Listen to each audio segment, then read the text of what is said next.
Stay by that switch too.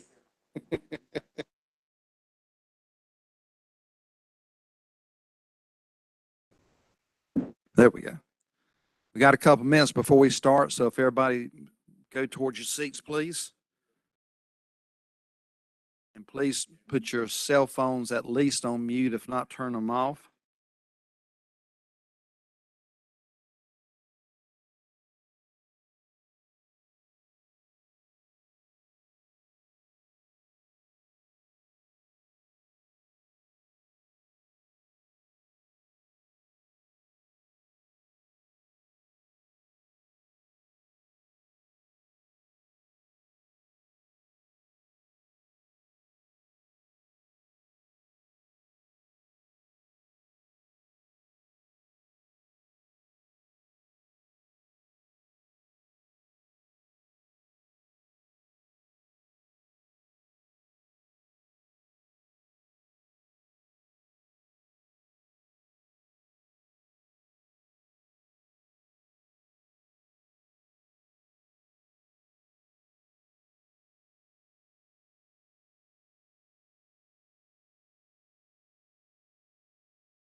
Good morning, everybody. I'd like to call this February 2022 meeting of the Marine Fisheries Commission business meeting to order.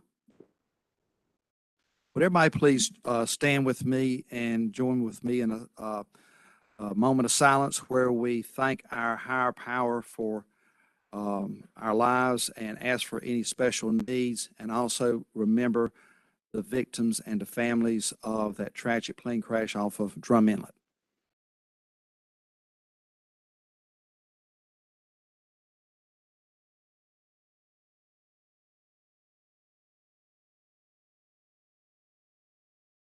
Amen. And please join with me in the Pledge of Allegiance. Flag is right behind me. I pledge allegiance to the flag of the States of America, to the republic which it stands, one nation, under God, liberty, and justice for all. Please be seated.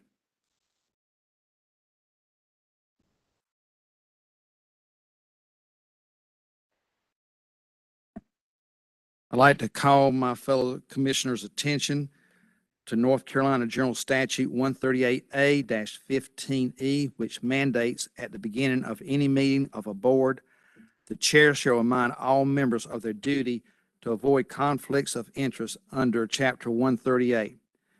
The chair also shall inquire as to whether there is any known conflict of interest with respect to any matters coming before the board at that time. Do any of my fellow commissioners see any conflict of interest on their parts for what we're discussing today? If not, I want for y'all to refer to North Carolina General Statute 143B 289.54 G2 for further direction on avoiding conflict of interest. Laura, would you do our roll call, please? Yes, Chairman. Commissioner Cross? Here. Commissioner Blanton? Here. Commissioner Hendrickson? Commissioner Cornegie? Here. Commissioner McNeil? Commissioner Posey? Commissioner Roller? Here. Commissioner Romano? And Chairman Bizzle. Here. We have a quorum. We may conduct business. Before you two is our agenda for today and tomorrow for what we will be taking up. If there's nothing to be discussed on this, may I have a motion to accept the agenda as presented? So moved by Chairman Posey. Chairman Posey, Commissioner Posey. Are you sure you don't want to be chairman? Okay. Second by Commissioner Carnegie. Any other discussion? If not, all in favor say aye. Aye. Opposed? Motion passes without dissension. Also, we have before you two our minutes from our last meeting. Is there any changes, corrections, deletions on these minutes? If not, may I have a motion to accept the minutes? So moved. So moved by Commissioner Commissioner- Roller. Is there a second? Second by Commissioner Carnegie. Any other discussion? All in favor say aye. Aye. Opposed? Motion passes without dissension. We will now go into our public comment session. Good morning, everybody. I am Rob Bizzle, Chairman of the North Carolina Marine Fisheries Commission. Would like to welcome you to our public comment session, where you have a unique opportunity to, on the record, give comments in regard to the Marine Fisheries Commission's management of the state's public trust estuarine and marine resources. I ask you to limit your comments to 3 minutes. You'll be reminded when you have 30 seconds left. Please direct any comments to me. If you addressed the commission last night, you will not be allowed to do so at this time. Remember, this is a time to share a concern, not to be confrontational. I will not allow our conducting the business of our state to be disrupted by outbursts or applause from the audience. If you do so, you will be escorted from the meeting and not allowed to return during this quarterly meeting. Consider this your one and only warning about this type of behavior. So with that, first up, we're going to have Chris Elkins, followed by Hodge Jordan. Chris?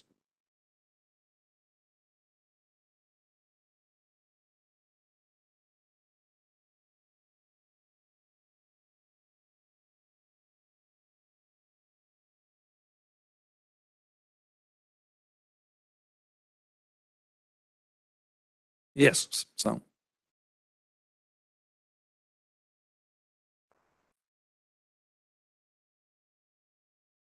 Hold 1 second, Chris. I don't think it's on. Hold on. Okay. I'll let you 3 minutes start now. Okay. All right. Chairman Bizzle, I am Chris Elkins. I won't bother to repeat the excellent points by the many speakers from last night, but do have some questions concerning the rationale for previous actions and proposed actions of the commission and division. First, southern flounder. Part of the plan is to put a de facto moratorium on recreational fishermen because the state allowed overfishing by the commercial sector. What? It was recreational fishermen who asked for conservation measures for 20 years and were ignored. No other state has imposed a recreational moratorium on flounder. Okay, southern flounder are overfished. I get that. What I don't get is when one flounder is overfished, you close the other 2 species. There are dozens of species of groupers and sharks, some overfished and some even endangered. Identification of them is a nightmare, but those fisheries remain open. When the commercial sector overfished summer flounder, you did not close the southern flounder fishermen to them, southern flounder fishery to them. Let my people go. ITP. The ITP is a complete failure on so many levels and is a poster child for regulatory capture of the division by the commercial sector. Dump it. ASMA striped bass. When I was on the commission a decade ago, I went on public record stating that we were not doing enough for a declining stock. Stocks have continued to decline without significant action since then. Now, after 5 years or so without reproduction, purportedly due to environmental conditions, we had yet another year-class failure, despite almost perfect spawning conditions. The most likely explanation is due to inaction. There is a lack of spawning stock. It's unclear to me how you can allow any harvest. Lastly, shad. Given all the issues. 30 seconds. Given all the issues with gill nets, such as shad and striped bass overfishing, and the bycatch issues, and the inconsequential nature of this fishery, how can you open this fishery at all? It would be melting the polar ice to water the lawn. Thank you for your service. Thank you. Hodge Jordan, followed by Bruce McLachlan. Good morning. My name's Hodge Jordan. First off, I want to thank y'all for being here, for your service. This problem wasn't started by you. Unfortunately, it's yours to inherit. And I don't envy you whatsoever. Everybody knows that the stocks of our flounder are down, 81% since 1997. People keep up, they have the same meetings, and we keep having the same results. And so I don't envy your position because I don't know what the right answer is. I just know what we're doing right now isn't working. Yeah, I'm a member of the CCA, but I'm not against commercial fishermen. In fact, anything else could be further from the truth because I believe in industry within our coastal communities, and it is a big part of it. But I guess I don't understand. We have this problem and we know that we still allow trawling in estuaries. And let's just talk about that for 1 second. When you see the bycatch, and anybody who's ever fished and you see the mile of bycatch of dead fish and go, is that a good idea? I don't think anyone would say that's a great idea. When you talk about all the small flounder, if you stop killing the babies, then we would have the rest of them. And next would be the gill nets. We're the last state in the union who allow gill nets. It's an indiscriminate killer. Your ITPs, when I was telling my wife about this last night, she goes, what's that? And I explained to her, she goes, what? They allow that? I'm like, yeah.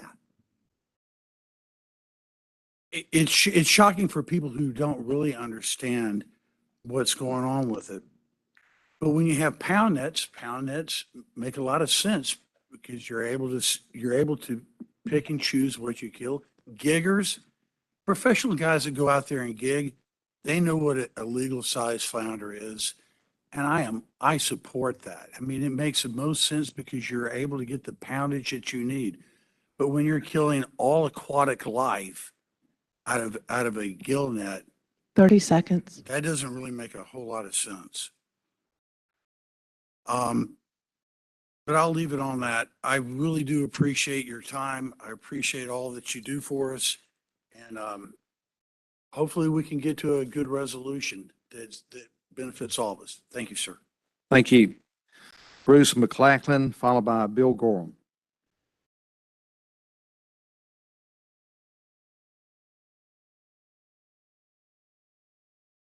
Good morning, Mr. Chairman. My name is Bruce McLachlan. I'm from Onslow County. I'd like to address the Southern Flounder FMP. I've got some concerns about it, and to be frank, we've gotten to the point where we're at because previous commissions ignored calls for caution and conservation, and now we have to deal with it. I have some opinions on the FMP. I think all mobile gear should be managed under a single quota. I think dividing it into two separate ones, the fish don't know where those lines are and the fishermen will travel. I think the best management method would be to allocate the entire commercial quota to pound nets and to gigging. Gill nets, I think, are dirty gear. They require an ITP, and the observation program, the observer program, I think has pretty much failed to meet everybody's expectations. I think the recreational season for ocean flounder, the Gulf and summer flounder, should be expanded to probably a June to September season. I think a 4-fish limit is within the guidelines established by the Atlantic States MFC. Ocean flounder are not a concern, and a 1-week season or 2-week season in the spring is not the most optimum opportunity. If we want to increase recreational angler access, I think you should consider that. I think that there should be some trip limits on commercial fishing. Without that braking mechanism, you're going to have a flounder derby like we saw last year and the previous year, and overages will likely occur. I believe the MFC should also consider imposing a slot limit on southern flounder. We need to protect the spawning females and the larger brood stock. I agree with the DMF's recommendation to prohibit the take of southern flounder by the recreational commercial gear license holders. I think that's long overdue. I'll reluctantly accept the DMF recommendation to adopt a recreational limit in a short season on southern flounder. We got to this point and we just have to accept that now. 30 seconds. Thank you. Just remember how we got here. I think previous management strategies and continued chorus of status quo has left us in a position where we have to basically have a de facto moratorium on recreational angling. I think you need to take some decisive actions, and continuing the same policies that we've followed for the previous 2 decades hasn't worked. Thank you, sir. Thank you. Bill Gorham, followed by Bud Abbott.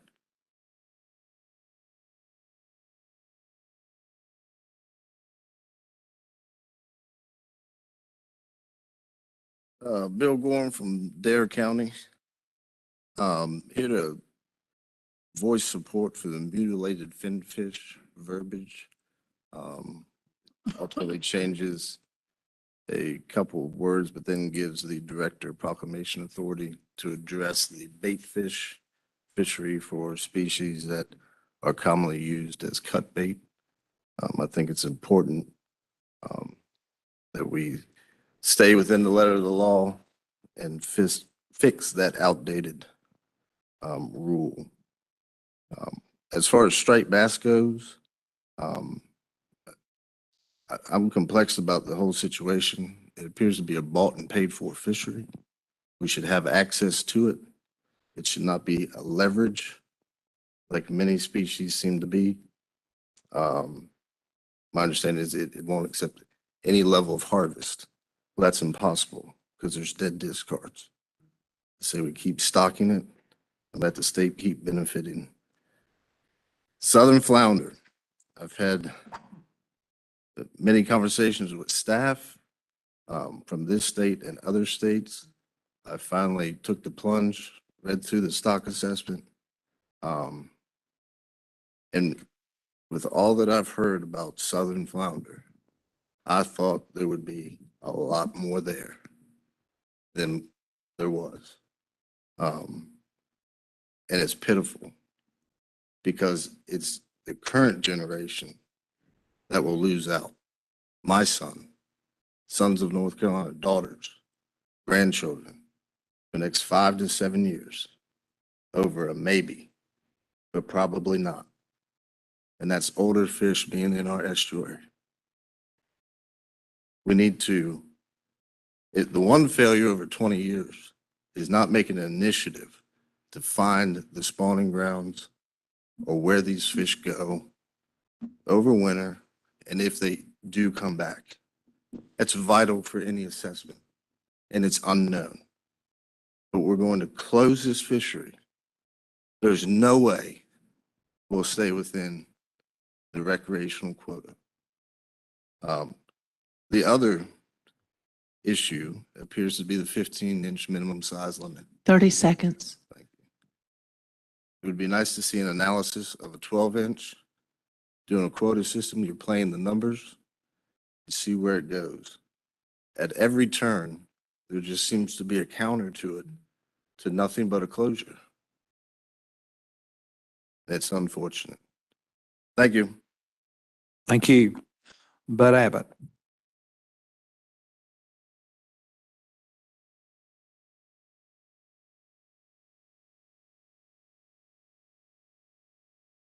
Good morning, Mr. Chairman, Commissioners, staff, and leadership of DMF. Thank you for your time and your service that you've given us. 2 brief points this morning. It is time that the recreational fishermen be given access to the ocean flounder. The summer and Gulf flounder are not endangered as our southern flounder are. The short season that y'all have proposed is a time of year when it's hard to get out there and fish. I fished this area since 1966. I'm from Harker's Island. And I very seldom have ever caught a southern flounder in the ocean. I've caught a many of Gulf and a many of summer. And it's time to give us a better season in the summertime with a bigger limit. The ESA has already approved this, as some of the other gentlemen have pointed out. My second point is I've been coming here for 19 years with this meeting. I've spoken many a time, and I've sat back there and just listened to many a time. And we've had this commission for 25 years. And y'all are different than a lot of commissioners I've seen, but you do the same thing, a status quo vote. We've been pushing this status quo for 25 years. It has cost us our spot, our croaker, our weak fish, and now it's fixing to cost us our summer flounder, our southern flounder. If we don't do something, this season is going to be closed. Last year was a disaster with the recreational catching so many fish in just a 2-week period. We've got to find some way around this. This commission needs to come together, the commercials, the recreational, and independents, and work out a better solution than what you're proposing. We've got to quit the status quo voting. We did that last meeting. We had the shrimp vote. We had a chance to look at the science, find out where the nursery areas were, and protect them. And yet we got a status quo vote to continue trawling just as it is today. We know where the southern flounder nursery areas, the juveniles are born and raised. If you do nothing else, at least protect these areas from trawling. We need to do something, and I think that's the biggest thing that we can do to protect our southern flounder. It's in your hands for your children, your grandchildren, and your 30 great-grandchildren, and generations to come. And you're the only ones it's in the hands of. So please, come together and find a solution that's going to protect this fish and allow these seasons to be open. Thank you. Thank you. Has everybody had a chance to address the commission that wants to and did not address it last night? If so, our public comment session is ended. Moving on to the chairman's report. Refer to your books, and I keep on calling it books because that's kind of what I grew up on, but your iPad, your email, whatever, for any letters and online comments that were submitted. Also, we want to remind you of your ethics training, your SEI. Laura, is everybody up to date right now on that? Everybody's up to date. Great. And in your books too, you have this year's meeting schedule in front of you, and also the commission's committee assignments. So one other thing I'd like to add to my report, there's a lot goes on behind the scenes that most people don't know between myself and the staff and other entities. We had a meeting this past week, we being myself, Kat, Sean, with members of the Wildlife Resources Commission and the governor's staff. We had this meeting up in Raleigh to primarily talk about the joint rules. And for those of y'all who don't really understand the complexity of this, I'll try to explain it real briefly. We have a set of 9 rules and they have a set of 11 rules that each agency, each commission must agree on the language. And this is the only place in state government that this happens, that you have to have 2 agencies to agree on the other one's rules. And you can always see that could cause some problems. Well, right now it has. And what the governor's direction was for us to adopt status quo on these rules and then try to offline work on a resolution to some of the issues that both commissions have. And the reason we're doing it that way is we're under a time constraint, that if we don't adopt them, I believe it's by 1st of June, 1st of July, June 30th, 1st of July, that these rules go away. And if these rules go away, that can cause a lot of problems. So we're planning on adopting status quo and then having some meetings with wildlife to jointly try to resolve some of these issues. The main issue is with joint waters, and that's why we have these rules, is to address the usage of these joint waters. We're going to make a good attempt to try to make joint waters go away. And it's not going to be an easy exercise, but we're going to give it a good, honest shot at trying to do away with joint waters. And if you think about it, it's kind of silly where you have two agencies governing the use of the same water. And that really, on face value, just does not make good sense. So we're going to make a good effort to do this. It's going to take some time to do it. But that's where we are with this situation right now. Kat, Sean, do y'all want to add anything to what I said? Or is that kind of got the Reader's Digest version on it? Okay. Yeah, good enough. We'll keep everybody informed on things. Ultimately, excuse me, whatever is the consensus between the two commissions will come back to our commission for approval. And don't expect it next week. It's going to be a little while for that. Okay, moving on to our committee reports. All of those are in your books. They should speak for themselves. And now moving over to the director's report. Cap?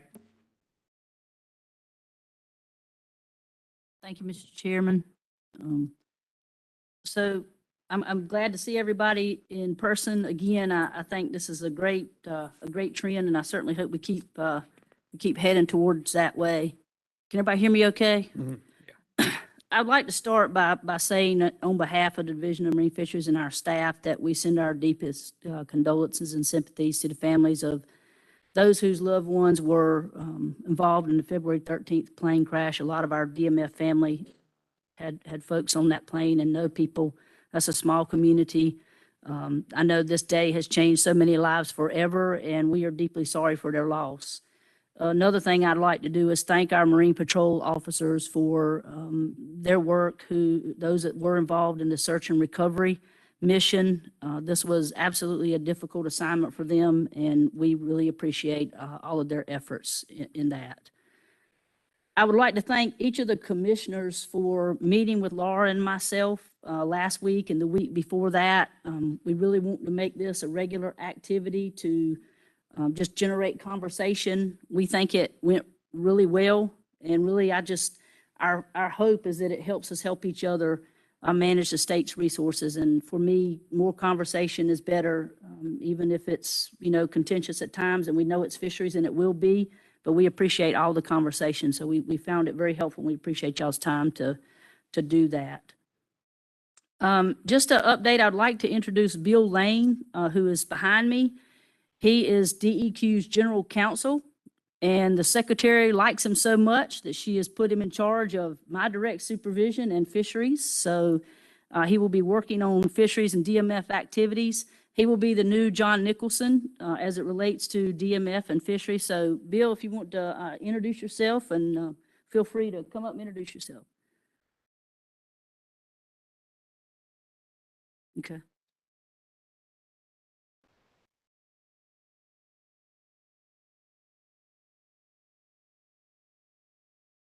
Well, thank you, Kat, for that kind introduction. And thank you, Mr. Chairman. It's good to see you again this morning. And also to all the commissioners here, I look forward to working with all of you. As Kat said, I do work in DEQ as a general counsel, reporting directly to Secretary Beiser. I did the same thing for the previous 4 years with Secretary Regan. So having worked at DEQ for 5 years, I'm looking forward to taking on this new challenge and working with each of you individually. And I hope to get to know all of you in that process.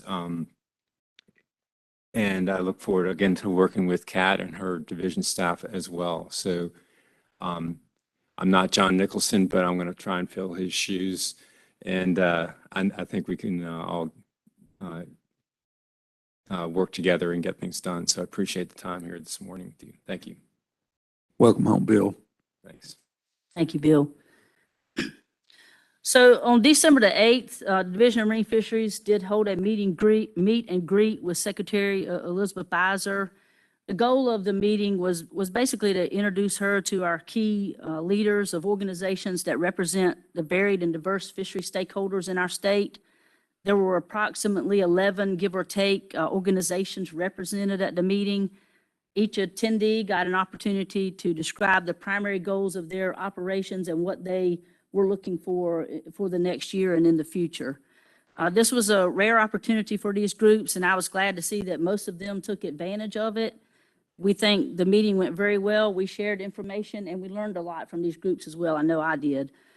We've received a lot of good feedback from those in attendance, and we know the Secretary absolutely supports similar meetings.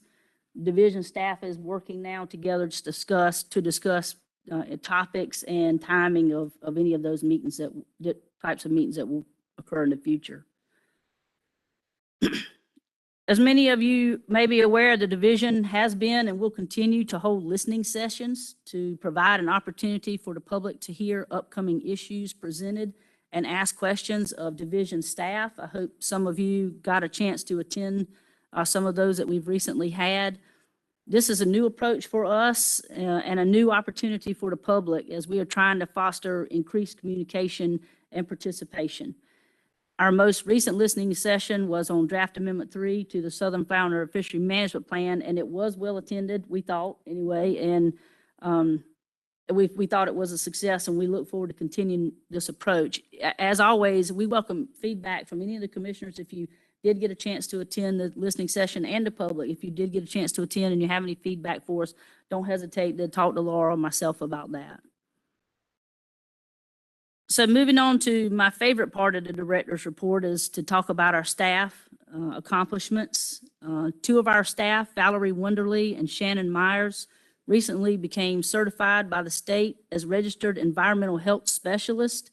These certificates signifies that the candidates have met the prerequisite education requirements, minimum experience in the field of environmental health practice, and specialized instruction and training in the practice of environmental health. This includes public health training in the areas of on-site wastewater foods and general environmental health, such as wells and drinking water. Both Valerie and Shannon recently passed a written, oral, and essay examination administered by the Board of Environmental Health Specialist Examiners, and they will be required to maintain minimum continuing education training in this field each year. This certificate is relevant in shellfish sanitation and recreational water quality programs and will assist them in their job duties in shellfish facility inspections and shoreline survey of pollution sources. Mike Leffler was promoted to biologist supervisor in the Manio office. Many of you know, most of you should know Mike by now. He has some facial hair that you probably can recognize. Before joining the division, Mike studied marine biology at Texas A&M. We'll hold that against him. And he has been with the division for the better part of 20 years, working his way up from a technician, then as a biologist in numerous species leads roles. He's probably been from perch to catfish to spotted sea trout to weakfish and currently to southern flounder. Mike has been responsible for spearheading the development of new sampling programs in the division to address monitoring and research needs, our multi-species tagging program, flounder and sturgeon telemetry work, and also our satellite tagging for flounder. Most recently, Mike has been instrumental in coordinating a multi-state stock assessment for southern flounder, and now is leading the division in development of Amendment 3 to the Southern Flounder FMP. I would like to congratulate Mike on his promotion, but if he thinks he is getting away from flounder, to use a phrase that I know he will understand, that dog is not going to hunt. So I'm just going to leave that there. Jason Walsh recently joined the Division of Marine Fisheries in the License and Statistics section as the division's economist. He is a one-man show in that arena. Jason received a bachelor's degree from UNCW, go Seahawks, and a master's degree from the University of Rhode Island. Both degrees focused on environmental science and natural resources economics. We welcome Jason aboard and look forward to working with him. Also, Zach Harrison, who is our aquaculture permit coordinator with the Habitat Enhancement section, was an author on a recent paper titled Fitting Ecological Principles of Artificial Reefs into the Ocean Planning Puzzle that was published in the Ecosphere Journal. And lastly, for staff, DMF has an internal employee recognition program where staff can nominate their fellow employees. This quarter, we awarded 4 Division Certificate of Excellence Awards to staff. These awards go to staff members who go above and beyond their normal assigned tasks to get the job done at the division. Our division would not be what it is without the efforts of those folks. And our 4 recipients this quarter was Officer Candace Rose of our Marine Patrol section, Amanda Hughes, who is our Microbiology Lab Technician 1 in the Shellfish Sanitation and Recreational Water Quality section, Becky Chapman, Administrative Specialist 1 with License and Statistics section, and Hope Wade with our Administrative Assistant in the Director's Office, and she probably has the toughest job of all of us. And we'd like to thank each of these employees for their extra hard work here at the division. So moving on to some of the more important stuff, we do have a lot of staff updates in the Director's Report this time. Now I'd like to ask Deputy Director Dee Lupton to come up and give you an update on the Federal Economic Assistance Programs.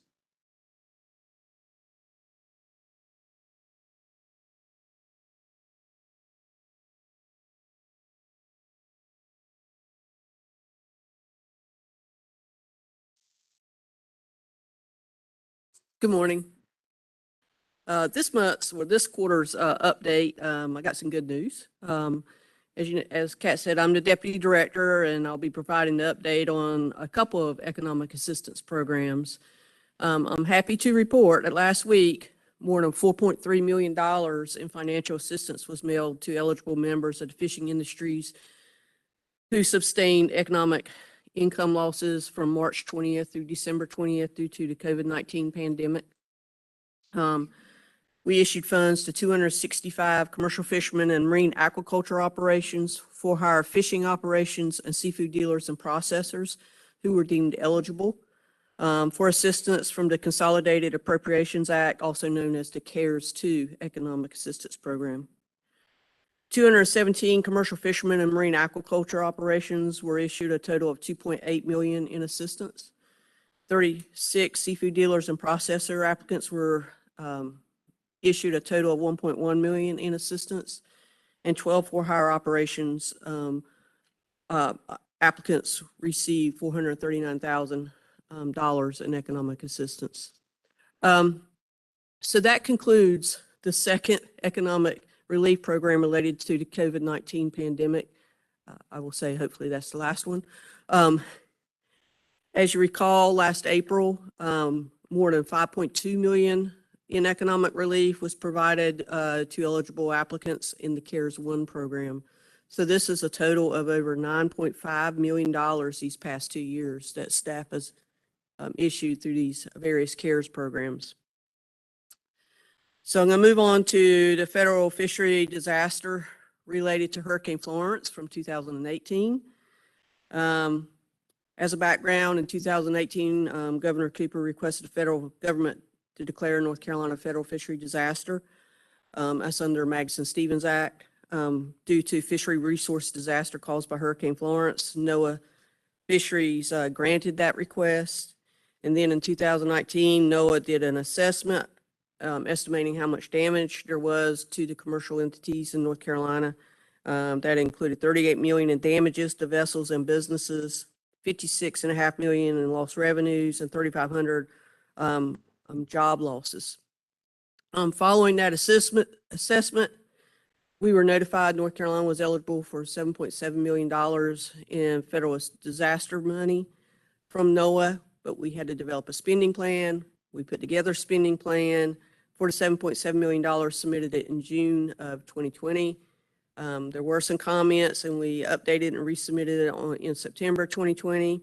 And then we went long stints of time with no comments from the federal government. But I will say this past December, we were finally notified that the plan was approved with a start date of January.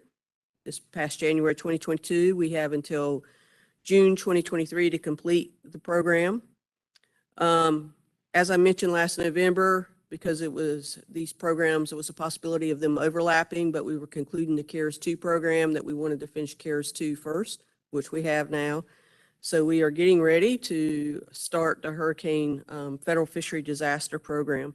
In fact, the applications will be mailed out tomorrow, and people can apply until the end of March. So financial relief is available to eligible seafood dealers and processors, ocean fishing piers, and for-hire fishing operations, bait and tackle shops who were affected by Hurricane Florence.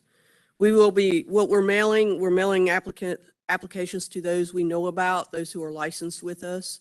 That would be the seafood dealers, the piers, and for-hire operations. Seafood processors and bait and tackle shops will not receive an application. But we are going to be issuing a news release about it, and the application package will be on the website that they can obtain and apply. The applicants will have to demonstrate a loss of revenue in the months of September, October, and November of 2018 relative to the previous 3-year average of the same time period, along with providing information of any damages by a hurricane that was not covered by insurance. And the application will explain everything that needs to be provided to us. And then once we accept it, we'll go through the process. It'll be a little more, it can take a little longer than the CARES programs because we'll have to look at insurance records and all sorts of stuff. But hopefully we can turn this program around fairly quick too. And as a reminder, commercial fishermen and aquaculture operations, they were already compensated by the state program right after the hurricane in 2019, so they will not be eligible for this program. So we're trying to get to all the people who were affected. So, and then my last comments are these programs, they have and will continue to be successful due to staff. We have hired a couple of temporaries, but the type of data, it really takes people who know the data and are familiar with the data and can run reports and stuff. So it really takes a lot of staff to do this. It takes a lot of licensed statistics staff to operate these programs. We have help from administrative and maintenance services, Marine Patrol, Habitat Enhancement. We meet weekly on these, you know, whether it's developing a spending plan or reviewing the processes, answering questions, and then when we get applications and we review them, we meet weekly to approve or deny or ask for more information. So it takes a lot, and really these past going on 2 years, we've been doing this a lot under COVID conditions, restrictions, but we've had to have people coming in the office this entire time doing this job. So I want to thank them for all their job, and hopefully once we get this federal hurricane disaster done, this will be the last one for a while. I'll never say it'll never happen again. I thought back in 99, 2000, Hurricane Floyd, that was going to be the end of doing things like this. But this will be the 4th one we've done in 4 years. With that, I conclude my report. Thank you, Dee. Any questions of Dee? Thank you. Maybe our next 500-year flood will come closer to 500 years. Exactly. Yeah. Thank you, Dee. At this time, I'd like to ask Chris Batsavage, who is the Special Assistant to Councils, to come up and give his report for the Atlantic States Marine Fisheries Commission, as well as the Mid-Atlantic Fishery Management Council updates. Thanks, Kat, and good morning, everyone. Yeah, as Kat mentioned, I'll go ahead and give the updates for both the Mid-Atlantic Council and ASMFC, since there's issues that kind of span a couple of the meetings. And in your brief material, you'll find the meeting summaries for the last couple of meetings Mid-Atlantic Council and ASMFC had since last time you guys met. But I'll just hit the highlights for my update today. I'll start off with the summer flounder, scup, and black sea bass commercial recreational allocation amendment. The Council and ASMFC Summer Flounder, Scup, and Black Sea Bass Management Board took action on this amendment by modifying the allocations for these species to better reflect the current understanding of the historic populations of catch and landings from the commercial and recreational fisheries. Allocations were modified using the same base years from the 1980s and early 90s, but updating the recreational values with the updated recreational catch estimates. Summer flounder went from a landings base allocation of 60% commercial, 40% recreational, to a catch base allocation of 55% commercial and 45% recreational. Black sea bass went from a landings base allocation of 49% commercial and 51% recreational to a catch base allocation of 45% commercial and 55% recreational. And scup went from a catch base allocation of 78% commercial and 22% recreational to a catch base allocation of 65% commercial and 35% recreational. And just as some background, landings-based allocations are based on each sector's harvest only, while catch-based allocations are based on each sector's harvest plus dead discards. For the record, I voted against these allocation options because it only included the historical base years, which no longer reflect the fisheries, use a time series with more uncertain catch data, and the allocations don't align well with the recent catches by both sectors. Instead, I preferred options in the amendment that included both historical and recent years, with years that omitted the recreational overages from the base allocations. This option would have resulted in more catch allocated to recreational fisheries, but the allocations would better match the recent catches from both sectors more closely and use catch data with less uncertainty. Okay, next up I'll cover is 2022 recreational black sea bass regulations. The council and board approved measures to reduce the recreational coastwide harvest of black sea bass in 2022 by 20.7%, and that's compared to the average harvest from 2018 to 2021.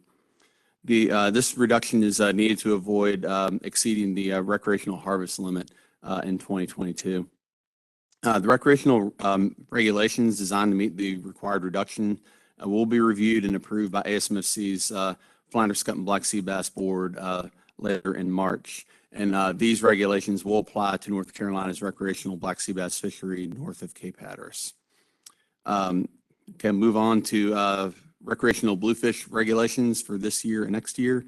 The council, Mid-Atlantic Council met jointly with ASMFC's Bluefish Board to develop bluefish recreational management measures for 2022 and 2023. After reviewing the available information, the council and board agreed to maintain the current 3 fish bag limit for private anglers and 5 fish bag limit for higher anglers for the next 2 years. And next topic I'll cover is sea turtle bycatch in trawl fisheries. The council and ASMFC received a report from National Marine Fisheries Services Protected Resources staff summarizing sea turtle bycatch issues in trawl fisheries. Specifically trawls targeting summer flounder, Atlantic croaker, and longfin squid, and the ongoing research on mitigation measures in the greater Atlantic region. Research on reducing sea turtle bycatch in these fisheries has been going on for the last 10 to 15 years, and NIFS is considering the following based on that research. Requiring turtle excluder devices in trawls targeting longfin squid and Atlantic croaker, moving the current turtle excluder device requirement boundary lines for summer flounder trawls further north to reduce sea turtle bycatch in this fishery. Amend the requirements for turtle excluder devices in the summer flounder trawl fishery to allow the escapement of larger sea turtles, and consider the feasibility and enforceability of tow times instead of excluder device requirements. Public input on mitigation measures, operational considerations, and economic considerations is being taken right now through written comments, public hearing webinars, and call-in days. Webinars and call-in days are occurring from mid-February through late March, and written comments are due on May 31st. And next, I'll cover striped bass because an ASMFC meeting can't occur without striped bass on the agenda, it seems. The Striped Bass Management Board approved Draft Amendment 7 for public comment. The 4 issues for consideration in the draft amendment are management triggers, recreational release mortality, conservation equivalency, and a stock rebuilding program. Measures to protect strong year classes were removed from the amendment because the options didn't change the stock projections very much, and the stock assessment for striped bass will be updated in the fall, and that'll provide the latest information on the overall stock status. The striped bass stock currently is overfished, and overfishing is occurring, which is a big difference from when Amendment 6 to the FMP was approved back in 2003. If you recall, the stock was at a much higher abundance along its entire range back then. The public comment period for this amendment began on February 4th and will end on April 15th. In-person and webinar-based public hearings are scheduled for March 8th through the 29th. Next is Atlantic Menhaden, another popular topic for ASMFC. The Menhaden Board was presented an overview of the management options developed for Draft Addendum 1 to Amendment 3, which considers changes to the commercial allocations, episodic set-aside program, and incidental catch and small-scale fisheries provision. Taking into consideration the plan development team recommendations and feedback from the advisory panel, the board made several changes to the draft addendum to reduce the complexity and possible options in the document for public comment. The draft addendum will be reconsidered by the board at their spring meeting in May before it's approved for public comment. And the last thing I'll cover in my update is the Recreational Harvest Control Rule Framework / Addendum. The Mid-Atlantic Council and ASMFC's Policy Board approved the draft Recreational Harvest Control Rule Framework / Addendum for public comment at their meeting a couple weeks ago in February. The goal of this proposed action is to establish a process for setting regulations for summer flounder, scup, black sea bass, and bluefish that prevent overfishing, are reflective of stock status, appropriately account for uncertainty in the recreational data, take into consideration angler preferences, and provide an appropriate level of stability and predictability in changes from year to year. The current process that's used for setting recreational regulations does not account for all of these factors. The Council and Board also requested that the Mid-Atlantic Council's Scientific and Statistical Committee, or SSC, provide a qualitative evaluation of the potential effect of each of the 5 primary options in this proposed action on the SSC's assessment and application of risk and uncertainty in determining acceptable biological catch levels for these species. The intent of this review is to provide the Council and Policy Board with information about trade-offs among the different alternatives with respect to the risk of relative risk of overfishing, increasing uncertainty, fishery stability, and the likelihood of reaching or remaining at the target biomass level. Public hearings will be held later this spring, and they'll be both in person and via webinar. That concludes my update, Mr. Chair. I'd be happy to answer any questions. Any questions for Chris? Commissioner. Good to see you, Chris. I was curious if you could maybe give us a little information on Spanish mackerel, like the mechanism which is allowing us, because it's a joint managed fishery. I was wondering if you could provide any perspective on that fishery since we're allowing the commercial fishery to, kind of fish over their quota. That makes sense. And I'm asking because, you had a lot to say on the record, so.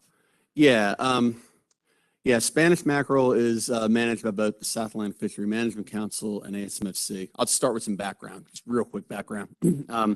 And basically the quotas or catch limits are set for both, the commercial and recreational fisheries and broken into northern and southern zones of the commercial and recreational fisheries through the federal FMP. The ASMFC plan covers the state waters and more or less complements the federal FMP.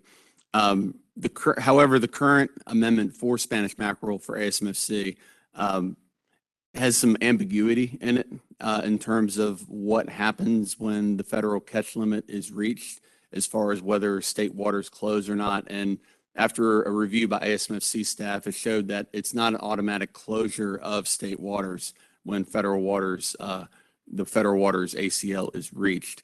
So it stays open. However, what North Carolina and I think Virginia and Maryland also do when that federal catch limit is reached for the northern commercial zone, which is basically North Carolina to New York, is the trip limit is reduced to 500 pounds. It's the trip limit in the federal FMP is 3,500 pounds. So I guess it mitigates somewhat the catches that occur. ASMFC hasn't taken any action on kind of addressing these issues in their FMP yet. There's a stock assessment underway for Spanish mackerel, hopefully be available later this summer. I think, the results of that assessment will likely, start a management action by the South Atlantic Council, because it's going to be, could come up with new catch limits and things like that. So they'll have to update their amendment. And so instead of ASMFC kind of looking at the current ambiguity and inconsistencies in the FMP now, it's just best to maybe wait and see what the South Atlantic Council does and kind of deal with it all at once. So don't know if that answers all your questions, Tom. But at least just want to give some background and perspective on kind of that kind of those little differences and how that influences management for Spanish mackerel that we've had over the last few years. Thank you. That is exactly what I wanted the commission to hear. On that note, though, in the northern zone, while it goes from North Carolina to New York, North Carolina is the vast majority of that harvest, though, right? Like, yeah, they are. I'm not sure what the percentage is. Probably somewhere in the 90% neighborhood. Virginia comes and goes. I think, their landings will vary depending on availability of fish in Chesapeake Bay. Landings in Maryland seem to be increasing. They'll have Spanish mackerel landings all the way up to southern New England now. But yeah, you're right. It's mostly from the North Carolina commercial fishery. thanks, Chris. Other questions? Okay, great, Chris, thank you very much. Good presentation. Thank you, Chris. Next, I would like to ask Trish Murphy, who is Executive Assistant for Councils, to come up and give the update on the South Atlantic Fishery Management Council activity.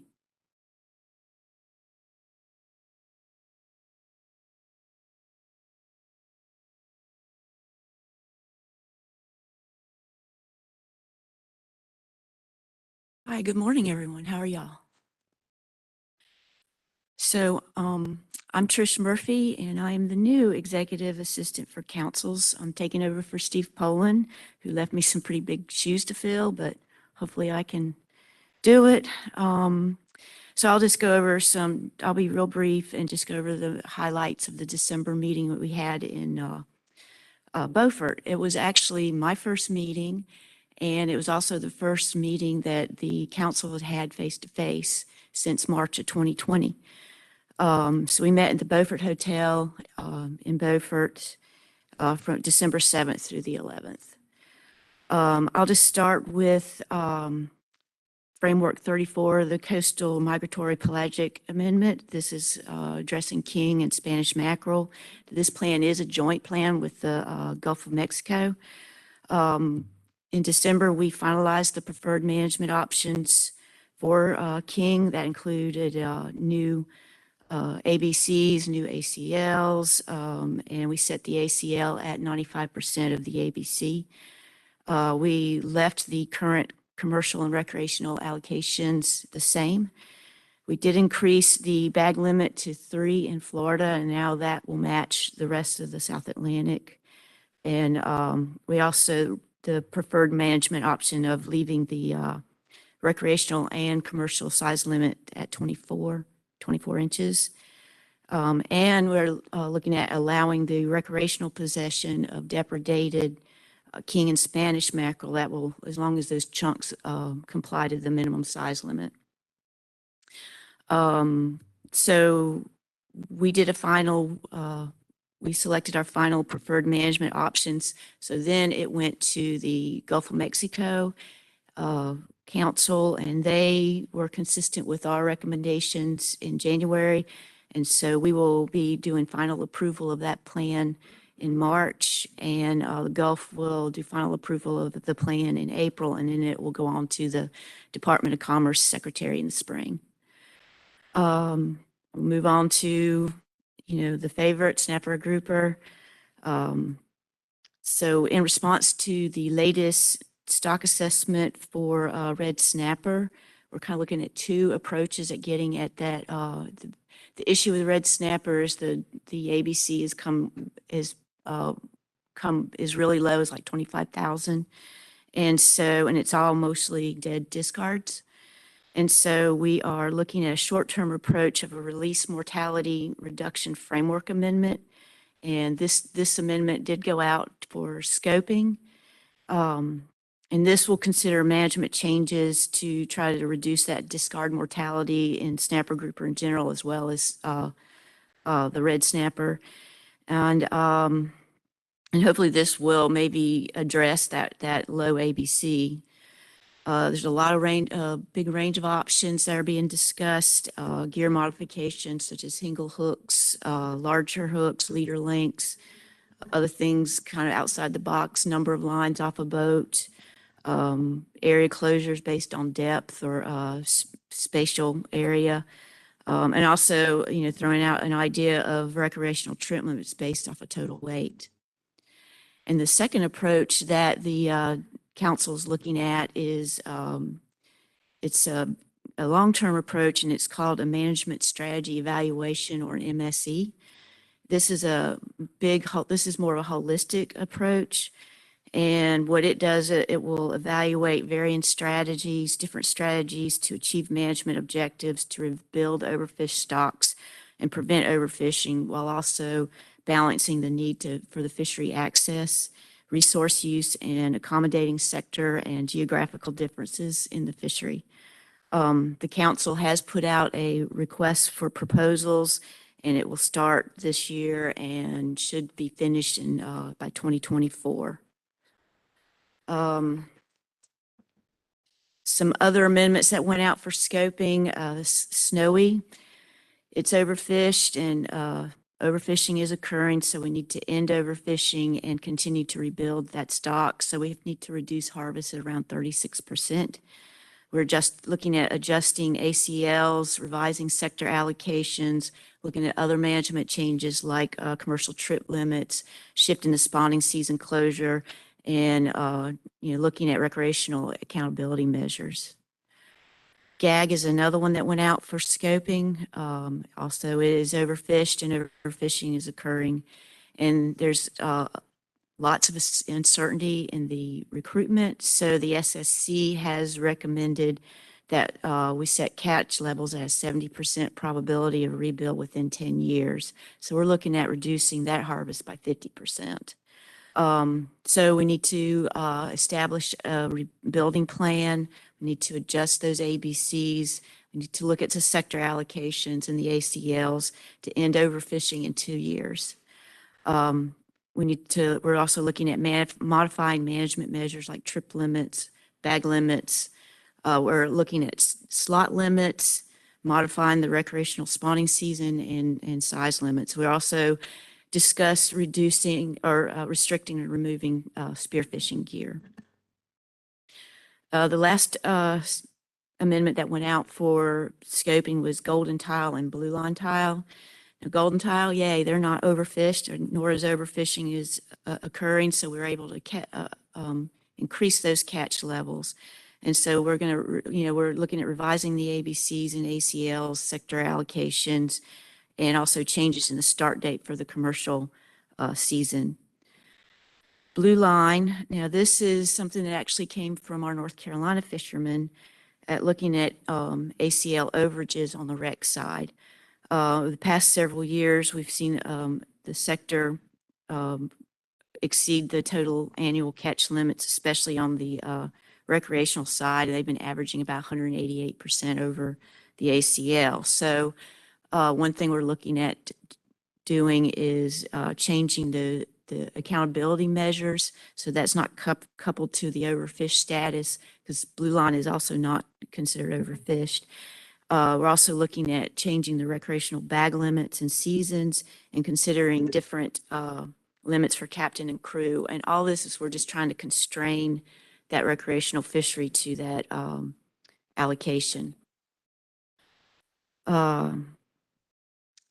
Also in December, for greater amberjack, the council also selected preferred options. It's not overfished, nor is overfishing occurring, so we set the ACL at ABC. The sector ACLs and the allocations are remaining the same, and we are recommending increasing the recreational size limit from 28 inches to 30 inches, and then also reducing the commercial size limit from 36 inches to 30. We don't have a preferred option on the commercial trip limit at this point, but we're looking at increasing those limits from 1,000 pounds to either 1,500, 2,000, or 2,500 pounds. Red porgy, we approved the red porgy with the final preferred recommendations in December, and it will be going to final approval in March. It's also overfished, and overfishing is occurring, so we need to also end overfishing and have a rebuild in 26 years. We set the total ACL to equal the ABC. We made some slight changes to the sector allocations, and we modified the trip limit. So in the commercial season, there's 2 seasons with a 60 fish limit in the first season, January through April, and 120 fish limit in the second season, May through December. So we're making those recommendations to reduce that down to 15 fish year round. We're also looking at reducing the bag limit from 3 fish to 1 fish and putting in a season from May to June, and that season used to be year round. I also invite you all to look at the storyboard on the council website. It really gives a good summary of everything else that's going on. And our next meeting will be in March 7th through 11th in Jekyll Island, Georgia. So thank you. Any questions of Trish? Commissioner Roller. It's good to see a fellow council member. Hey. I have a couple questions for you. I was wondering if you could touch base on the allocation decision tree.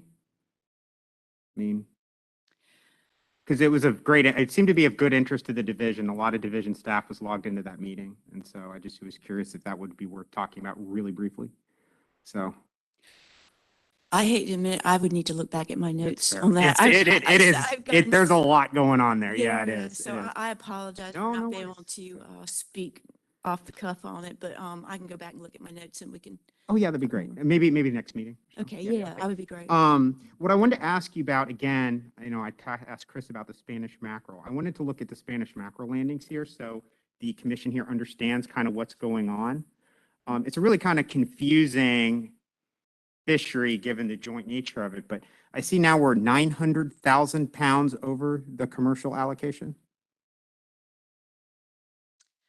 855, 900,000. We are, well, let's see, the last out, we had an estimated landings of over 1.5 million.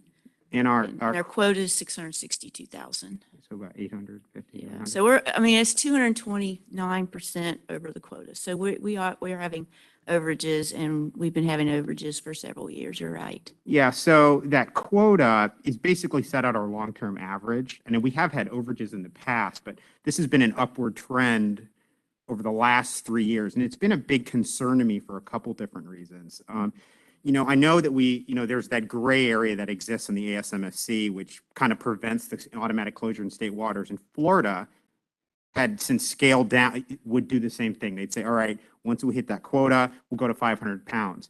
Now, my understanding from being on the mackerel AP and meeting with a lot of fishermen from up and down the coast, and for any recreational fishermen or commercial fishermen, fire fishermen listening, please apply to our APs. They're really great. So at the South Atlantic, but is in Florida's a little different because Florida, like all the other Southeast states, has banned or greatly reduced gill nets. So they don't have a gill net fishery in state waters. So a lot of their fishery is federal gill net fisheries. When that quota is hit, it goes to a hook and line and cast net fishery in state waters. So they really haven't had those sort of overages. My concern here is if we're going to allow these huge overages, we're kind of creating a new economic fishery here. Because we heard from a lot of fishermen in the small mesh discussion that they needed more mesh to make a living. And I was really surprised to hear that, being that we've been so over quota the last 3 years and 4 years. So yeah, just a big concern to me. Yeah, I understand the concern, and I know we in the division have had some internal discussions on it. So we're keeping an eye on it, and again, we're waiting on that stock assessment before we do anything. But yeah, we're all well aware of the overages, and we'll continue to talk about it. So. But, thanks for bringing that up to everyone's attention, because it's on our radar as well. Of course, absolutely. I just wanted everybody to kind of hear a little bit about it. So thank you. Anybody else? Not, thank you, Trish, and tell Steve we said hello. I sure will. It's great to be back. Thank you, Trish. Next, I'd like to get Colonel Carter Whitten to come up and give the Marine Patrol update.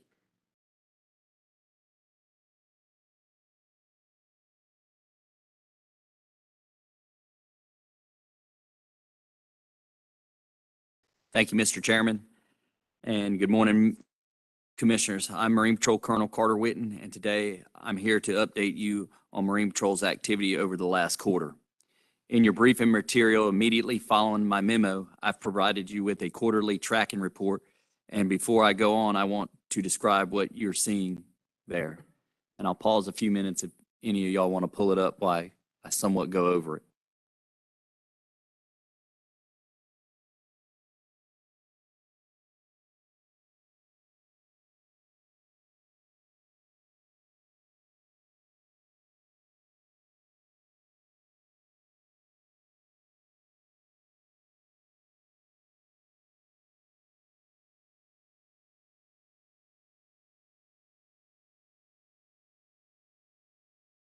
So along the top, you can see the information is reported for each district by month. District 1 is the Northern District, District 2 is the Central District, and District 3 is the Southern District. The aircraft activity covers all 3 districts. However, the aviation officer pilot is assigned to District 2, and so their information is recorded in District 2. On the left side of the table, you will see the rows are divided into categories. These rows label boat patrol and aircraft control, contain the number of hours spent by officer either on the water or in an aircraft. The rows labeled numbers of citations, warnings, and assists are self-explanatory and are a subset of the total number of the different kinds of checks, which you can see listed last. For example, gillnet observations, dealer inspections, recreational commercial gear license, and so on. You can see on this chart the number of hours officers spend on the water was highest during October. That is partially explained by the open flounder season. Officers have also continued to see an increase in recreational fishing for speckled trout over the last month. Officers have been checking mechanical harvest and hand oystering in all districts. This February, the Bay scallop season was opened in Core Sound for commercial and recreational harvest with a closure date of March 31st. While this doesn't have a significant impact of this document, you can see in front of you, it does shift focus onto those areas. The annual crab season closure for the waters north of Highway 58 occurred from January 1 to February 1st. Marine Patrol checked the areas for any violations and handled them according to policy. Marine Patrol coordinated with the North Carolina Coastal Federation, who received funding from legislations to clean up the ghost pots that were remaining. At this time, an estimated 1,200 pots were picked up out of District 1 and 700 pots were picked up out of District 2. Marine Patrol has processed 2 more civil penalties for a total of 6 since the implementation of the new matrix. Presently, the Marine Patrol has 6 vacant officer positions and 1 vacant sergeant position. The 4 new hire officers have been sworn in and have started their field training process. This ends my quarterly report, and I can answer any questions at this time. Thank you, Colonel. One question I have, what constitutes an assist? So if there's 2 officers together and one officer writes a citation or one officer writes a warning, that officer gets an assist for that. Okay. Kinda like It's a just pocket. showing that he's doing his job just like the other officer, but they're both not writing something, but he is getting credit for it. Gotcha. Other questions of the Colonel? Okay. Thank you very much. Thank you. Thank you, Colonel Whitten. So the next on the director's report is a presentation from staff on latent license information. So in response to many comments, complaints, and misinformation that's around this issue, I've asked staff to give a short presentation on this. We as a division support continued efforts to improve data collection in all sectors, And the more information the division has on removals from each sector, the better our data will be and the better our management should be as well. So Dee Lupton is here and Brandy Salmon, who is our License and Statistics Section Chief, and they will be giving a presentation on this issue.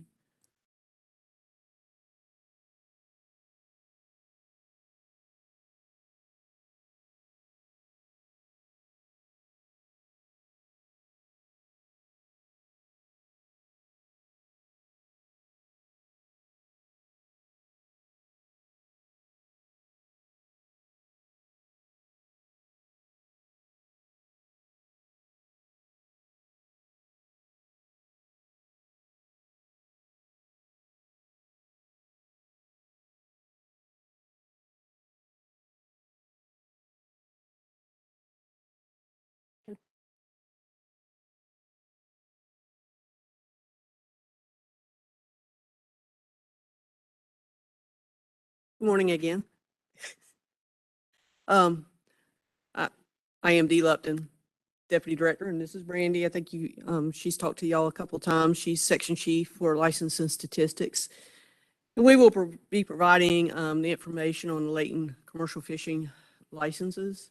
As Kat says, there's been a lot of talk in the past about it. So we just thought we'd discuss it some and look at some data and possible solutions. First, I'd like to say, North Carolina has a strong license and data collection system. We license fishermen and vessels. That's very unique among marine conservation agencies, management agencies. Most agencies either just license a vessel, and some license just gear, some just license people, but we do both. We don't do gear, but we do permits for some gear. And we also have a strong data collection program, both for commercial and recreational. We've often piloted studies for others to base their programs on. And we've helped others develop their programs on both commercial and recreational. But we also recognize that there's always room for improvement. And we're always striving for improvement. So there have been a lot of comments and discussion through the years concerning latent commercial fishing licenses and the amount of unreported commercial landings due to personal consumption that may have an impact on the management of North Carolina's fisheries. There has also been some broad overstating assumptions concerning the amount of harvest of personal consumption by these licensed commercial fishermen, including terms such as highly, very likely, and it's based on misconceptions on how to interpret the data. The purpose of this discussion is to address latent commercial fishing license concerns. What does the law require? Review some of the data to demonstrate how these statements oversimplify what may or may not be occurring. We don't know. And finally, present some potential solutions that we plan on pursuing to address this concern, along with recommendations on closing some other data gaps in the commercial fishery landings. For the purpose of this discussion, because it can be very complicated, I'm going to focus solely on standard commercial fishing licenses and retired standard commercial fishing licenses. They're a group. Shellfish license and land or sell license also allow a person to sell. And shellfish has some of the same concerns, but for the data and the discussion, we'll talk about scuffle and North scuffle. So in North Carolina, to commercially fish in coastal waters, a person must have either a standard commercial fishing license or the scuffle or the retired standard commercial fishing license. These licenses allow a person to use commercial gear and keep commercial quantities during the commercial season. Currently, these are not open access licenses and they have to be renewed the year after the license expires. For the license holder to maintain the license. So when a license expires on June 30th, that person has a whole year to renew that license. If they don't renew that license, the license goes to the eligibility pool. And a fisherman in North Carolina, a person can hold more than one license. Fish that are sold must go through a North Carolina licensed fish dealer, and the landings are to be recorded on trip tickets. It can be more complex than that, because if a fisherman is also a seafood dealer, he has to fill out a trip ticket, regardless of whether he's selling or not. So, but for this, I'm going to talk about the fishermen going to a licensed dealer. Fishermen who take fish home for personal consumption that have they don't have any requirement that the landing be recorded on trip tickets. This is a data gap, and this is, the crux of the latent license issue. There are no data to support how much of this occurs, nor are there any data to quantify the amount of fish that's not being reported. The law does not require that scuffle holder to go through the fish dealer unless there is a transaction. So talk about transaction. That's the key word here in the law when determining when a commercially landed fish must be reported. There are several general statutes. I've listed some here, and you have to look at the scuffle general statute and the fish dealer general statute to pull them together. But simply, a fish dealer shall record each transaction at the time and place on a form. A license is needed to sell fish, offer for sale, barter, or exchange these fish for any type of value and it's unlawful if they don't have a license when they do that. And then the dealer has to record the transaction. A transaction is defined as the act of doing business such that fish are sold, offered for sale, exchanged, bartered, distributed, or landed. So latent commercial fishing licenses or scuffles are scuffles held by a person who has no reported landings on a trip ticket. There are 3 scenarios that can explain why there may not be any trip tickets. The license holder is not commercial fishing at all. They're not using a license, and therefore he would not have any landings recorded on a trip ticket. He's not selling, he's not fishing, he's not doing anything. He just has a license. The license holder is commercial fishing and selling catch to a licensed seafood dealer, and the dealer is not submitting trip tickets.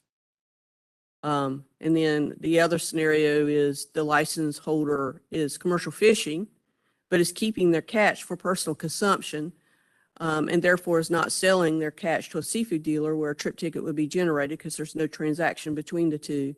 This is allowed under the law.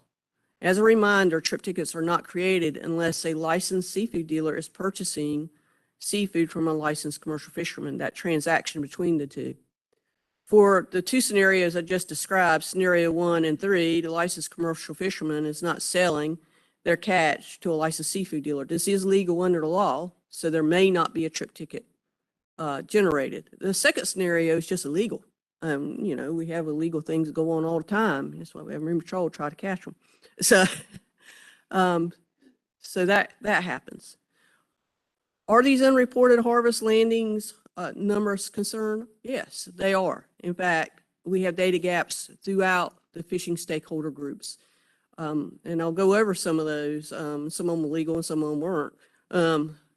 During the CARES Act, just a little interesting tidbit about the CARES Act, we have 5 for-hire operations who applied for relief funds, and they provided us information where they've been operating and had all their data, but they were not licensed by us at all. So they were not in the MRIP sampling survey. And one even appealed it to us. It was wild. But, we're trying to correct these. That's an illegal reason why they met, going on. It's a data gap, but it's illegal. So Marine Patrol visited them. But there are other data gaps, that was illegal, but there are other data gaps such as recreational shellfish and crustacean. People crab off their docks all the time, off their boats, land oysters and bay scallops. We had a season. You don't even have to have a license in North Carolina. So we try to do some supplemental surveys to try to quantify that, but we don't even know the population there that may be out there fishing. That's a data gap. And Cruffle, the license itself is just for finfish, and MRIP is just for finfish. So there's data gaps around the harvest of non-finfish species. There are currently coast-wide discussions about improving data timeliness up and down the coast. There's issues with timeliness of the snapper grouper fishery. I've been part of some of these groups most of my career through the ACCSP. I sit on the South Atlantic Council work group now talking about this, and this is a challenge that people, data collection is there. It is the best data we have at this time, and we're always trying to improve it. So I will say landings for personal consumptions can be recorded on trip tickets. For many of you, this discussion's been around for a while. We updated trip tickets, have a code for personal consumption that was implemented several years ago. For last year, we had 4,144 pounds of fish recorded on a trip ticket that was for personal consumption. We've also tried to improve our, shore up the data system. Several years ago, the rules on how a transfer occurs was updated and revised to try to make sure, the transfer is legal under the law and people are doing that. But just because I did want to address this a little bit, it can lead to, it's not really a data gap, but these are things we've done. I will say, just because somebody advertises that they're selling a license doesn't mean it actually occurred between the two individuals. We have no way of knowing what goes on outside our walls between two individuals. But when they come in, they still have to come into our office to transfer a license or fill out the forms, and not all transfers occur. Does it happen? It does happen where people sell their license to each other. We don't recognize the sale. We just transfer. We only get like $10 for the transfer or $20 or whatever it is these days. I want to say a few words about assignments. A scuffle can only be assigned to a person who is eligible to hold a license. So if they have a suspension or revocation, they can't hold an assignment. And often the assignee, the person the license is assigned to, operates as an employee of a scuffle holder. We've talked about those scenarios in the past. The person holding the assignment, they still must go through a dealer when they sell their catch if there's a transaction and a trip ticket is completed. Even if the scuffle holder is not the employee and the payment's made directly to the assignment holder, the actual landings actually belong to the scuffle holder, not the assignment holder. We dealt with that some in CARES too. We had people who had assignments wanted to apply and then were eligible to apply through the CARES program. So where does the latent license issue comes up? A lot of people refer to the Hadley report that was generated in 2015, the survey of commercial fishing license holders for personal consumption for seafood caught with commercial gear. This report was a quick mail-based pilot survey consisting of 5 questions, and it was sent to 2,000 randomly selected scuffle holders and shellfish holders who held a license in 2014. 1,000 surveys were mailed in January, 1,000 in February. They were completely random. I'll bring up shellfish a little bit here. Shellfish is it's kind of maybe a gateway license. There's no restriction on who can get a shellfish license, except you can be a resident. It's fairly cheap. It was enacted to allow shellfish holders. A lot of them are also some subsistence. It's kind of, do it for subsistence. Through the years, the commission has put a little bit more restrictions on how much a shellfish license holder only can sell. But the data from this report included shellfish holders, and that kind of exasperates some of the data and some of the comments made about latent licenses based on this report. So the report was never to quantify the amount of unreported landings, nor provide information on how to quantify reported landings. The report states caution should be used when applying the results to the licensed population. The purpose was to characterize reasons why people held a license.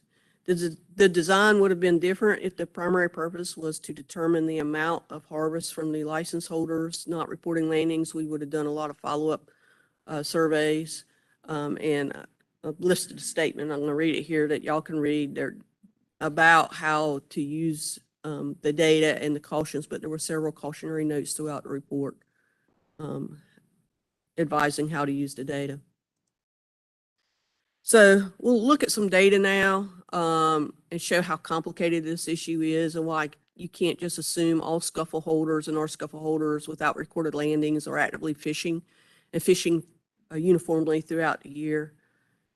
Over the past 20 years, the number of licenses issued and the number of licenses reported on landings have decreased. In 2001, there was 7,416 scuffles and R-scuffles issued, and approximately 4,500 had reported landings.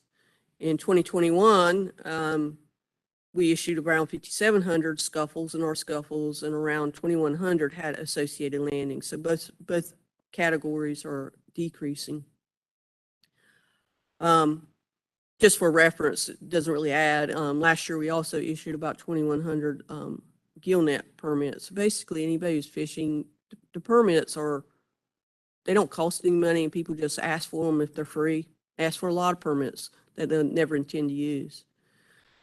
It gets even more complicated when looking at who has an active license throughout the year. It changes daily.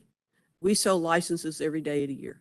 The difference between the number of licenses sold and the number of licenses used cannot be uniformly applied as the same name number throughout the year. And that's where some of the generalizations that I see go. You can't look at the data that way. As a reminder, General Statute 113-168 says that a license has to be renewed. All licenses expire the last day of the year, and they have that whole year to renew their license.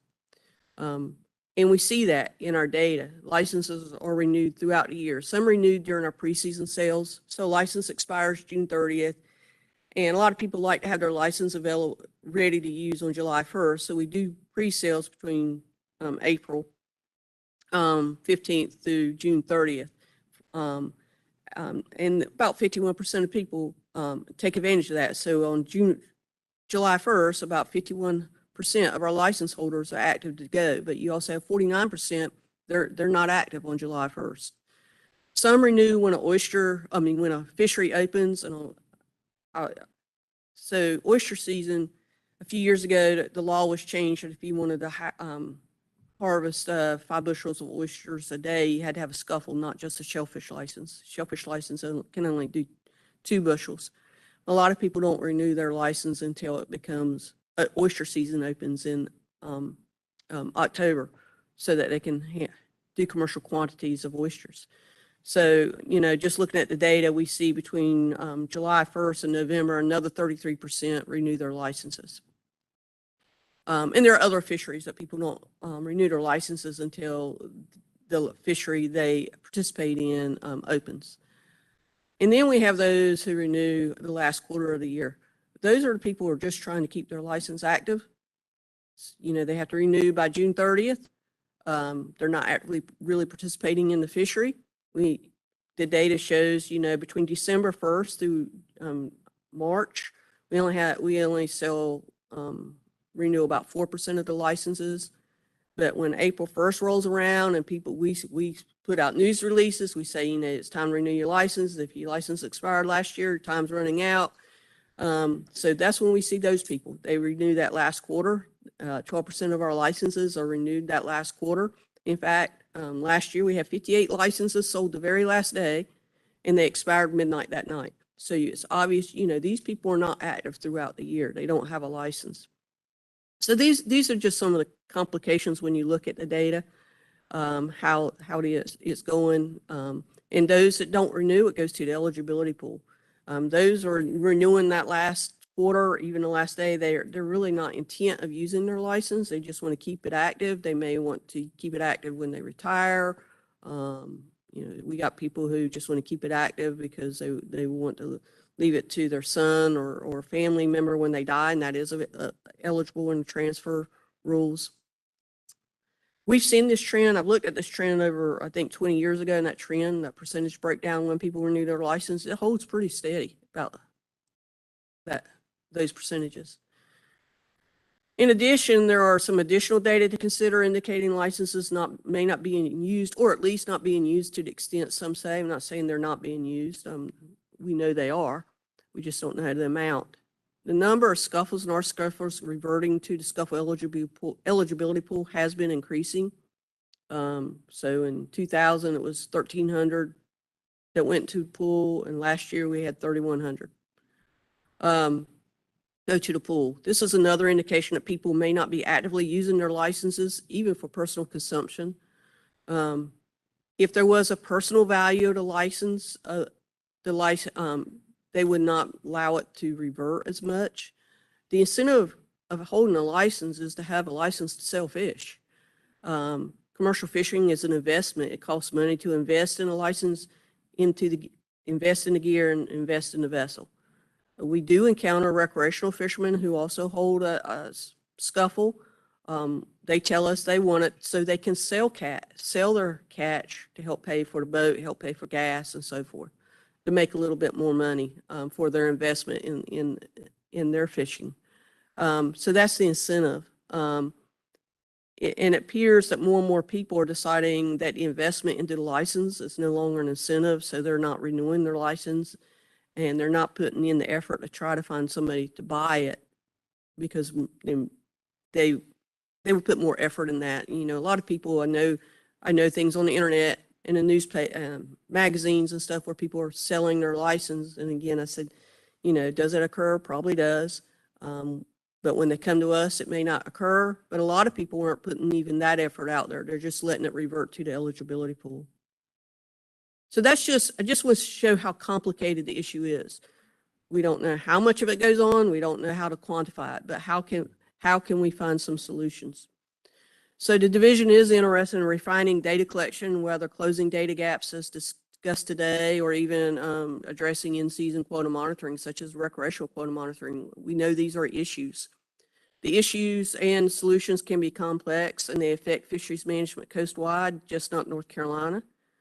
There has been extensive discussions and pilot programs throughout the Atlantic coast to try to find the best solutions for these types of issues. Lost my, I don't know where. There it is. I don't know where it is.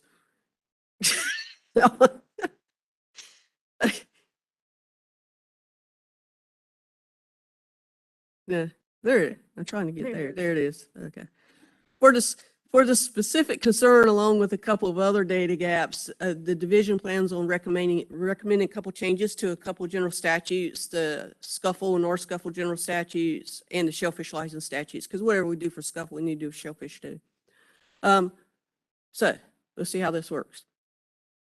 First, we are recommending modification to require reporting of commercially harvested fish that are kept for personal consumption to be reported on a trip ticket through the fish deal. This is what we've been discussing, but the law needs to change to require that.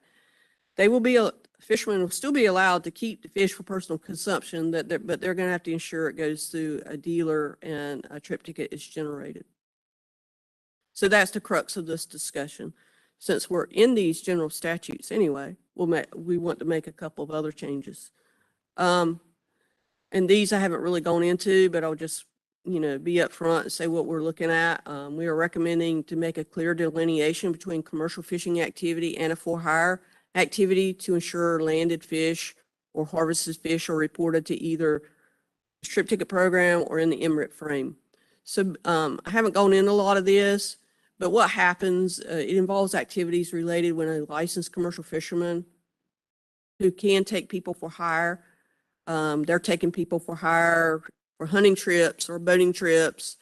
The passengers are paying for the fee. The passengers don't possess a commercial fishing license, but they can assist the fisherman when he has this license. This guy with for hire, he also has a commercial fishing license, assist him in his for hire operation, and then the commercial fisherman ends up giving some of the fish to the passengers to take home. This has been brought to our attention. There's only a couple of operations who have done this. We've tried to address this, let them make sure the landings are going through trip tickets, and the ones we know of, they are. But we want to clarify this and basically make the person be one thing or the other thing. We don't have a North Carolina for-hire license for this type of commercial operation, but we do have the for-hire coastal recreational fishing license that allows them to go out and engage, to go out there. So we're going to make some changes here. We're going to recommend that any person engaged in a fishing operation, commercial or recreational, in which the client hires or pays for a trip that engages in a fishing activity or where fish are provided to the customer, to hold a for hire recreational fishing license. This will restrict the possession of everyone on the vessel to recreational limits and place them in the MRIT frame for recreational data collection. So this, we're trying to define these type of activities. If you want to do this, then you need to get the for hire profile, and then everybody's restricted and you're in that frame. And then we're also going to be recommending the ability to require dealers to submit their commercial landings to us more frequently. Currently, licensed dealers record their landings on trip tickets, and these data are submitted to the division by law by the 10th of the following month. We would like to be able to provide notice to dealers that we want them on some fisheries to submit their data more frequently. A lot of them do anyway when we ask, but it'd be nice to have it in law if we had to force an issue. So with that concludes our presentation. Excellent presentation. Any questions or comments? Commissioner Blanton. Thank you, Mr. Chairman. The last slide that require reporting of commercially harvested fish that are kept for personal consumption to be reported on a trip ticket through a fish dealer. Now, is that going to be a firm recommendation, that particular? We are working on general statute changes that would require that, yes. Now, if there is a fisher holding a commercial license that doesn't necessarily deal with any fish dealer, what do you? If he wants to, in that situation, and he's not a dealer, a lot of them are also dealers, so they have to fill out trip tickets anyway, whether it's personal consumption or sold, because it's at place of landing. But if they're a fisherman and they're only out there fishing under their commercial license, commercial gear, they're going to have to find a dealer to fill it out or become a dealer. They can become a dealer too. So there's no alternative conversation that can occur to put in a mechanism that would ultimately allow the bypass of the fish dealer, however, still require reporting? He can become a dealer and still. Without having to become a dealer, because he's not dealing in fish. He just would, I know an old fella or two that once or twice a year go catch a handful of white perch, catfish, whatever he catches, goes out and feeds the church.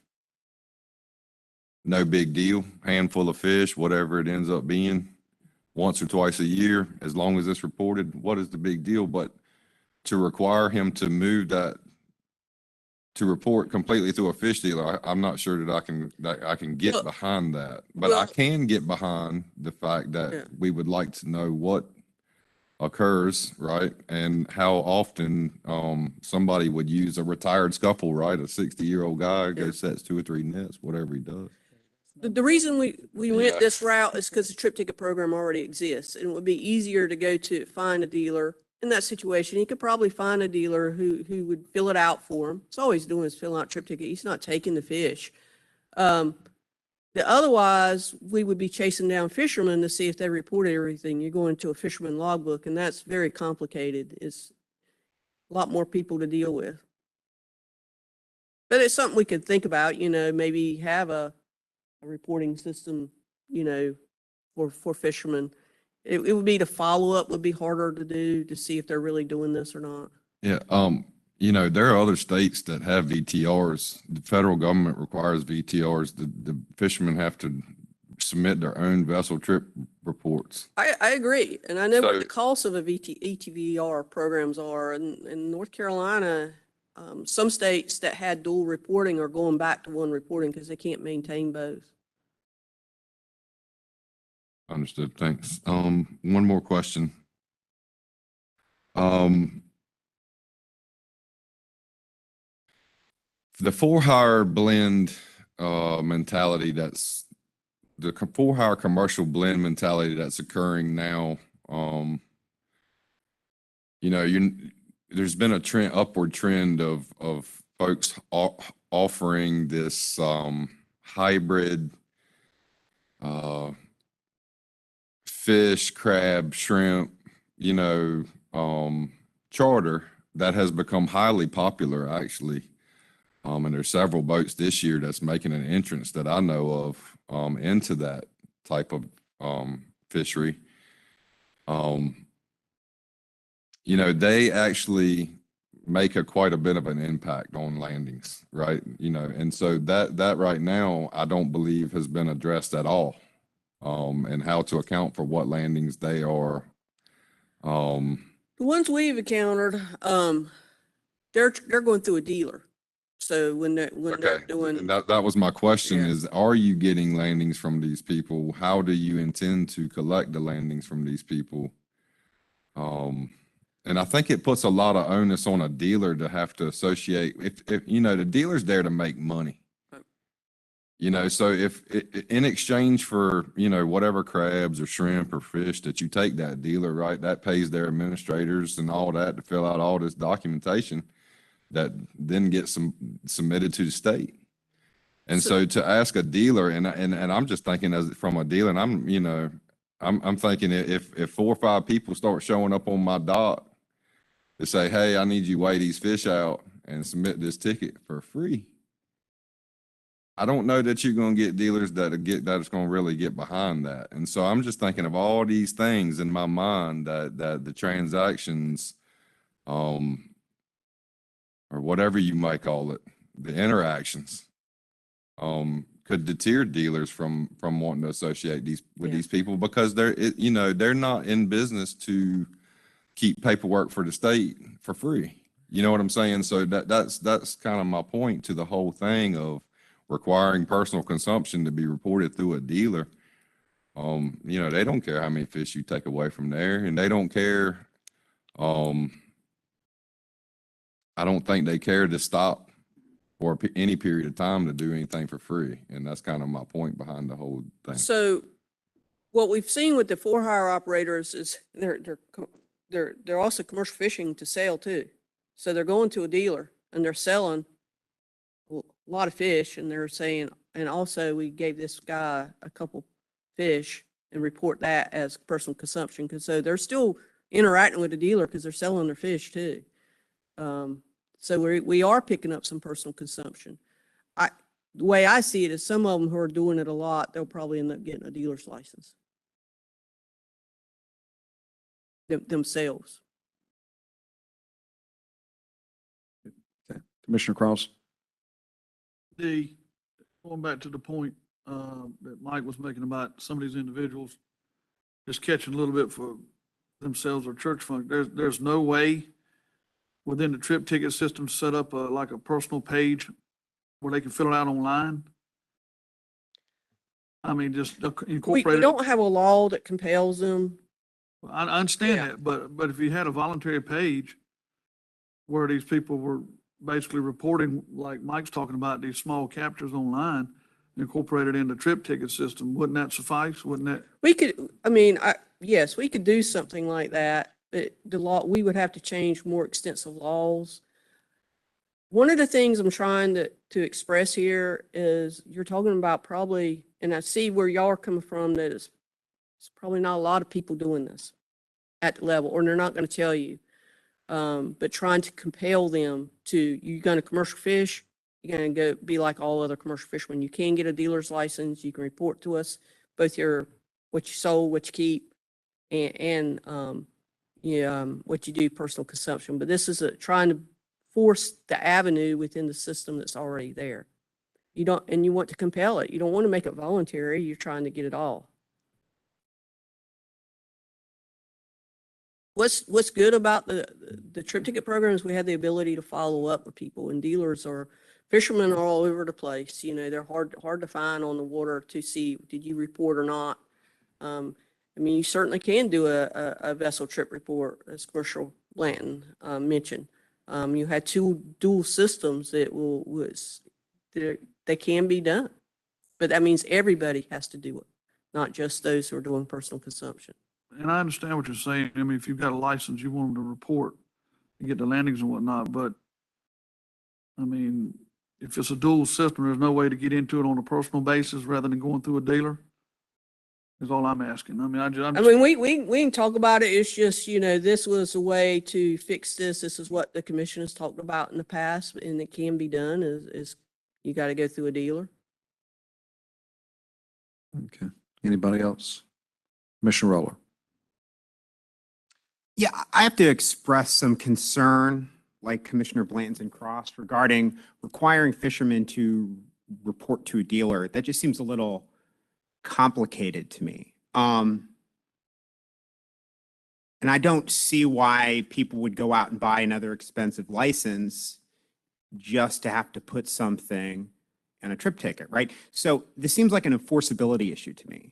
In my discussions with the colonel regarding some of these for hire operations and others who are not using the scuffle as they were intended to use, the colonel told me, I'm sorry for quoting you, but you just have to express that you want to sell that fish, right? So all what a fisherman would do is if he wanted to say harvest over the recreational limit, would just say he's going to sell them.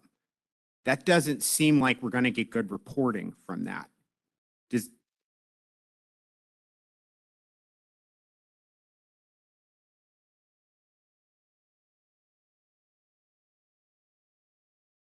That's why we're trying to change the statute to make it mandate that you have to go report that land, you have to report that catch. You have to go to a dealer. And that's the mechanism that we have set up right now, is to go through a dealer to get those landings. So that's we have to change that statute to make it mandatory for them to do that. If not, all that has to happen is their intent is to sell. that's my point, is I don't see how that would change things. What I'm asking is, why wouldn't we put that onus on the fishermen and have a new system to require people, if they're going to have this license and use it and not report fish for personal consumption, to have a individual level reporting system? I understand your concern with that, but I just don't see that changing much. If we change it where it's a mandatory reporting, if we check somebody going down the road, or we check somebody coming in, that's, we can follow up on that to see if a trip ticket was done. So that's the biggest thing, is for us to be able to follow up on something to know if the reporting has happened or not. Mm-hmm. Okay. Understand. Thank you. So is it the division's position that this may or may not be a data gap regarding latent licenses? I think it is a data gap. What we don't know is how big of a data gap. Mhm. I don't think it's as large as what people say. I really don't. And that, Kat, that's my personal opinion. We don't encounter them. Marine Patrol doesn't encounter people in the water that much that don't intend to sell their catch. I just say from my own experience living in Carteret County, being in the fishing industry, is I know a lot of people with scuffles who don't use them to sell fish. They use them to get thousands of dollars off of boat sales tax, to buy outboards and not pay sales tax on them, to be tax exempt for trolling motors and fishing tackle and other such things. No, And I also agree know with that. Yeah. And I also know a lot of people, and this seems to be a growing trend, who are using it to, say, possess flounder inside during the commercial season, both on for hire operations as well as personally. Now, on the for hire operations, most of those fishermen I know aren't selling any fish. They have it for sales tax, and they have it to occasionally be able to harvest more fish like this. And I think personally, I have seen it in particular flounder, whether it was gig fishermen or for hire operations, it seems to be one of the primary concerns or primary uses of that license. That makes sense. So Yeah, it I have makes great sense. concerns about this. Yeah. And this is legal, let's be clear. These people aren't Yeah. breaking the law. Right. Currently, they're not required. The volume, we don't know. I didn't get into people. Yes, people do keep their license for the tax exemptions. That's beyond us. On what even our authority is in general statute. That's a whole other department that deals with that. But, we don't know. That's the problem. We did last year capture 4,000 pounds of personal consumption. Was it flounder or something else? I don't know. With the shortened flounder season, is it made it a little more lucrative? I don't know. That's only been the past 2 years. Well, I mean, on the Hadley survey, which I think the opposition I've always brought to that was that it showed of the survey respondents, and I understand the bias that exists in there, was it showed there was a problem. I mean, what is it, 45, 50% reported that they kept fish for personal consumption? And I guess my concern there was that was what, 9, 10 years ago, and we haven't done anything to follow up on that. So. I mean, that report, again, it includes shellfish license, and this probably goes on a little bit more in the shellfish fishery because of how it's prosecuted, and we would have to tease that data out. And yeah, we have not followed up on, you'd have to be an extensive survey, and you have to do some extensive follow-ups to actually start quantifying. And I think from respondents, they said that finfish was the most kept for personal consumption, if I'm not mistaken, in that survey. It could have been. I saw some of those surveys. I saw some of the outlandish numbers where people were putting down too. It was, surveys are a tough tool without following up because people are trying to outguess you how you're going to use the data.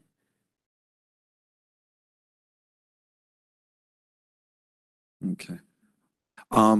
What is a commercial fishing license renewal cost? Is it 600? Was it Scuffle? Was it 400? 400? 400? 400 and something. I think it's a weird number now. I Okay. used to know that stuff off the top of my head. And I know your point about dodging sales tax, which is there. That's another issue. It's something outside of our control. But for somebody to break even on the renewal of a commercial fishing license, they'd have to buy over $5,300 worth of gear each and every year, which maybe that will happen sometimes, and that's without actually purchasing the license to start off with. But if somebody's got it, they're going to use it for that no matter how much they catch. So I've talked about that concern for a long time, but it doesn't get any traction. So, yeah. Commissioner Henderson. Thank you, Mr. Chairman. Dee, as I listened, one of the comments that you made, particularly relative to commercial captains, licensed captains, taking other people out, and they needed to choose. I'm not trying to get a solution here today, but as you look at particularly legislative changes, be mindful that one of the few growing economic factions in the commercial industry that benefits people all around is the ecotourism. Mm-hmm. And so be mindful that we don't write a legislative change that, number one, someone probably would if they're paying attention in the General Assembly would question it. But two, let's make sure we don't sort of inadvertently or unintentionally open up a Pandora's box or a problematic thing there that would cut off something that we are starting to see some real traction in the vein of the agritourism and ecotourism and everything else. That's growing. I don't know how to quantify it. Maybe being able to quantify it would be a good thing, but I just want to make sure we don't get in a situation in an effort to figure out what it is, that we don't throttle it and choke it out before it gets going. But most definitely, and so our recommendations will be going through the department, and they'll shop it around legislatively. That's how the department tries to get changes to laws. And from our concern, our recommended solution may not be the best solution. Our main thing is any of the fish that are caught in those situations, that it can be accounted for, whether it's through trip tickets or they end up in the MRIP sampling frame somehow, just so there's an avenue for the fish to be caught. I just want to follow, and I appreciate that. As you run your decision tree and your options on this, put a parallel path of foreseeable unintended consequences, right. so that those folks who aren't as hands-on, when it gets to Bill, when it gets to the secretary, it's there, so, so conscious decisions are made rather than inadvertence. You mentioned $400 for the commercial license. How much is it for the dealer license? The dealer, to set up for a dealer, was it $100? And then each category is $50. And then once you're a dealer, you don't have to pay that $100 setup fee. You just pay like $50. So if you want fin fishes, each category is 100. Okay. I can't get used to be $50. So a minimum of 200. Yeah. There's fin fish, shrimp. There's several, about 5 different categories. Commissioner Romano, did you have your hand up? Yeah. I'm a fan of the North Carolina trip ticket program. A question would be is how would you compare our data collection here in North Carolina as compared to other states in terms of data gaps and things like that? I think we were like the second trip ticket program to come online on the East Coast. Virginia has a fisherman-based system, but they only do it for non-federal species. Most states, I know Georgia, South Carolina, they're very similar to ours. In fact, they use us in Florida as their example. They had the same issue with personal consumption. Virginia they did some surveys on personal consumption. Well, not surveys because it's a fisherman's based system. About 3% of their landings were for personal consumption, but it fluctuated from 1% to like 4% depending on the species.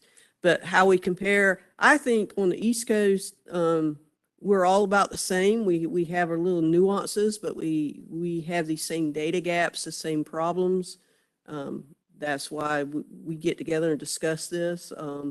So I think we were one of the big leaders because we were one of the first ones to get out there and do it. And now everybody else is caught up with us. So to compare us, I think we're probably all on par with each other.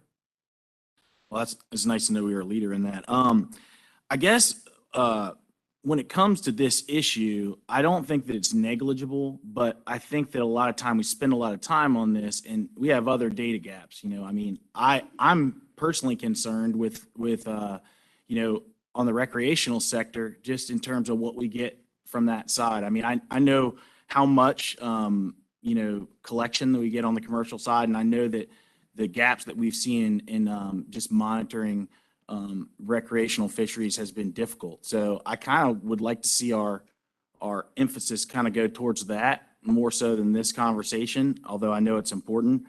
Another just comment I had, talking about behavior of fishermen and why they may renew and then not use it.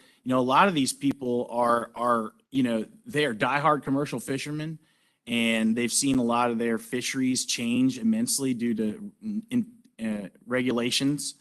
And I think a lot of times they're keeping that license around, hoping for better days where these regulations are loosened up and then maybe they can fish. And so they don't look at it in terms of a 1-year time period. They look at it in terms of a 5-year, like, well, maybe I'll do this. Maybe this will loosen up a little bit and I can fish this fishery in years to come. So, giving them the ability to do that and not, seeing it as some sort of underlying trend of people just doing something, bad behavior. I think it's important to just realize what our fishermen, they literally they're making this commitment, this investment into our fishery, and they're not getting much out of it, even though they really they believe in it. So that's just kind of my comments on that. So the purpose of the Hadley report, and there's some value of that report. It was, why do you have a license? And I think the number one reason was current or future ability to commercial fish was the reason they had it. Right. Any other questions or comments? Great report. Appreciate it. Realistically, I have been told for the last several sessions from leadership in the General Assembly, they're not going to take up anything with fur, fish, or feathers, and they've been pretty true to that. So yeah, maybe we can hit some right buttons with this. Okay. Thank you. Do anything else? Madam Director, let's take a quick 10-minute break. I got a lot of squirming people over here, so 10 minutes.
Thank you.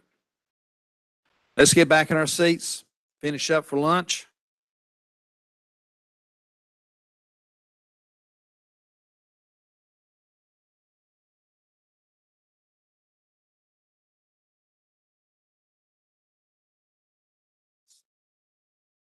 Madam Director. Thank you, Mr. Chairman. Glasses on here. All right, next, we've got Jacob Boyd, who is going to give you a Shellfish Lease Program update. He's probably kind of bored. Rarely anything goes on in the Shellfish Lease Program, but here he is. Thank you, Director Rawls, Commissioners. Hope everybody's having a terrific Thursday so far. I'm glad I get to go right before lunch. So we've had a lot of reoccurring questions with all the ongoing activities, with all things shellfish leases and aquaculture. So we decided to start giving the commission an update at all their meetings. So, because there are a lot of activities that are going on. And so we think it'd be helpful for everybody to know what's happening with the shellfish lease and aquaculture program. So for today's update, I'll be highlighting actions and progress made regarding user conflicts, the shellfish aquaculture enterprise areas, or SEAs, if I refer to them as that, that's what those are, and also shellfish relay. So to start, staff continue to implement mandates and recommendations from the 2019 Shellfish Aquaculture Bill and subsequent legislative studies, including the user conflict study and the SEAs, the Shellfish Aquaculture Enterprise Areas, and Moratorium Areas Study. So for user conflict, you've seen the amendments to 3 of the 11 shellfish lease rules many times and voted to approve them. Those came out of the user conflict study, and they are waiting to become effective. And we also have 9 additional shellfish lease rule amendments proposed. And Catherine will be providing more additional information on the status of those rules when she gives the rulemaking update. But those 3 should be becoming effective this year and working on the others. The Shellfish Cultivation Lease Review Committee. If you remember, this also came out of the Shellfish Aquaculture Bill of 2019 as an administrative relief. So staff developed the Shellfish Cultivation Lease Review Committee standard operating procedures and rule language changes to include in the new procedures for appeals by third parties that was also required out of the Shellfish Aquaculture Bill. So going on to SEAs, the Shellfish Aquaculture Enterprise Areas. So the Shellfish Aquaculture Bill addressed SEAs in 2 ways. First, it allows the Secretary of DEQ authority delegated to the DMF Director to establish SEAs in compliance with existing shellfish lease statutes. And 2, requested the SEAs and moratorium areas study to determine the feasibility of allowing SEAs and moratorium areas that are currently closed to shellfish leases. So staff developed an implementation plan to address both SEA items that came out of the bill. So to develop SEAs in North Carolina, it's important to review the successes of other states. So we've been having discussions with Florida and other states. Florida having, I would say, the most successful program of this to kind of base as guidelines as we start developing in North Carolina. So to start, this year we're working on what we're calling the Bogue Sound pilot study to gather stakeholder input on SEAs and in general, SEAs and moratorium areas.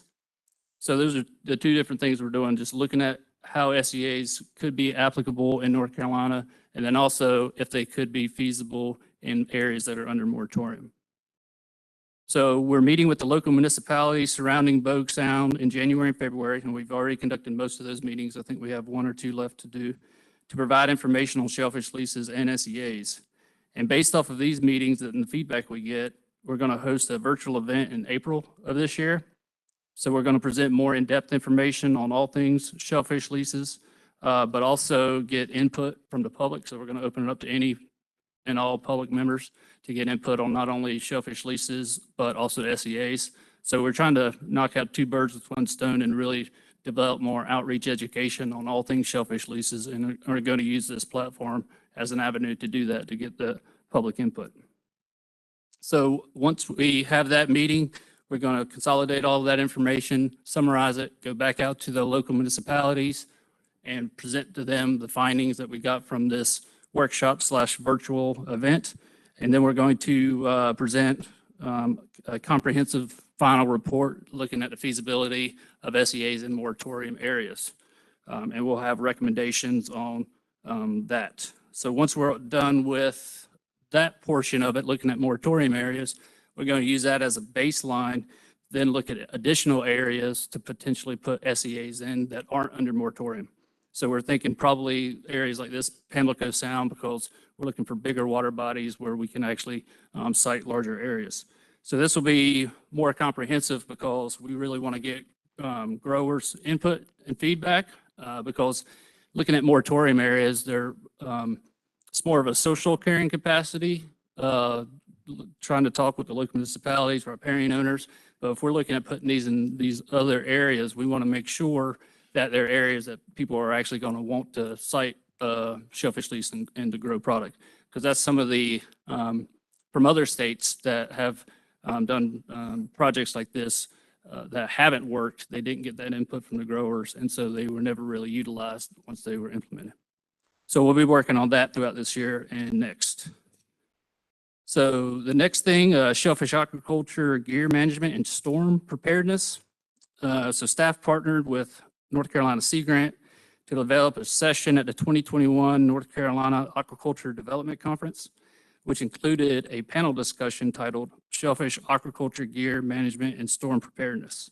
Staff also partnered with NOAA's Office of Response and Restoration's Disaster Preparedness Program, which I'm glad my program's name is not that long and I don't have to say it all the time, and Marine Degree Program, the NOAA National Weather Service, and North Carolina Sea Grant and North Carolina Coastal Federation. And we hosted a virtual aquaculture gear management and storm preparedness workshop in 2021. We had over 60 individuals from the shellfish farming community that attended. And the goal was to bring people together and growers together in the shellfish aquaculture community to improve aquaculture gear management and storm preparedness. And growers who attended the workshop received free permanent gear tags with the funding that we had to put on the workshop. So the deliverables from this workshop will include the Shellfish Aquaculture Storm Management Plan and a resource guide, and that's going to be available in the next couple of weeks as we gear up for the next, no pun intended, season for accepting shellfish lease applications. That will be included in people's packet. So it'll be a checklist of pre and post storm, what to do to help prepare your gear for when storms come to try to lessen the impact to farmers and make their farm more resilient. And of course, lessen marine debris post-storm. So lastly, just an update on the Shellfish Relay Program. In 2019, a thorough evaluation of the relay program was undertaken by staff to determine if the current structure of the program is in line with the original concept and to propose solutions to issues identified in the process, including one, having sufficient staff and resources to implement federal and state rule requirements. So if you are not familiar with it for the Shellfish Relay Program, there has to be a Marine Patrol officer present for the relay of all clams and or oysters from the relay site to the individual shellfish lease. So the second issue was concern over taking of public trust product for private use on shellfish leases. So we had a lot of issues and concerns raised about taking product from an area and moving it to their private shellfish lease where the area had water quality issues anyway, and removing that product that could be enhancing the water quality. 3, temporary loss of ecosystem services, i.e. habitat, water quality, when shellfish are removed from the system. And 4, new statute language not allowing relay product to be used towards fulfilling annual shellfish lease production requirements. So the 2019 aquaculture bill also, with the new production requirements that are coming in, does not allow for the relay product to count toward a shellfish lease grower's production for their lease. So with these in mind, the decision was made to shorten relay season with limited days per week and limited areas open for relay. So the 2020 and 2021 relay seasons were reduced to 2 days per week with rotational harvest areas due to the number of resources and staff needed to stay in compliance with the federal and state requirements. After the 2021 relay season, staff met with management to determine next steps based on the 2 reduced seasons and the relay program evaluation from 2019 and with updated information that we had at the time. So due to the issues surrounding the relay program, the new statutory requirements, and the resources required to carry the program out each year, the decision was made to phase out the program over a 3-year period. This would allow for 3 additional scaled-back relay seasons starting this year, 2022, with no more than 2 days of relay per week based on resources. The number of remaining seasons and number of relay days within each season will be contingent on DMF resources, just like we do every year, looking at not only the natural resource, but the resource to actually carry out the program. So during this phase-out period, the division will work through the rulemaking process to amend pertinent rules to remove relay, and we will continue discussing at future commission meetings as we move forward with the rule amendments as they come. And Catherine will obviously keep everybody apprised and up to date on all the information as we go through that process. So thank you, Director. That concludes my update. Any questions? I have just a quick question. I think I may have just missed it, but when did you say that first SCA might become available? So as far as like actually citing them, this first initiative over this next year is looking at the feasibility of actually having SEAs. So we'll have recommendation based on all the input that we have from all the different stakeholders of if there are areas that could be feasible to have them. And at that point, we would look at actually the siting requirements. So the rub comes that even if we determine an area, like let's say in Pamlico Sound, where we say there's 50 acres that would make a good SEA, we have to follow the same process as any other shellfish lease applicant by doing a site investigation, going out for public comment, public hearing, and making the decision on it, which can or be appealed. So once we get to that point of, do we feel like there's an area where these would be a viable option, then we'll look at start determining the methods for siting them there. Thanks. So long story short, not this year. But we're definitely working on it hard. Any other questions, comments? Sam? As far as the relay goes, I know that that's a problematic situation. I understand it. I've participated in it. I support it based on the fact that it is a traditional way of growing shellfish that people have done for a long time, and it doesn't have any visibility issues with like cages, floating cages. It's all generally on the bottom. And I was just wondering if there's any way that we can be a little bit more kind of surgical on how we approach kind of regulating those things rather than a complete phase out, but more of like seeing who the traditional users are and interacting with them on a person to person. So we could get Marine Patrol in there. Everybody could kind of coordinate and be able to go into these areas. And I know there's still ecological concerns, which I kind of somewhat take issue with, because I do believe that when you pull out of these closed areas, that you may even provide opportunity for more growth. Sometimes you get things that just kind of bottom that kind of locks up. So I didn't know if that was a possibility to be more just hands-on in terms of who are the people that are relaying, where are they relaying from? You know, nobody's using this particular water body. Everybody's using this particular water body. Let's use this, to kind of interact with them in that way. Yeah, so no, that's a great point. So we kind of do that every year. When we set to look at the upcoming season in the spring, we contact people that participated in years before, seeing what areas are productive, what areas aren't productive.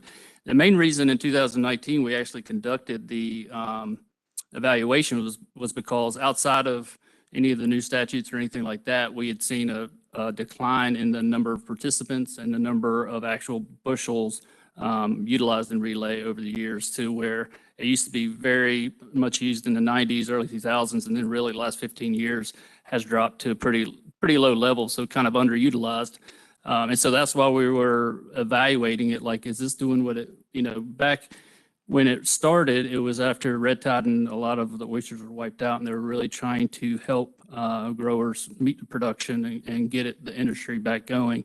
And with the decline and the shift in the industry to really utilizing gear and water column leases, and we still do have a small amount of participants that utilize it. So We are looking to, in the future, possibly, examining the shellfish seed oyster management area to try to revamp that permit. And because the thing with the relay program is when you move it from closed to open, that's where you have to have that observation by Marine Patrol. But if we could figure out a way to do it even through like a culture planning program or something like that, where we could still utilize some sort of a relay, but from an open area to an open area, that takes out that complication of all the national and federal requirements that come in for having to observe. So as we do the phasing out of the closed area, we are looking at other avenues to potentially have some sort of a relay program of product from open to open, if that makes sense.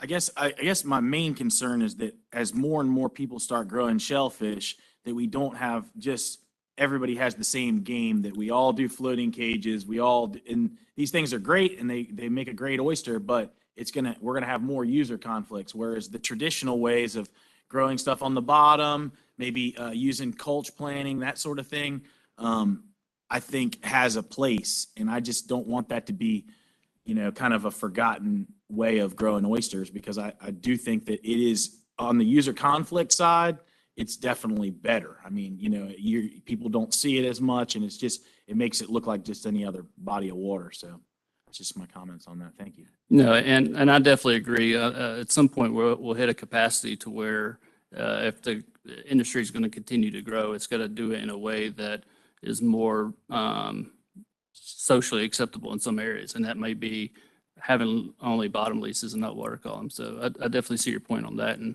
as we evolve and the industry evolves, we'll keep that in mind. Commissioner Posey. Just a slight caution on the habitat component, removal affecting habitat. When you think of habitat function, ecosystem function, you have a couple of different ones you're interested in. One is removal of materials from water column, cleansing the water. Another one is providing habitat for your shrimp, crabs, juvenile fish. And as you well know, a senescent old oyster bed, which has lots of open areas, lots of open shell, maybe 25 to 50% live oyster, may be ideal habitat. Whereas a younger bed, one that maybe you've had some removal, you had a lot of recruitment, it's a much higher percentage of younger growing oysters, is going to remove more material from the water column. And so, the comment about, well, if you remove them, that affects the ecosystem function. Well, like Sam was saying, it may enhance one ecosystem function while reducing another. So it's not a simple thing, and I think that calls for diversity in management approaches and how we might consider those impacts. Absolutely. Thanks, Dr. President. Okay. Anybody? Commissioner Roller. I want to expand a little bit on the comments between Commissioner Romano and Jacob, because I feel I'd be negligent to kind of provide this comment. I have heard from so many people in the for-hire industry over the last couple years, particularly south of Swansboro in the Sound, Topsail Sound, New River, Stump Sound. They are really frustrated with the growing amount of oyster leases, and they feel a little bit disenfranchised by the public comment process. Now, it's not that these fishermen are opposed to aquaculture. It's just that they feel this expansion of leases in the area is limiting their access to their traditional fishing grounds. Specifically in these shallow, high tidal areas, it's preventing them from traveling where they normally travel, being able to get through areas at the lower tides they simply do. I mean, I don't feel we necessarily need to hear your comment on that, but I just feel that I have to mention this because I am hearing from so many people, and I know your staff is too. So yeah, absolutely. So I just want to make sure that this is part of the discussion going forward, because there's just a lot of talk that their comments really aren't being addressed in the way that they feel they should be. No, absolutely. And yes, we've heard it, and we had recently Onslow County and Pender County and Carteret County public hearings on some proposed shellfish lease sites. And so a lot of those concerns, I think, will be addressed with this current rule package that should be going into effect this year. And again, I'll let Catherine go into most details, but because all of that came out of the user conflict study, where we try to take all of that into account when we were like, how can we modify the current structure to be more user-friendly, allow more navigation? And so like the 250-foot buffer in between shellfish leases, that's part of it. So that will allow navigability around. So you're not blocking off a whole section of shore. 250 feet, increasing from 100 to 250 feet from a developed shoreline.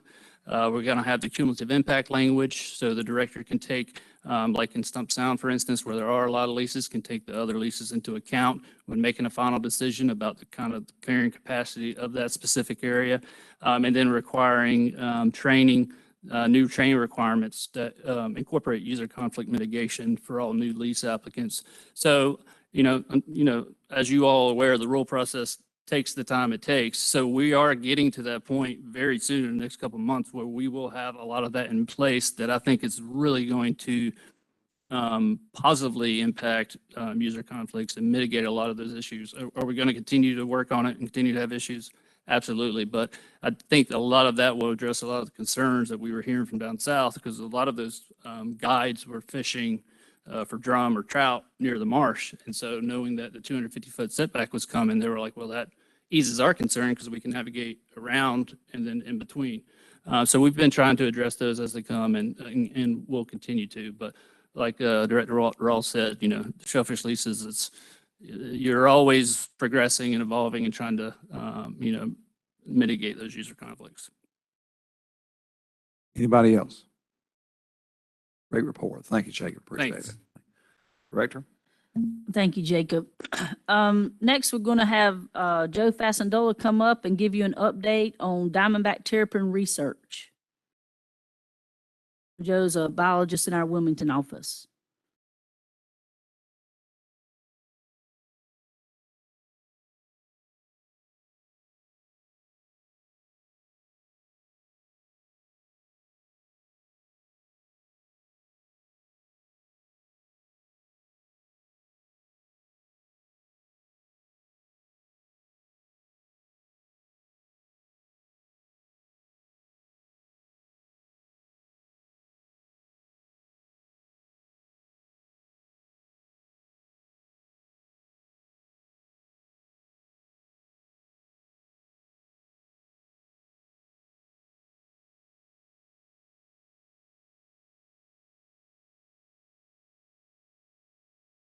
Thank you.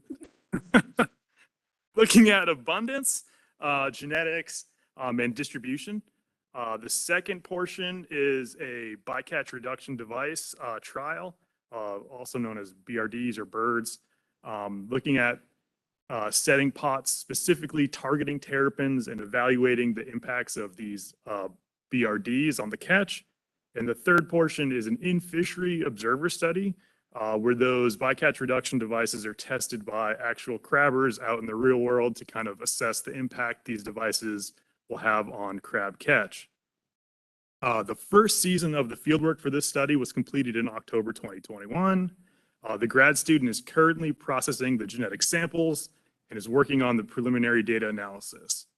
Due to issues with getting this funding in place, fieldwork for the project got a lot later of a start than we would have liked. But the distribution and hotspot sampling for terrapins did go very well, but we did miss the window where terrapins are greatest to be vulnerable caught in crab pots in the spring for those BRD trials. Good news is this left us with enough funding for an additional 10 weeks of fieldwork upcoming in this spring of 2022. And this will be during the period when terrapins are both most vulnerable to catch and we consistently catch terrapins. These extra weeks will allow us to use what we learned last season to really increase our sample size of terrapins during these BRD trials.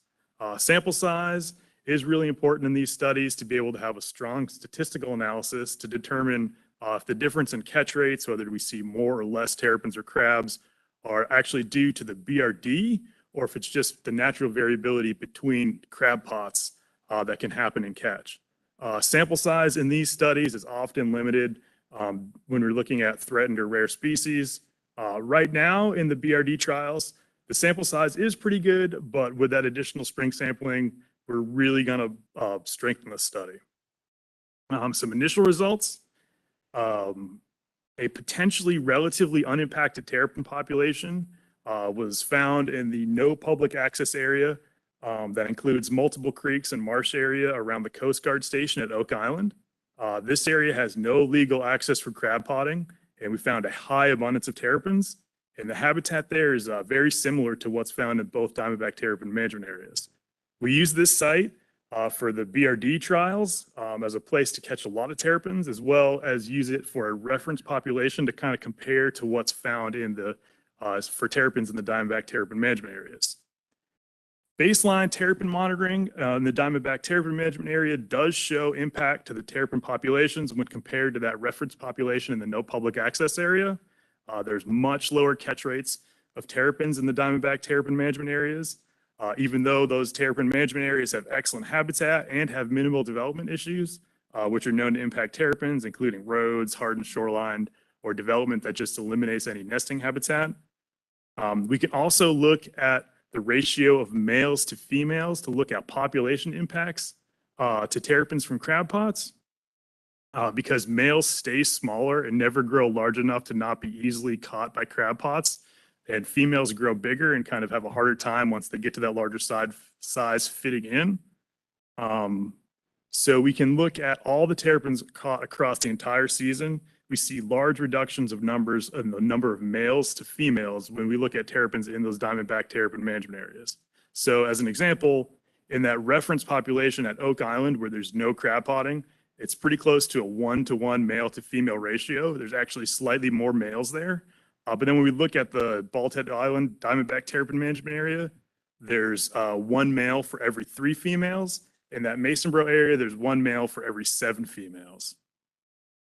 This decline in the ratio of males to females also corresponds to kind of the basic effort data we have, looking at fishery participation in these 2 areas, with Masonboro Island having the greatest number of average participants per water body acre, followed by Bald Head Island and then Oak Island. So as the participation kind of density goes down, the number of males kind of increase.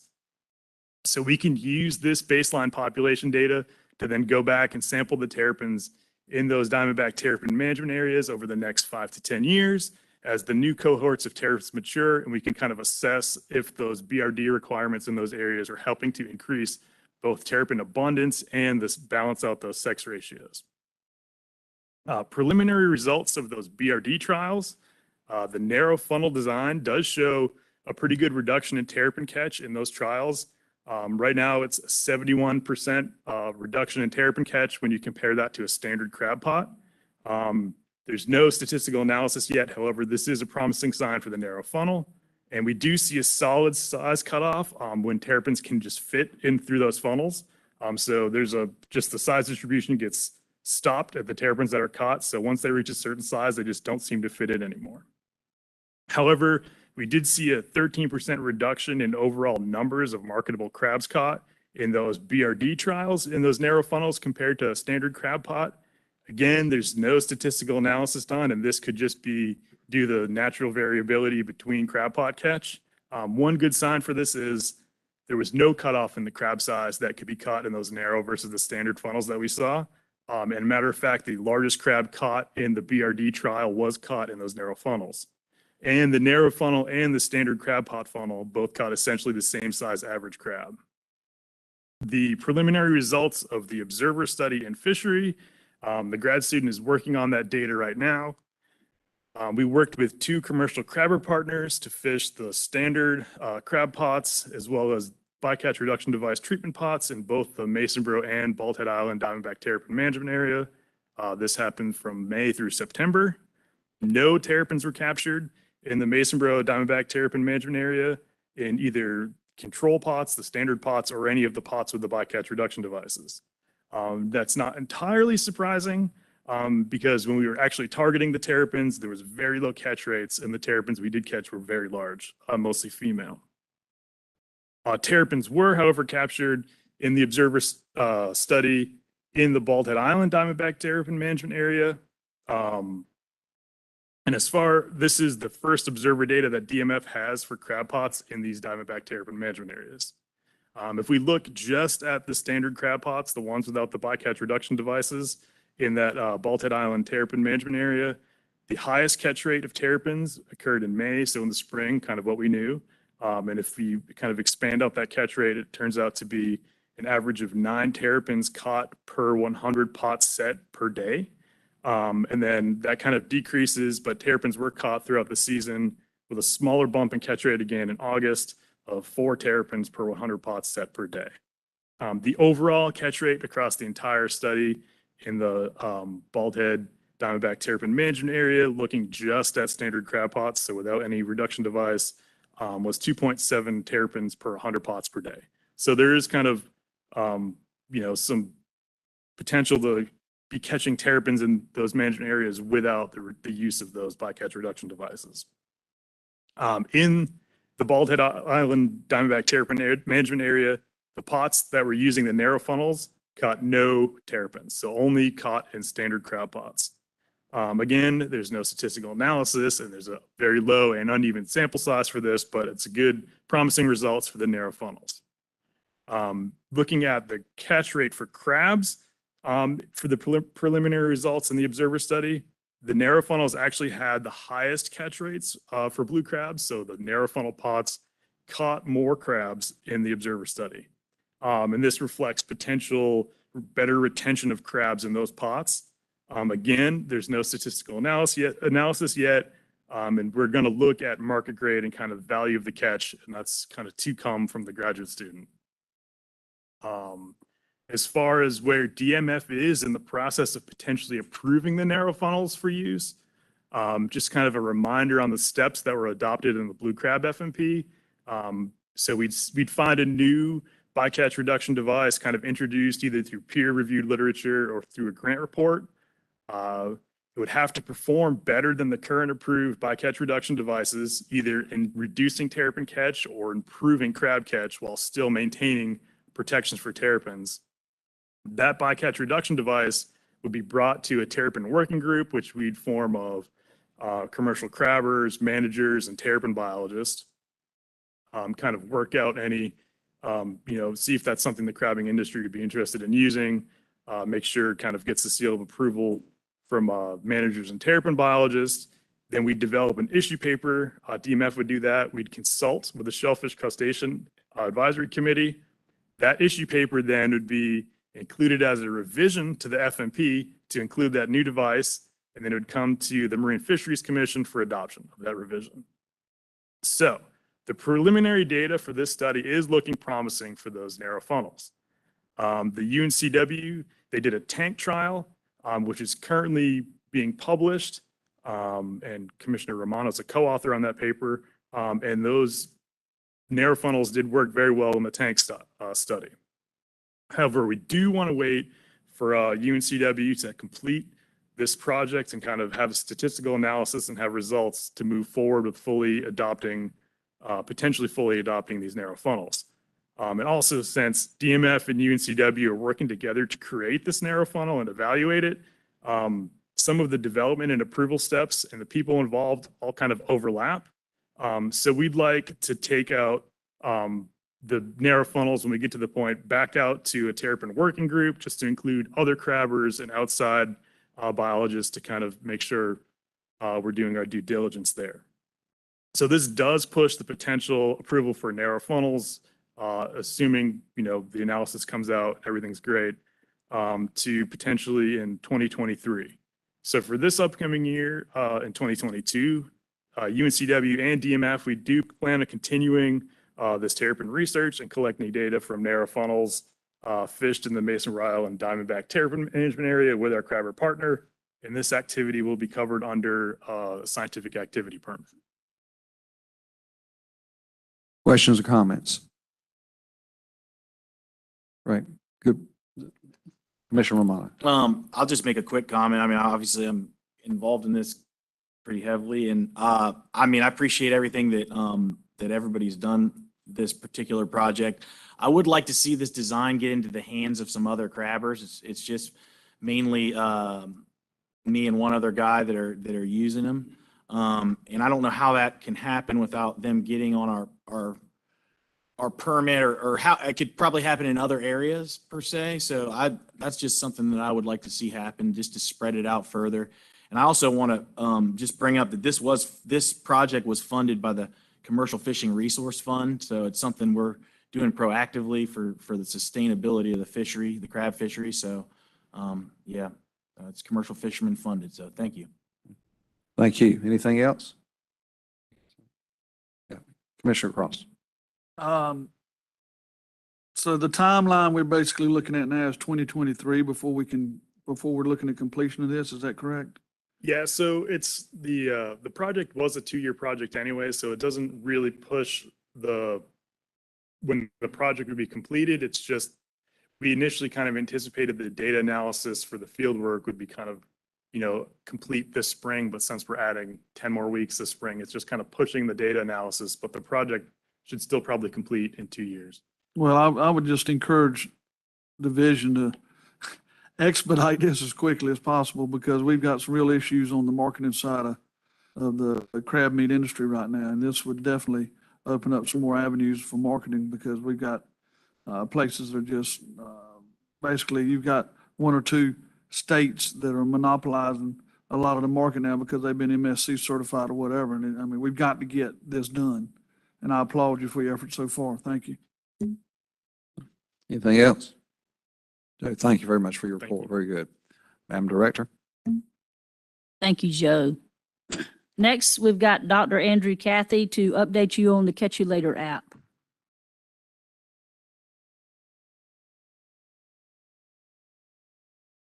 Thank you, Director Ross, Chairman Bizzle, Commissioners. Again, my name's Andrew Cathy. I supervise the Coastal Angling Program, which includes all of the division's recreational fisheries dependent data collection programs. And I'd like to give you a brief update on our most recent data collection initiative, Catch You Later.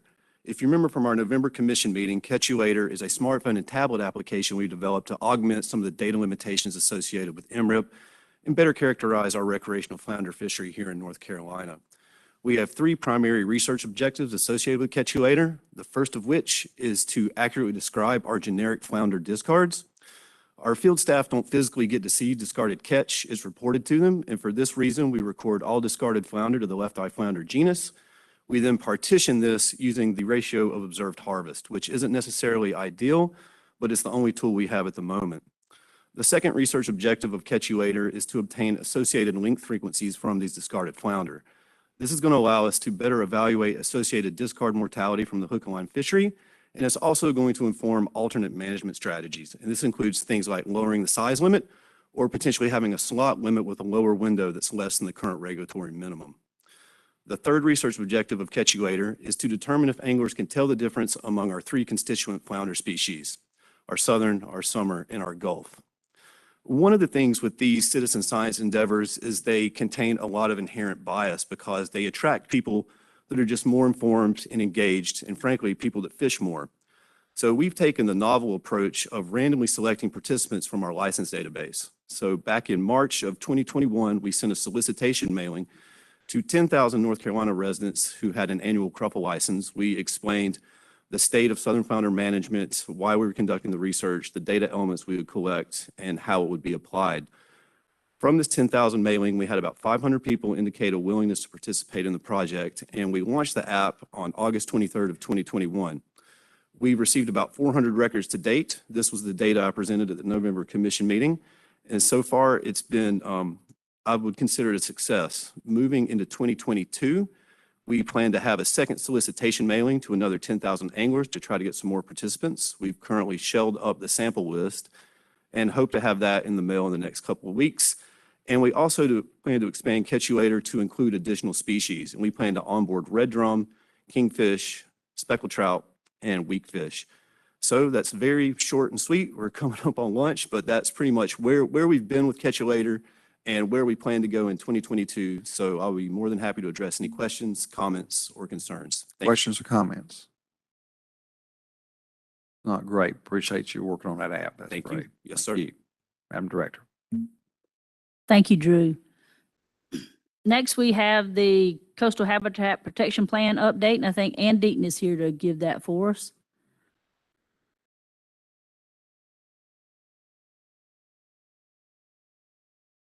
No, it's not. Right. Thank you, Dr. Rawls, Commissioner Bizzle, Chairman Bizzle. So since our last commission meeting, the CHIP was approved by the Department of Environmental Quality Secretary Beiser, in December, and sent on to the Legislative Committee and the Environmental Review Commission as informational items, as required in that statute. Staff has drafted since then an initial work plan to aid in prioritizing the 49 recommended actions that are included in that CHIP amendment, delegating lead staff for specific actions, and establishing timelines for steps to achieve those. The CHIP Steering Committee and the CHIP team will be meeting this spring to keep the CHIP Steering Committee informed on the implementation progress, to discuss any other emerging issues, and just keep everything going and keep the communication going between the commissions. We're also working to fill Casey Knight's position since she's taken a promotion with fishery management. As you may recall, one of the recommended actions in the amendment was for DEQ to support forming a public-private partnership that would engage a diverse group of stakeholders to assist in developing, implementing, and securing decision-maker support and funding for measures in the 2021 amendment that protect and restore water quality. So the idea was to just reach out to a bigger group, try some additional approaches to get more done, since our staff is limited and our funding is limited. So DMF staff has met with a few of the NGOs that have been involved with the CHIP process to begin planning how to form this partnership. We're developing a framework of governance to ensure everyone involved is on the same page as far as expectations, roles, and process. The group would be reporting back to the CHIP Steering Committee at meetings on a regular basis. We plan to prioritize the recommended actions that the partnership would address to maximize the effectiveness of that group. Actions will be focused on water quality improvements through increased engagement of stakeholders, assistance in working on appropriate recommended actions, and outreach to increase support for actions from decision makers, stakeholders, and the public. There were also several recommended actions associated with improving water quality to sustain submerged aquatic vegetation or help restore it where it's been lost. DWR is already working on this. They're working on new water quality standards for light attenuation, light availability, and possibly nutrients. They're doing this through a nutrient criteria development plan for Albemarle Sound as a beginning, and then they'll be working on other estuarine waters later. They have an internal committee of staff, and then they meet with a scientific advisory council, which is consists of experts in water quality and seagrass. Next, we have another recommended action in that plan to support and participate in the South Atlantic Salt Marsh Initiative. This is an effort to conserve 1 million acres of salt marsh in the South Atlantic. It was initiated by the Department of Defense, who has a group called SURPASS, as well as Pew Charitable Trust.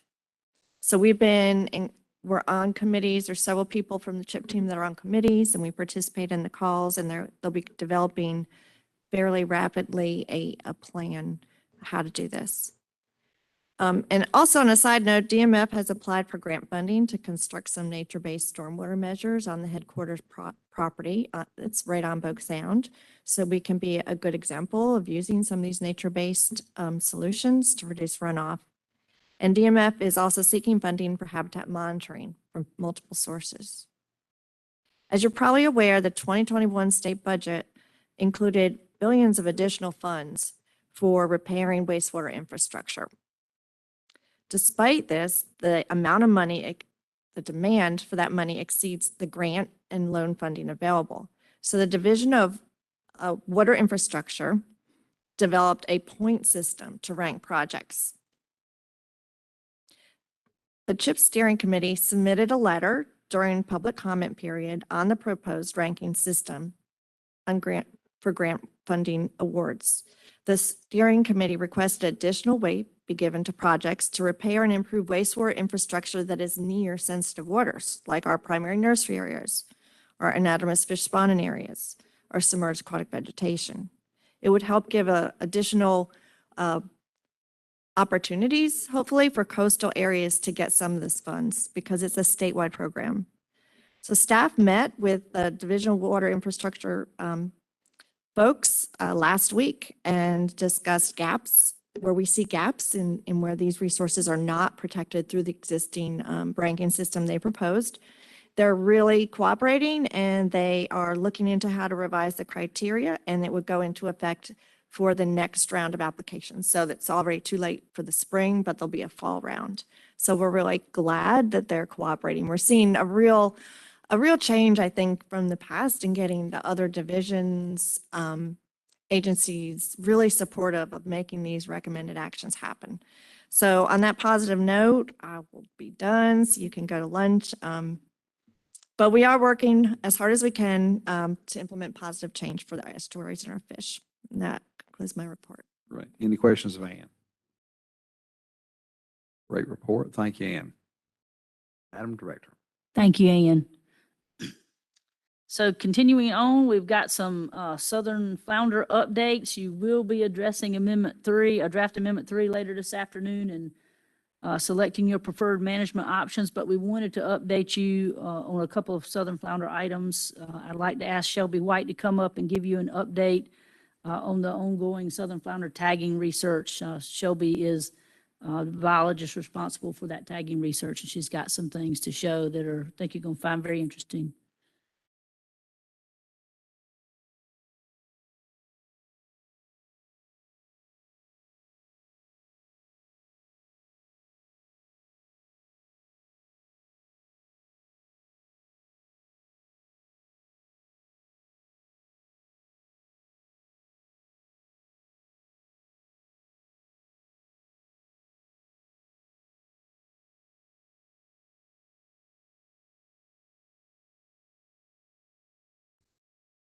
Okay.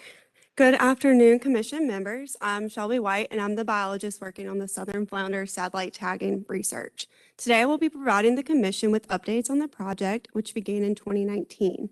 As a reminder, this research was funded through the Commercial Fishing Resource Fund.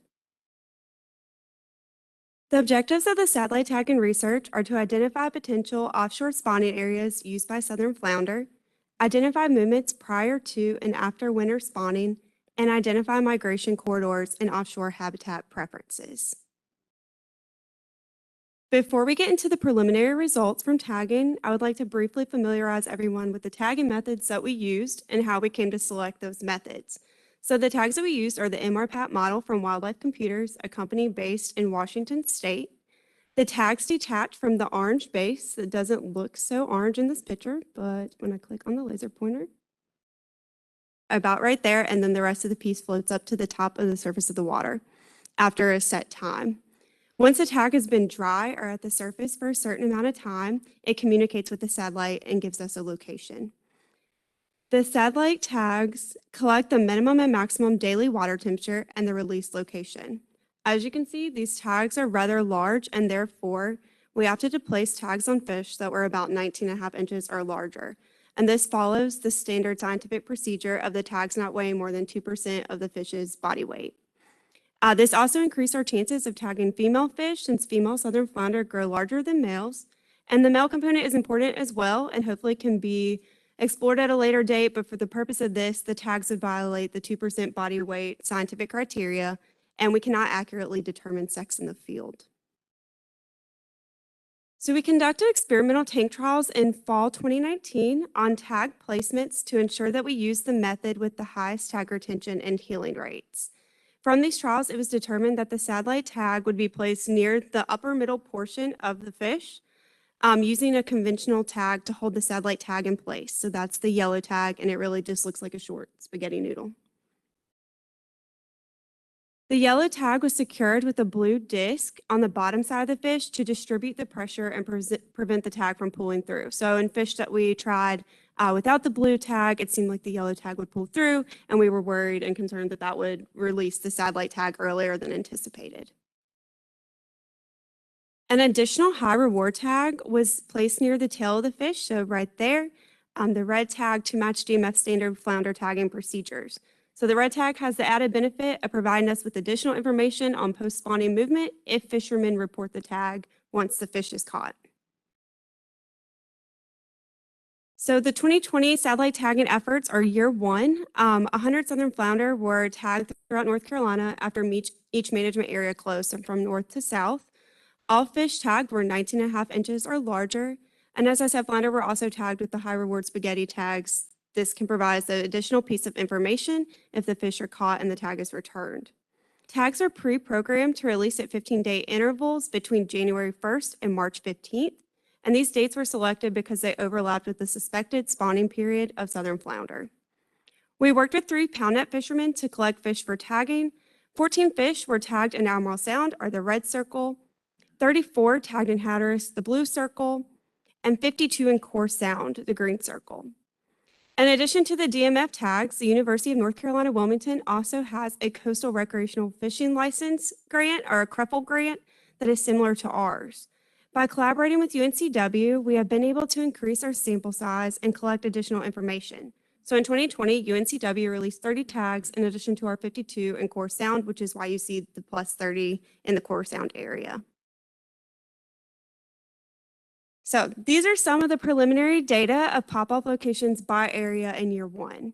We're working with additional groups and researchers to make sure that we have the best representation of results possible.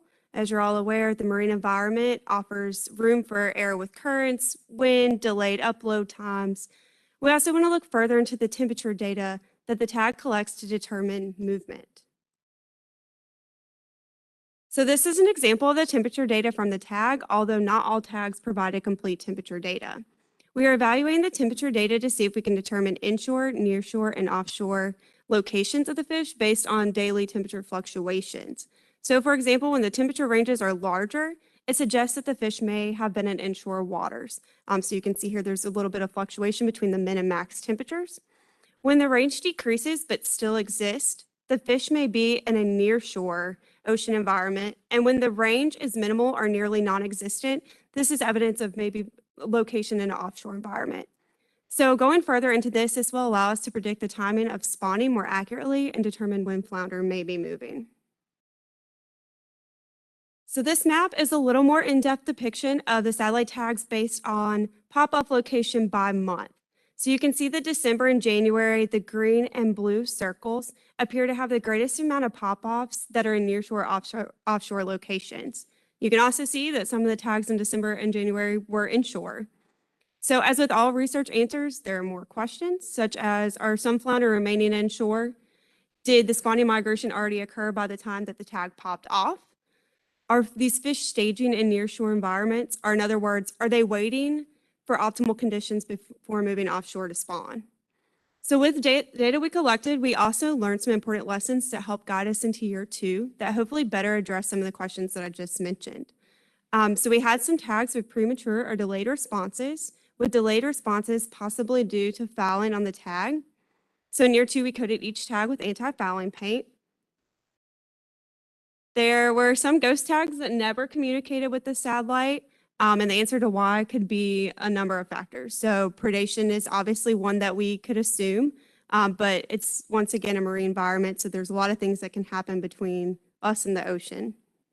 The premature and delayed tags still offer valuable information, however, and we may be able to backtrack delayed responses using models that include water temperature, sea surface currents, and some wind magnitude and direction factors.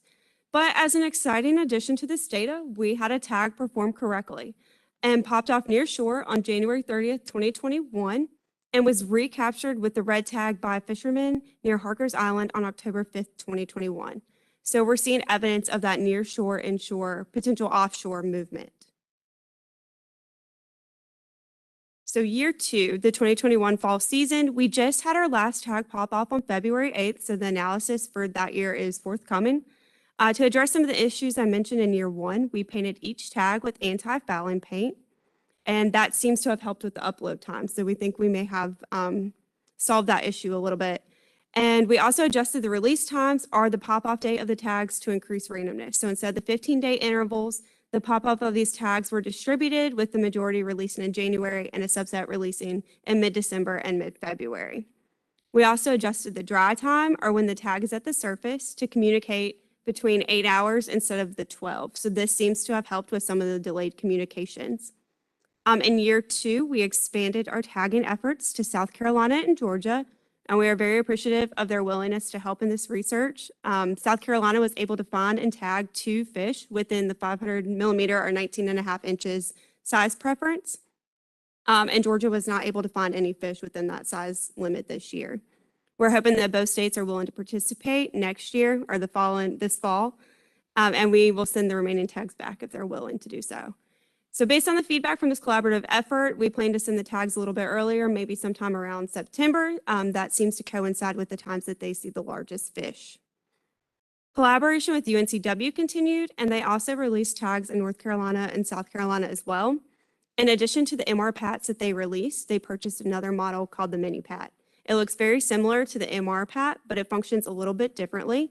So these tags are more costly, but they can collect temperature and depth at different time scales. So they're set to, I believe, 2 hours currently. So every 2 hours, they collect the temperature of the fish and the depth at which the fish is located.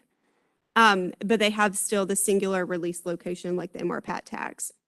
So they released all 10 mini PATs that they have purchased in year 2 across North Carolina, and these are scheduled to pop off a little later in the spring, so March, April. We are hoping that the mini PATs will provide a better picture of the temperature data like I talked about earlier, and then maybe we can put those together to really determine the location of these flounder. So in year 2, DMF satellite tagging occurred in North Carolina in 3 places with collaboration from UNCW. So the plus is going to be UNCW's fish. Tagging occurred in Hatteras, the most northern portion, where DMF released 39 tags with an additional 9 from UNCW, and the Core Sound area where DMF released 26 tags and UNCW 5, and in the Cape Fear region where DMF released 3 tags and UNCW released an additional 5 tags. The 2 tags that were released by South Carolina Department of Natural Resources, they were released in the Combahee and Ashley Rivers, both near Charleston. UNCW also released 2 tags with the charter fishermen in South Carolina. As I mentioned previously, UNCW also distributed the mini PATs throughout North Carolina, although they are not represented in this figure. So as I mentioned, we just finished up collecting data in year 2 with the last tag releasing on February 8th. I wanted to give you an idea of what we're seeing thus far, although it's preliminary, from the DMF release satellite tags. So this is a figure of pop-off locations by tag and site. So the tag and sites are the 4 black stars. We are seeing quite a bit of movement with some fish inshore and others near shore, offshore. I don't want to go into too much detail since we haven't sat down and thoroughly analyzed this, but it seems that we're seeing some similar movements to year 1, some indication of some near shore, offshore movements, and then some fish that remained inshore. In addition to the work done by the North Carolina Division of Marine Fisheries and UNC Wilmington with satellite tags, East Carolina University has a Coastal Recreational Fishing License Grant or CREPL grant that focuses on assessing the timing of offshore migration and locating possible spawning habitats with acoustic tags. And acoustic tags just involve in planting a tag in the fish, and there's a receiver in the water, and when it swims by, it pings, lets you know that the fish was there. They are also conducting larval surveys at potential spawning sites to search for southern flounder eggs and identifying pathways of larvae, determining sex and maturity of adults offshore, and using otoliths or the southern flounder's ear bones to look for chemical cues of migration in adult southern flounder. The South Carolina Department of Natural Resources has an ongoing project for genetic analysis on southern flounder. North Carolina DMF has provided approximately 600 fin clips for this research, about 200 from each management area. And then lastly, the Gulf States Marine Fisheries Commission has an upcoming symposium at the end of March to discuss all things flounder related. So DMF plans to provide a satellite tagging update there as well as a management update. So once again, we'd like to thank the Commercial Fishing Resource Fund for funding this research. We'd also like to thank the fishermen who are willing to work with us on this project, our collaborators, as well as the division staff that assisted with tagging. We cannot do it without all of these people at work. At this time, I'm happy to answer any questions relating to the satellite tagging research. If anyone has any additional questions or wishes to reach out at a later time, my number and email is on the screen, as well as the Southern Flounder FNP co-leads Michael Leffler and Ann Markwith. Thank you. Questions, comments, Commissioner Cross? Most of these tags are set to pop off at what interval? So in year one, they were 15-day intervals. And in year two, a majority was in January. So they were randomized in year two. So there's a subset that were mid-December and a subset that went to mid-February, but the majority were January. Okay, do we possess, or is there a mechanism out there? Because I think what we're trying to establish, if a lot of these fish return to the ecosystem after they spawn, if they come back, annually, if they keep coming back or not. Is there any such mechanism, such as a long-term tag, that we could look at possibly putting on some of these fish that would pop off if they come back? I mean, in other words, get the whole round robin trip. Is there a tag that we could purchase that would do something like that? There are some tags, and I know you can extend the date of the MR PATs and mini PATs, but of course their technology is limited to the amount of time. They have a battery in them that, lasts depending on conditions and how much it communicates and all those things go into factors. But I would point out that the high reward red tag is a good indication of that as well. So we have that on the fish. And like I said, there was the one that went near shore, potentially offshore. We'll look more at the temperature data, and then captured back inshore near Harker's Island. So we're seeing that evidence of the fish moving back in, but I'm not sure if there's a tag that will give us, years worth of data. I'll touch on that just a second. So as Shelby mentioned, East Carolina is working on a tagging project as well, using acoustic tags. Those acoustic tags are 2-year tags. The methodology of that is it would allow to see that fish move into an offshore environment and come back, right? The difficulty with that is identifying the areas offshore to place an array. So they do have a couple lines of receivers in the offshore environment that they have pinged fish on and have seen that movement inshore and offshore, as well as the mini PATs that Dr. Sharp has purchased through the Coastal Recreational Fishing License. Those tags are a longer duration tag. Unfortunately, they do not provide additional locations. So if they go offshore and come back inshore, we don't have a location offshore.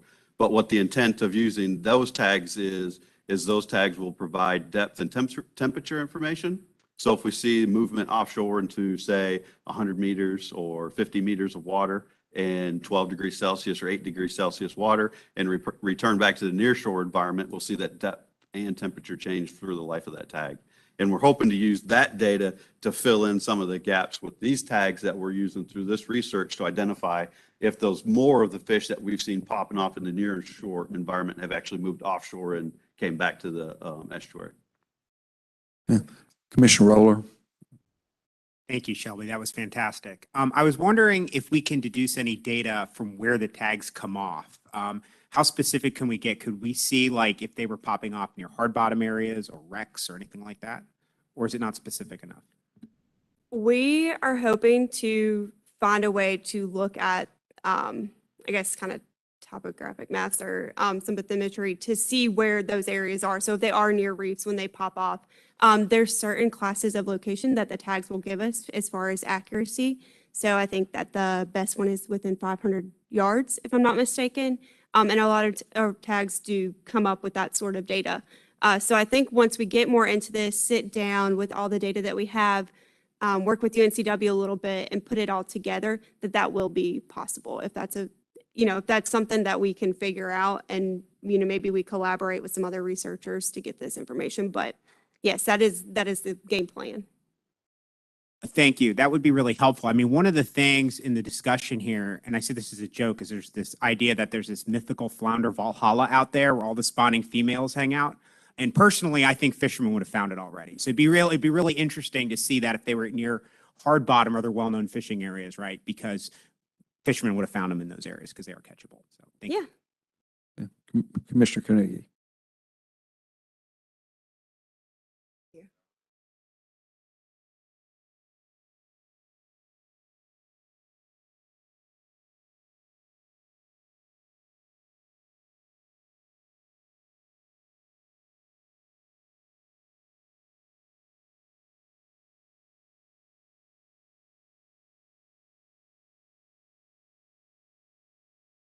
Of course. Anybody over here? Commissioner Romano. And this is, I don't know. First of all, I appreciate everything you guys have done. This is exciting. It's about the most exciting thing I think we talk about in here. So it's good to see this. My question is, how will this inform, like, how is this going to inform decision-making in the future? Like, in other words, how do we incorporate this, or how will it be incorporated into a stock assessment or possible different ways of surveys? Or, basically, we have one form of data as what I thought, that we have one trawl data for the coast, right? That kind of basically tells us what's going on right off the beach. Would this be reason to maybe do some additional surveying in that way so we can incorporate this data? Like, in other words, what are we going to use this for? That's a great question. Yeah, so this data is really the start of a lot of questions, right? This is just a piece of the puzzle, a very small piece of the larger puzzle. So, we definitely need more information on spawning stock biomass, and maybe that means doing some reproductive studies, or, if we can kind of track down where we think these flounder are going, and that's where ECU's work comes in a little bit, and that's where the genetic analysis of the South Carolina Department of Natural Resources comes in. So yes, this is a big thing, but it is really leading to more questions. So it's been brought up a few times, understanding what the male southern flounder do, where they go, is there evidence of movement with them? It will steer us in the right direction for the future to address some of the other questions that are definitely going to come up. Was there anything that was compelling or showed something that you didn't, in y'all's opinion, that you didn't see beforehand that this has informed you of, like, or that maybe, what is the most compelling, I'd say, or what's your next question? I think for me personally, and I'll let Mike speak to this if he wants to as well, there was some indication of southerly movements by flounder, and we're not really seeing the crossing state line boundaries with this. But there's, we have a lot of tagging data with the division that I think would be wise to go back and look at and see if maybe that was male or female oriented. So this is really addressing the females and kind of separating it out. And then some other questions that I think have come up are, some of the tags popped off inshore. So the questions of, are the fish remaining inshore? Are they not spawning every year? Is something going on? I'm sure with ongoing environmental changes, we're going to be facing a lot of different changes. So this is really, like I said, a start to understanding a bigger picture question. Thanks. Anybody else? Mr. Cross. Just because I'm excited to hear about an acoustical study by ECU. Is that, you're saying it basically lasts 2 years, so if they've got gear in the water and a lot of these fish come back inside, they should hear them bump back inside when the time comes. And then just to follow up on the pop-off tags, and I know this will be extremely difficult, but would there be a way, or is there a way that we could, any way at all, capture some of these fish offshore in the off cycle, try to tag them to see when they come in? I know that would be difficult, but would that be a feasible way to look at possibly some of those coming back, back inside?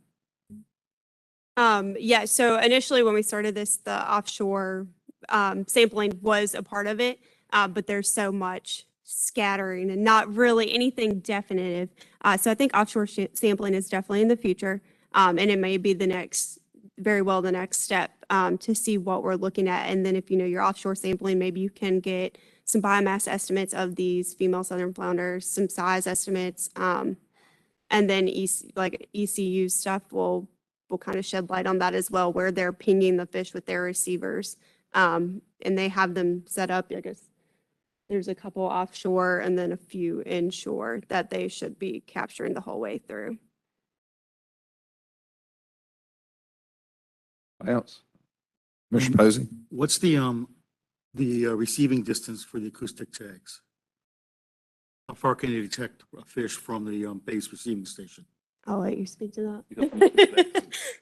So that depends on the model of the tag itself and the battery power that it contains. For the ECU? For these particular tags, we're looking at around 500 to 750 meters on a really good day.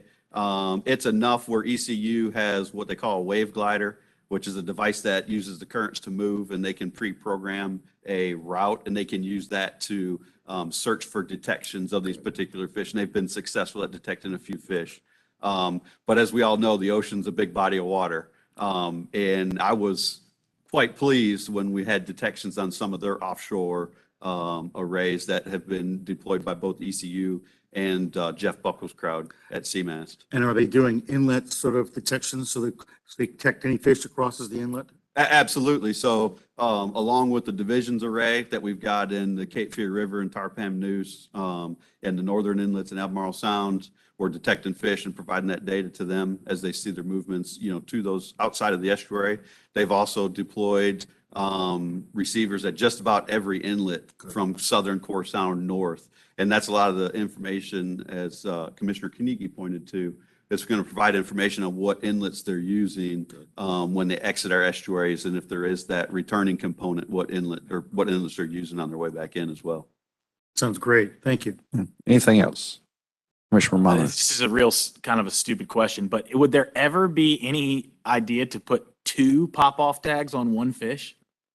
I think when you start doing that, you may start exceeding that scientific weight measurement. Right. So satellite tags, actually, I would say probably the first people to put it on a flounder. It's been on halibut and a couple of other much larger things. So flounder are already that's why we need to go with the 19.5-inch flounder. Not only to kind of ensure that they're females, but also just to maintain where the tag doesn't affect their swimming or their movement or their entire life cycle. So maybe if you have a really, really, really big flounder. With that said, Commissioner Romano, that's a really interesting question because there is a group that has developed a new methodology, which is 2 tags. It's a satellite tag and an acoustic tag, and it's called a spawning tag. And what you do is you insert the acoustic tag into the ovaries of the fish, and that communicates with the satellite tag. And as long as there's communication, that satellite tag remains in place. But once the fish spawns and releases her eggs, that acoustic tag would leave the body.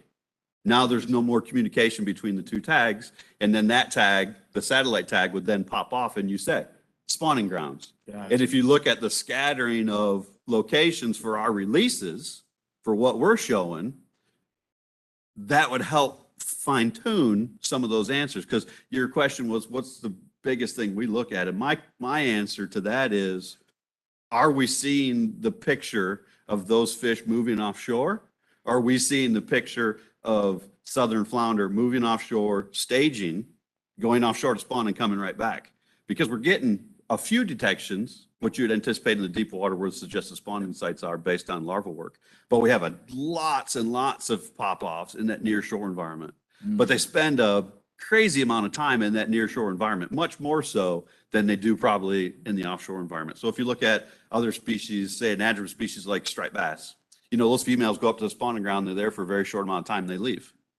Why would we suspect southern flounder doing a similar migration, although it's offshore, spending a long duration of time in a spawning habitat? We're not really seeing that, but we are seeing a lot of time spent in that near shore environment. So what's the answer there? And that's what's, more questions. But it'll allow us to direct future sampling efforts to those locations to capture those fish, to tag offshore to see if we see any more movement inshore. That's the next step. And when we go across the coal regs line, the cost goes through the roof. So that's what we'll be discussing next as we complete this project and look forward to what the next step's going to be. Thank you. Anything else? Well, okay, Commissioner Roller. Has there been any has there been any technology increases lately that is making the tags smaller so that we could potentially tag smaller fish? No? Because you're seeing this in migratory bird research. It's been revolutionizing very small birds like many finches and woodcock and other things that migrate huge distances. Now we have real-time GPS transmitters that last for much of a year, right? But are also small enough to fit in with the body weight, right? Yeah, and you see that in the acoustic tags. But as far as the underwater satellite tags themselves, the MR-PAT tag that we're using is the smallest one that's on the market for this purpose. Yeah. Okay, anything else? Okay, great, exciting information. Thank you very, very much. Great, thank you. Okay, want to roll on over to yours, Mike. Thank you, Shelby.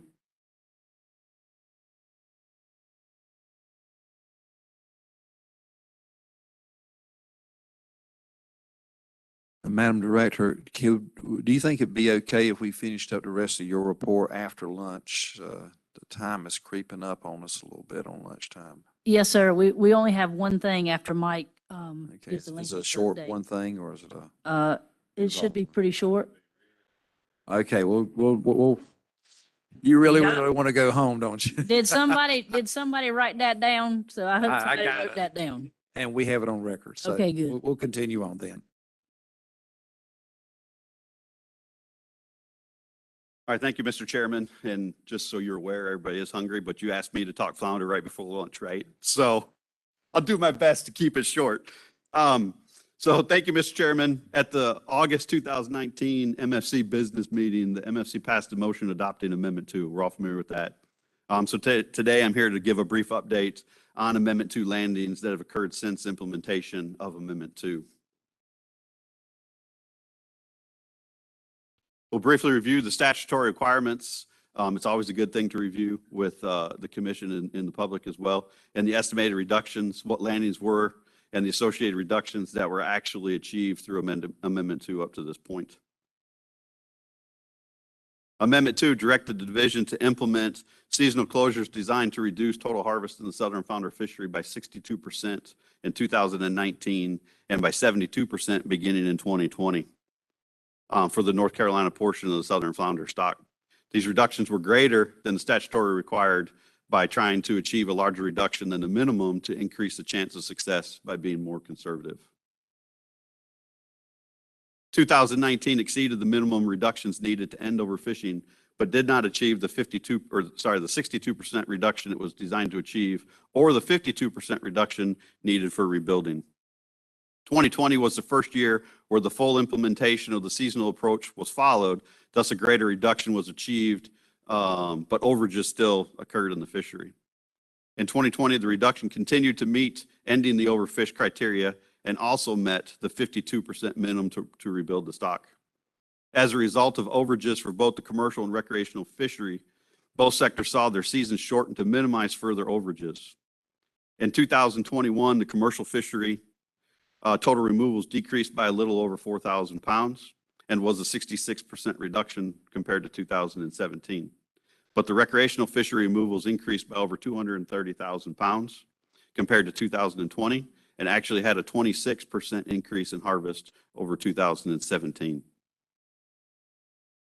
Highlighted here are the overages for each of the 3 years for the commercial fishery, as well as the percent reduction when compared to 2017. 2021 total commercial removals came in 88,000 pounds over the allowable removals, equating to a reduction of 66%. This gives an average reduction of 57.9% over the 3-year implementation of Amendment 2 for the commercial fishery. Highlighted here are the overages for each of the 3 years for the recreational fishery, as well as percent reduction attained when compared to 2017. Recreational total removals came in at 689,000 pounds, combined for the hook and line and the gig fishery. This equates to an overharvest of 26.4% when compared to 2017 and an average of 1.8% reduction over the 3 years of implementation of Amendment 2. Overall, the fishery removed 1.169 million pounds in 2021. That's 625,000 pounds over the allowed removals. This equates to a 39.8% reduction in total removals compared to 2017. The 3-year average comes in at 42.1%, a value higher than the minimum to end overfishing, but lower than the threshold to end the overfish status. With the shortened seasons in 2021, the commercial fishery exceeded its total allowable removals by 23%. The recreational exceeded by 351%. With total fishery overage of 115%. Despite the overages, there was a net reduction of 40% in the North Carolina southern flounder fishery when compared to 2017. Another way to look at this is look at the percentage of each group in relation to the total removals in 2017. As you can see in 2019, 20, and 21, the gray pieces of these pie charts represent the percentage of reduction, which equates to the escapement of fish that were not harvested by either sector. So as you notice in 2017, there's no escapement because our harvest for 2017 was by both the commercial and recreational fishery.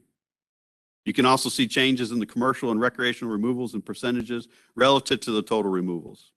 The commercial are in blue and the recreational are in the orange pie pieces. For instance, you can see the commercial percentage of the total was reduced from 72% in 2017 to 25% in both 2020 and 2021. Whereas the recreational sector decreased in 2019, 2020, and then increased to 35% in 2021, which was an increase relative to 2017. While the reductions achieved in 2019, 2020, and 2021 have met the minimum statutory requirements for the North Carolina portion of the southern flounder stock to end overfishing, they have not met rebuilding threshold or the reductions recommended by the division and approved by the Marine Fisheries Commission in August of 2019. While the allowable removal overages were expected in 2019 due to when the regulations were implemented, the continuing overages in both sectors in 2020 and 2021, and specifically the magnitude of the overages observed in the recreational fishery, indicate that the current seasons are not achieving the 72% reductions. Management will continue under Amendment 2 until Amendment 3 is implemented. This completes a review of Amendment 2, and I'll be happy to take any questions at this time. Questions or comments? Mike, thank you very much. Thank you. Madam Director. Thank you, Mike. And so our final report is from our Fisheries Management Section Chief, Steve Poland, and he's going to update you on the 2021 striped bass season and what we're looking at for 2022.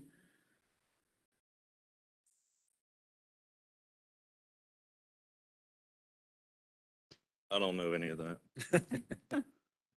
My staff call me a Luddite because I don't like technology, and I had to go to my parents' house and look that term up in their encyclopedia. So, I'm sure they call you other things too. So. well, yeah, they do. All right, well, I'll go ahead and get started while she gets the table pulled up.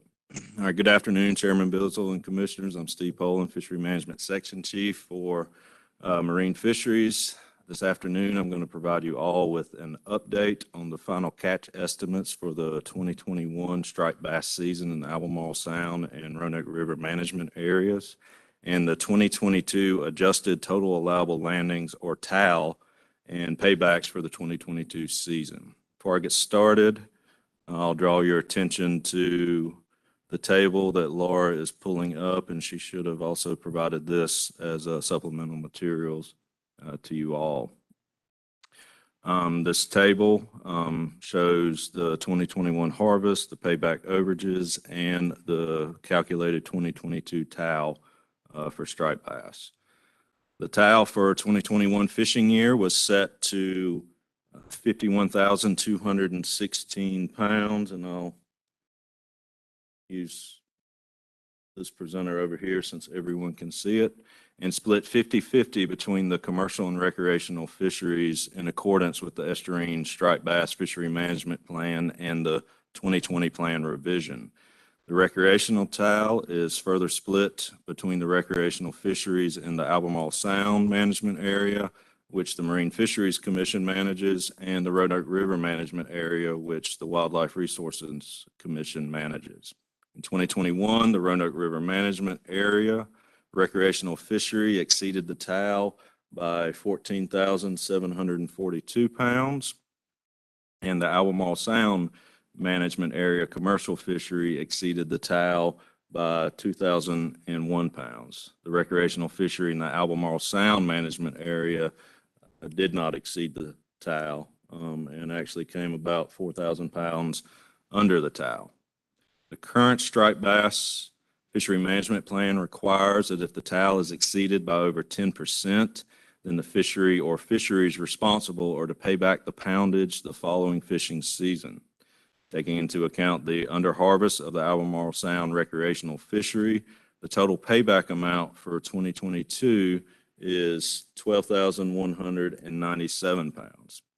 Two fisheries that exceeded the TAL, the Roanoke River recreational fishery and the Albemarle Sound commercial fishery, are set to pay back 10,733 pounds and 1,464 pounds for the 2022 fishing season, respectively.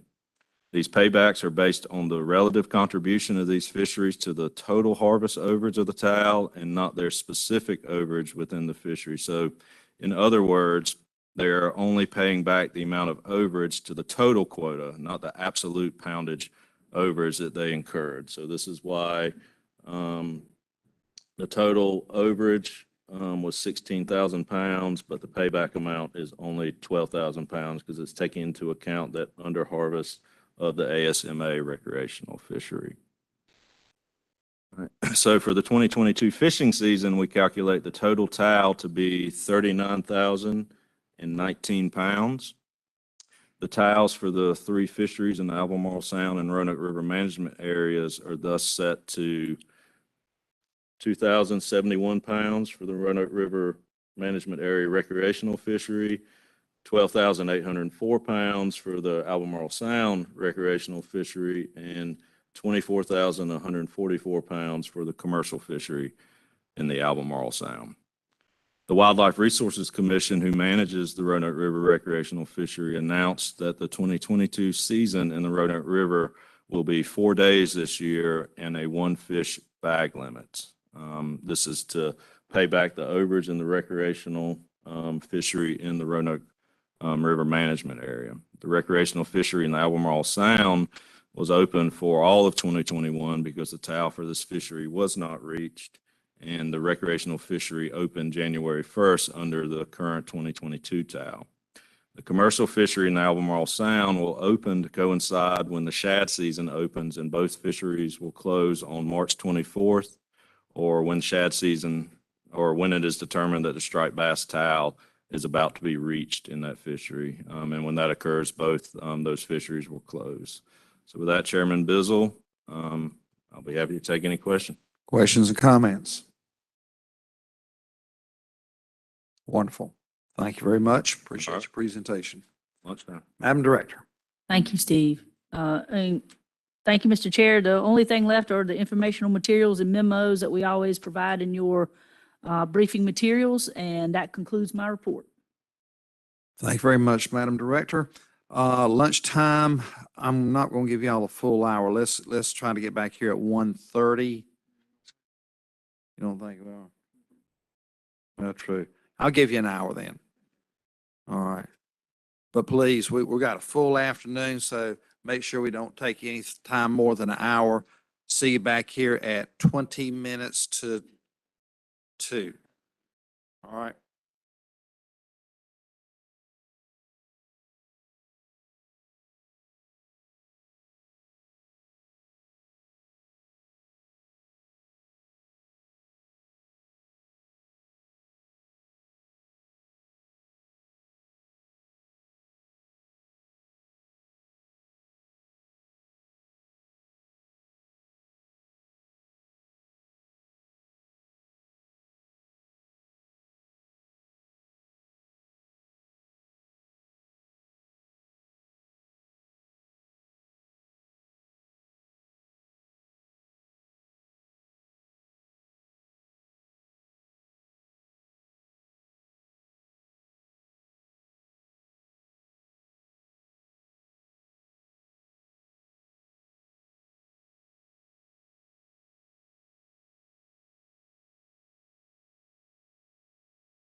Please, everybody get your seats. It's 20 till.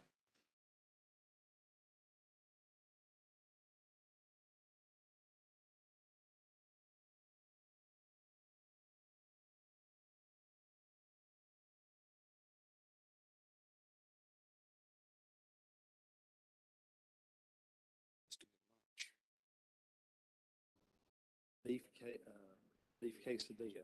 Oh, that's pretty good. It was really pretty good.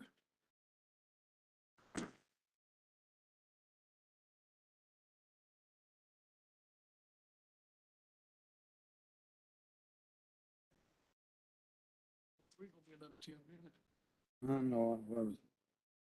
They're going to snooze, they're going to lose.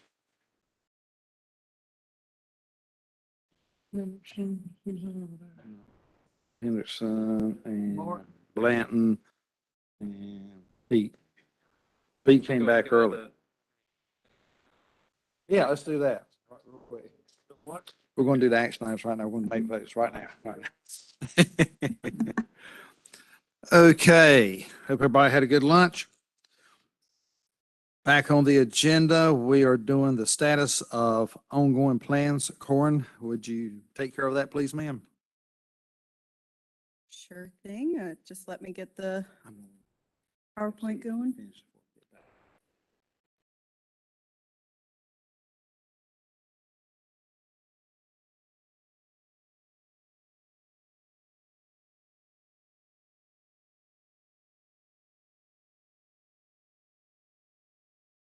No, that is not what I wanted to do.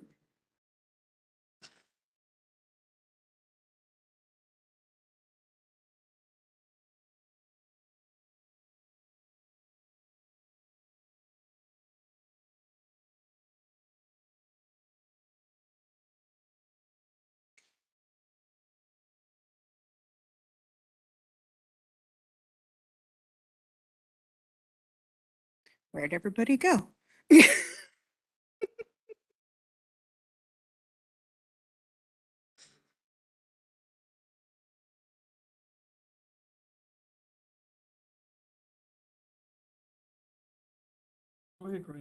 Okay, wasn't sure if you wanted me to start or not.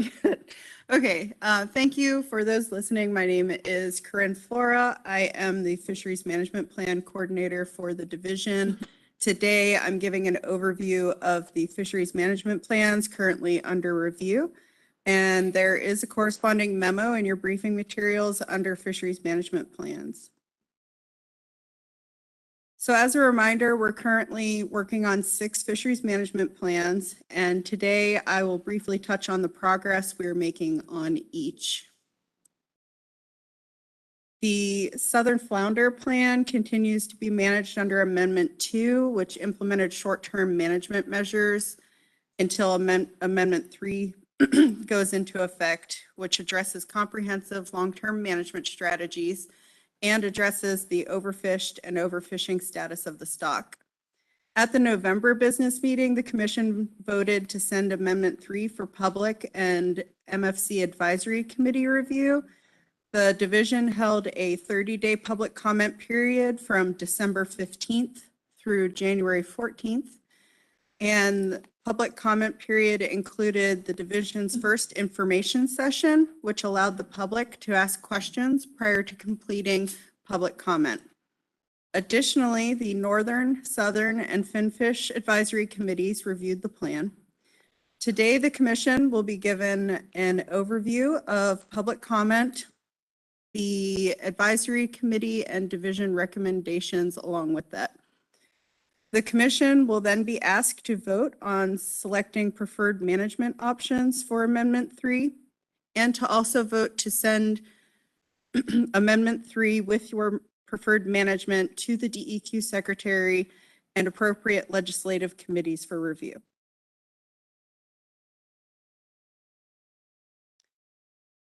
Moving on to our shrimp fisheries management plan.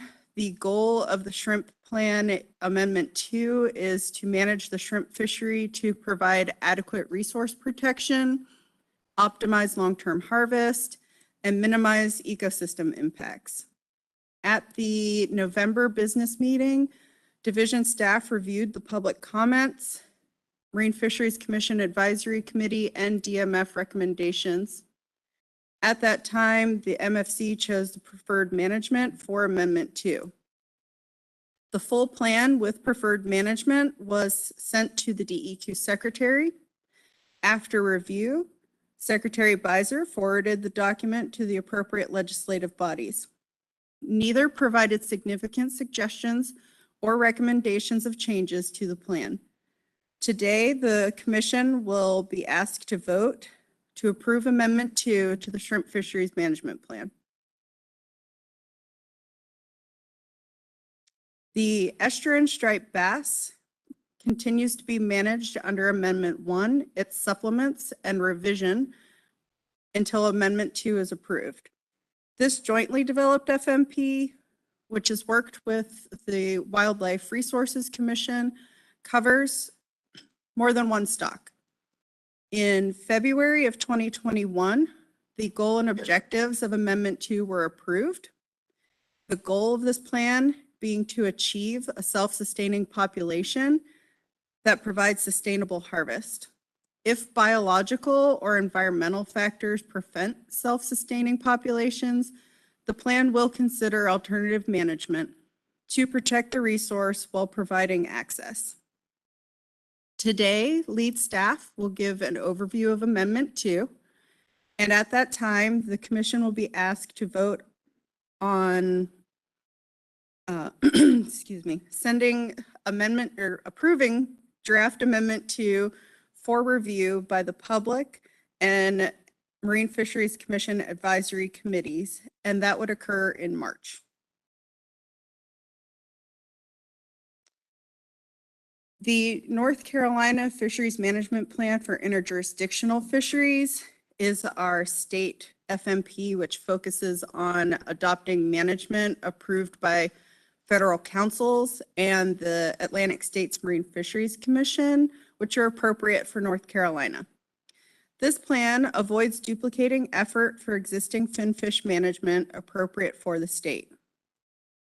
At the November 2021 business meeting, the Commission approved the goal and objectives of the plan. In December of 2021, the division staff held a FMP advisory committee workshop where the Finfish Standing AC sat in as the Fisheries Management Plan AC, since this is a policy-driven plan. Division staff are updating the plan based on advisory committee considerations at this time.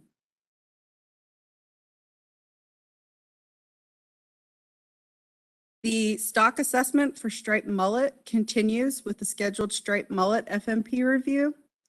The 2018 stock assessment update with terminal year 2017 indicated the stock was not experiencing overfishing. However, the overfish status was unable to be determined at that time. The current draft stock assessment includes data through 2019. A peer review workshop was held in November of 2021, and at that time, peer review committee suggested additional review of recreational data and model structure. Due to that additional data and changes in model structure, a second peer review workshop occurred February 8th and 9th. Staff look forward to receiving the peer review committee's report and finalizing the stock assessment report for mullet.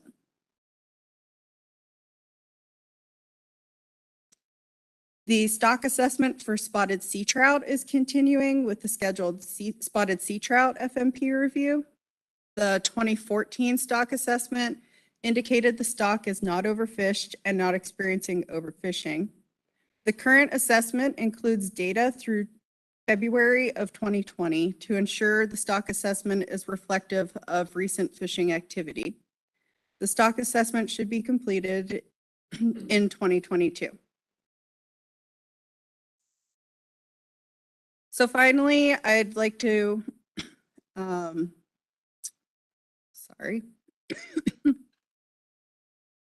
So finally, I'll put what I reviewed today in the context of our fisheries management plan process timeline.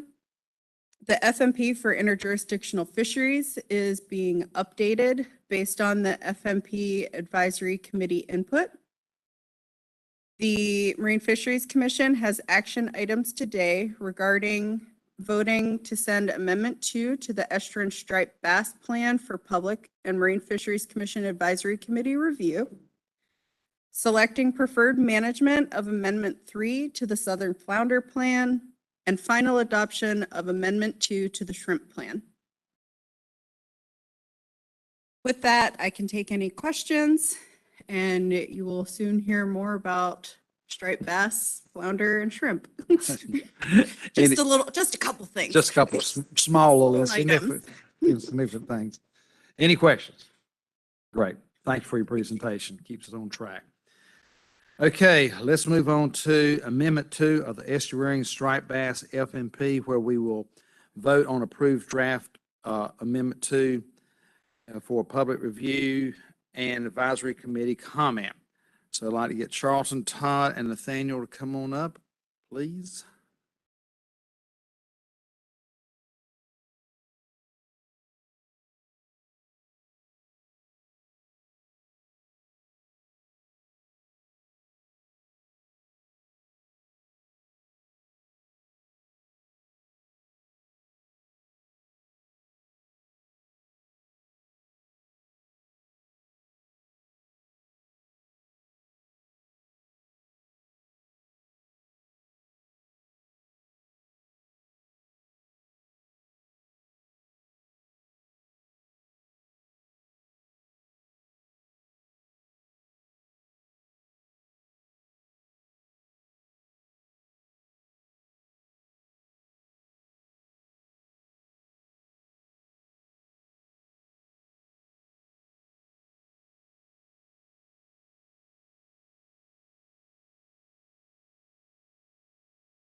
See if you got your green button on.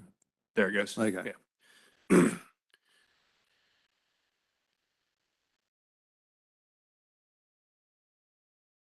Good afternoon, Mr. Chairman and Commissioners. Thank you for the opportunity to continue discussions about Amendment 2 to the North Carolina Estuarine Striped Bass FMP. For those that may not know us and for the public listening online, I'm Nathaniel Hancock, and with me today is Charlton Godwin. Unfortunately, Todd Mathis could not be with us today, but we are the Division FMP co-leads for striped bass. Today, we are going to tag team the presentation for you. I'm going to walk you through the background information. Charlton will walk you through the stocking information paper, the AR issue paper, as well as the CSMA issue papers and the hook and line issue paper. Also want to remind everyone the North Carolina Estuarine Striped Bass FMP is a joint plan with the division and staff from the Wildlife Resource Commission. Before we get started, I will note draft Amendment 2 and a companion decision document are available in your meeting materials.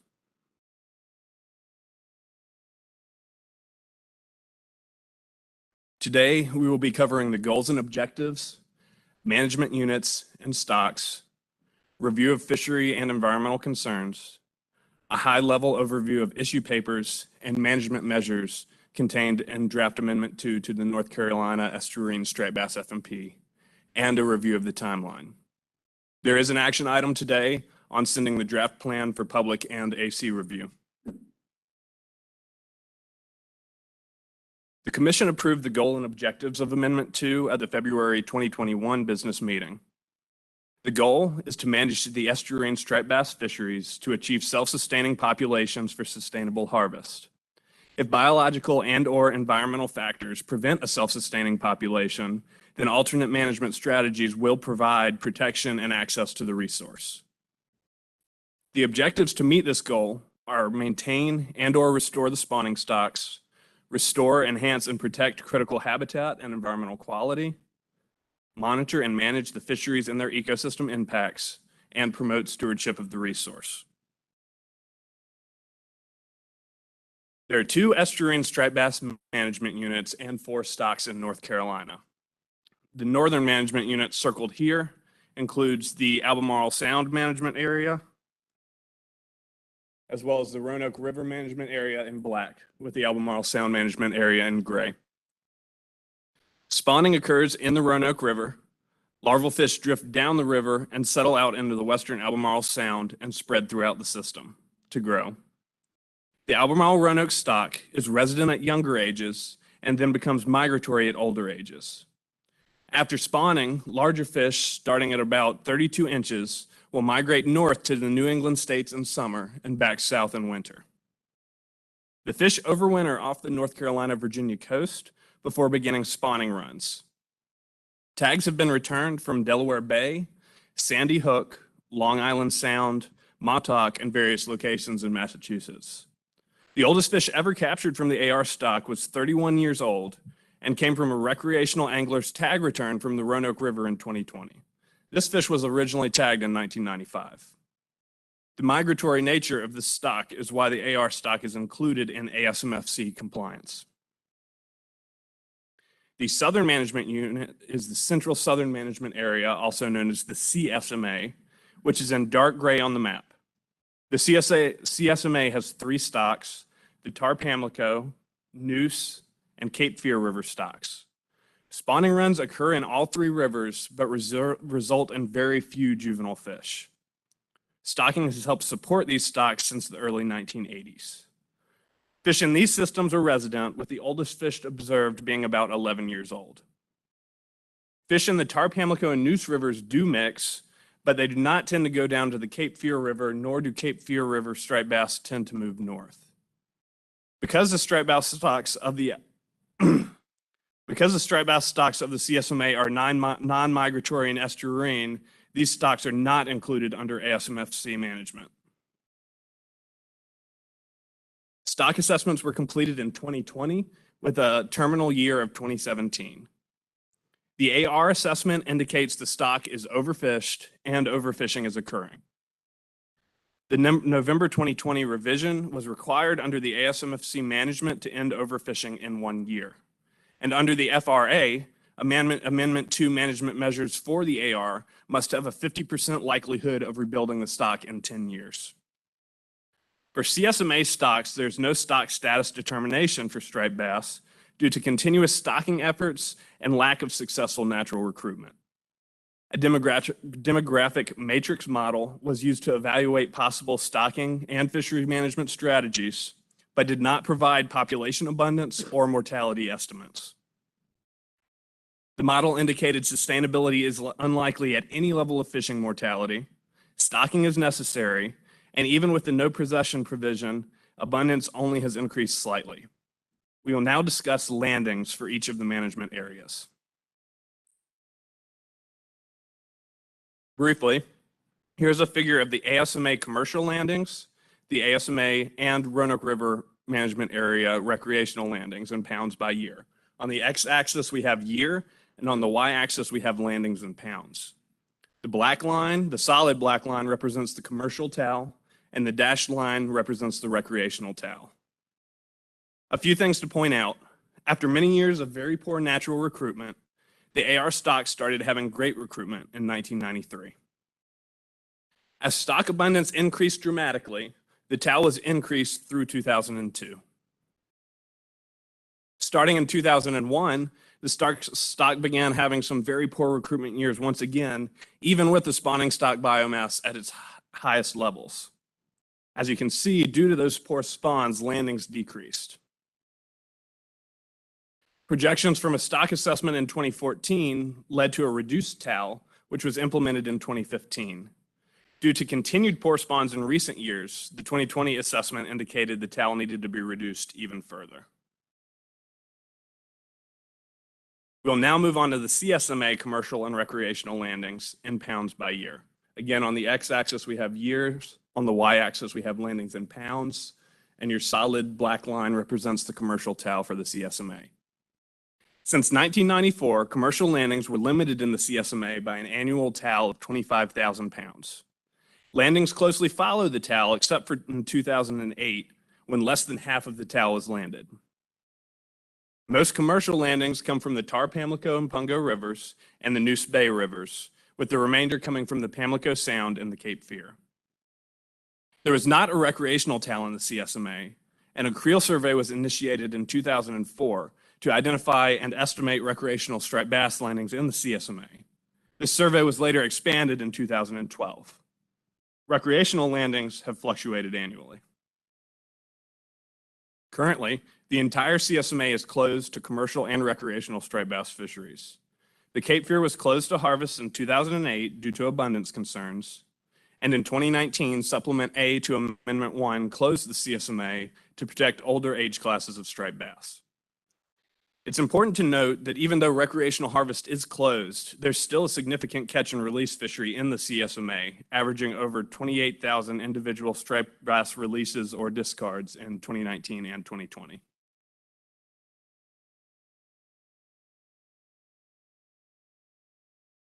There are several environmental concerns which impact striped bass in North Carolina.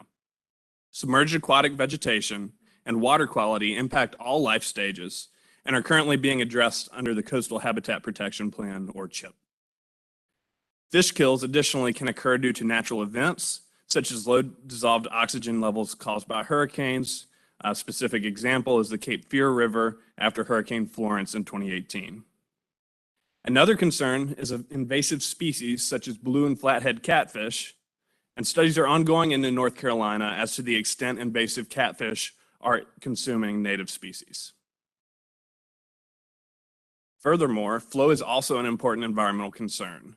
High or low flows may have a negative impact on striped bass spawning success.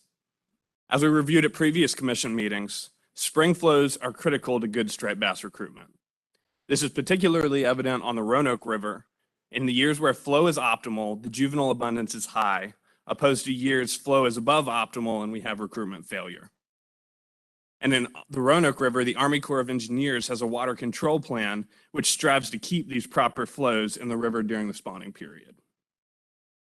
In the Tar Pamlico River, low flows impact recruitment. This impact may be greater due to egg densities of spawning fish. Depending on flow and egg density, eggs may sink to the bottom or be washed out of the system and die before hatching. Now, Charlton Godwin is going to walk us through the rest of the presentation.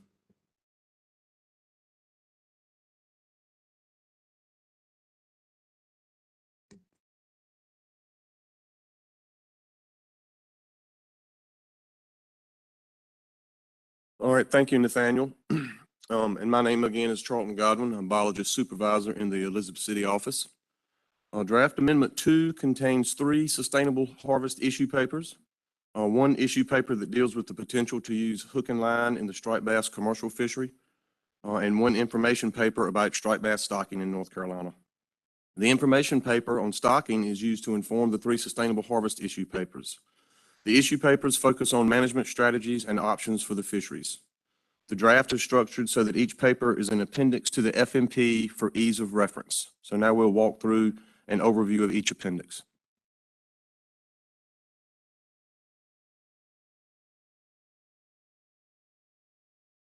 So Appendix 1 provides a history and assessment of striped bass stocking in North Carolina. This information covers the systems which stocking has occurred, brood stock used, production methods, and management considerations. The state stocking program is cooperatively managed by the United States Fish and Wildlife Service, the Division of Marine Fisheries, and the Wildlife Resources Commission. Stocking informs management in all of the sustainable harvest issue papers. So Appendix 2 covers sustainable harvest in the Albemarle Roanoke. Again, the peer-reviewed stock assessment for the Albemarle Roanoke indicates the stock is overfished and overfishing is occurring. The North Carolina Fisheries Reform Act and the Atlantic States Marine Fisheries Commission, FMP, require management measures to be implemented to address the status of the stock. The November 2020 revision to Amendment 1 implemented management measures to end overfishing in 1 year, and Amendment 2 continues to address the stock status. The AR issue paper looks at rebuilding the spawning stock and increasing the abundance of older fish in the stock for the long-term sustainability and stock resiliency. Management strategies being considered in this paper include managing for sustainable harvest through harvest restrictions of a total allowable landings, or TAL, or a moratorium. considering management of the commercial of the commercial fishery as a bycatch fishery or ending that bycatch requirement.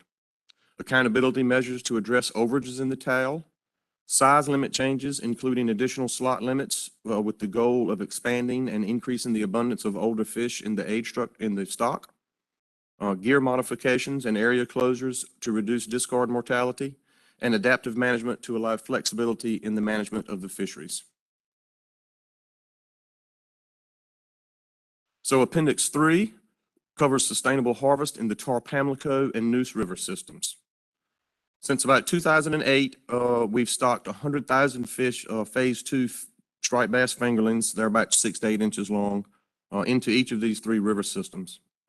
This issue paper considers management measures in the Tar Pamlico rivers and Neuse rivers to promote self-sustaining populations. The lack of natural recruitment is the biggest factor affecting striped bass stocks in these systems and therefore require annual stockings to maintain their populations.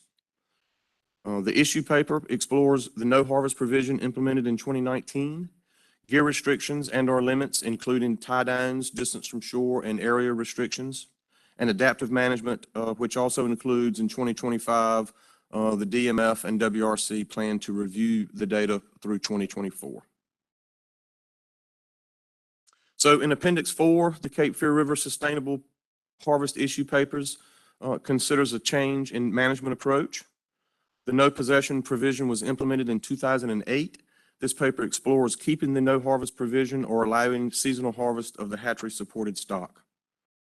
Factors to be considered include the high hatchery contributions in these systems, evidence of successful natural reproduction occurring in the northeast Cape Fear River, declines in abundance despite continued stockings, current angler access and use of the stock, environmental concerns like mortality due to hurricanes and minimal access to spawning grounds. Also, recent modifications to the passage structure at Lock and Dam 1 were completed in November of 2021, and modified flow pulses implemented in the spring of 2021 may improve passage and access to the spawning grounds in these systems. And adaptive management also is involved in this. I just did want to show one thing quickly.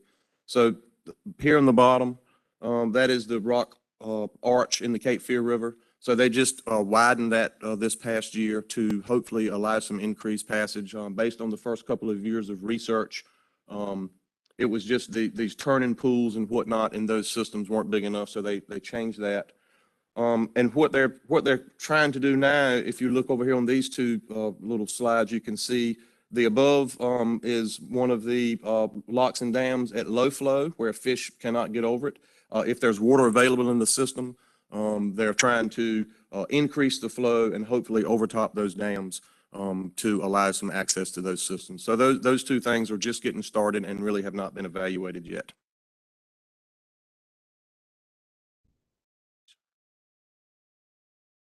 So finally, Draft Amendment 2 includes the consideration of hook and line as a commercial gear in Appendix 5.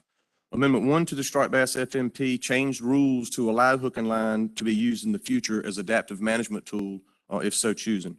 This issue paper examines management considerations with implementing hook and line as a commercial gear.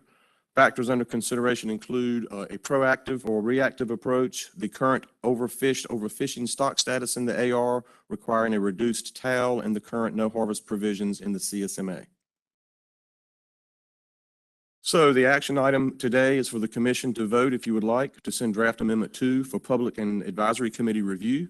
Public comment would occur during the month of March. This would also include an information session, just like we had with Flounder, which will allow the public to ask questions about Amendment 2. At your May business meeting, you're then scheduled to select your preferred management options and send the draft FMP to the DEQ Secretary and legislative review. The Wildlife Resources Commission plans to review the plan at its April meeting and provide input on preferred management measures to the MFC. And at your August business meeting, you would vote on final adoption and consider endorsement of the fisheries management plan. And with that, I'll take any questions. And again, Todd Mathis is the striped bass lead biologist in the Washington Regional Office. Joe Fascindola is in the Wilmington Regional Office, and Nathaniel and myself are in the Elizabeth City office, and we would encourage, anytime you have any questions to please, reach out to us. And with that, we'll take any questions now. Thank you very much. Questions or comments? Pete? I'd like to make a motion, Rob. I make a motion that the draft striped bass FMP be sent out for public and advisory committee review, but not before the DMF proposal to allow the use of gill nets in the Neuse and Pamlico rivers upstream of the ferry line, travel lines is deleted from the FMPs. Okay.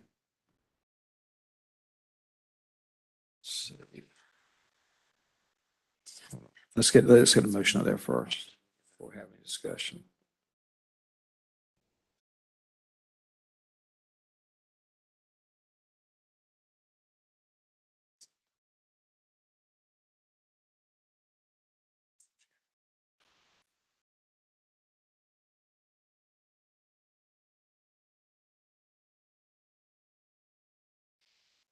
I don't think that's quite right.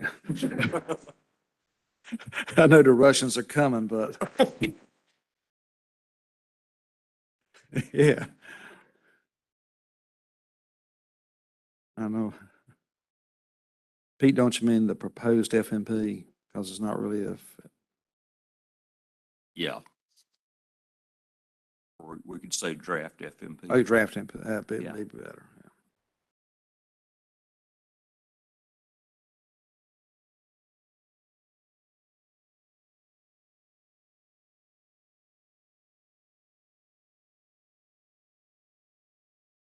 And ferries misspelled.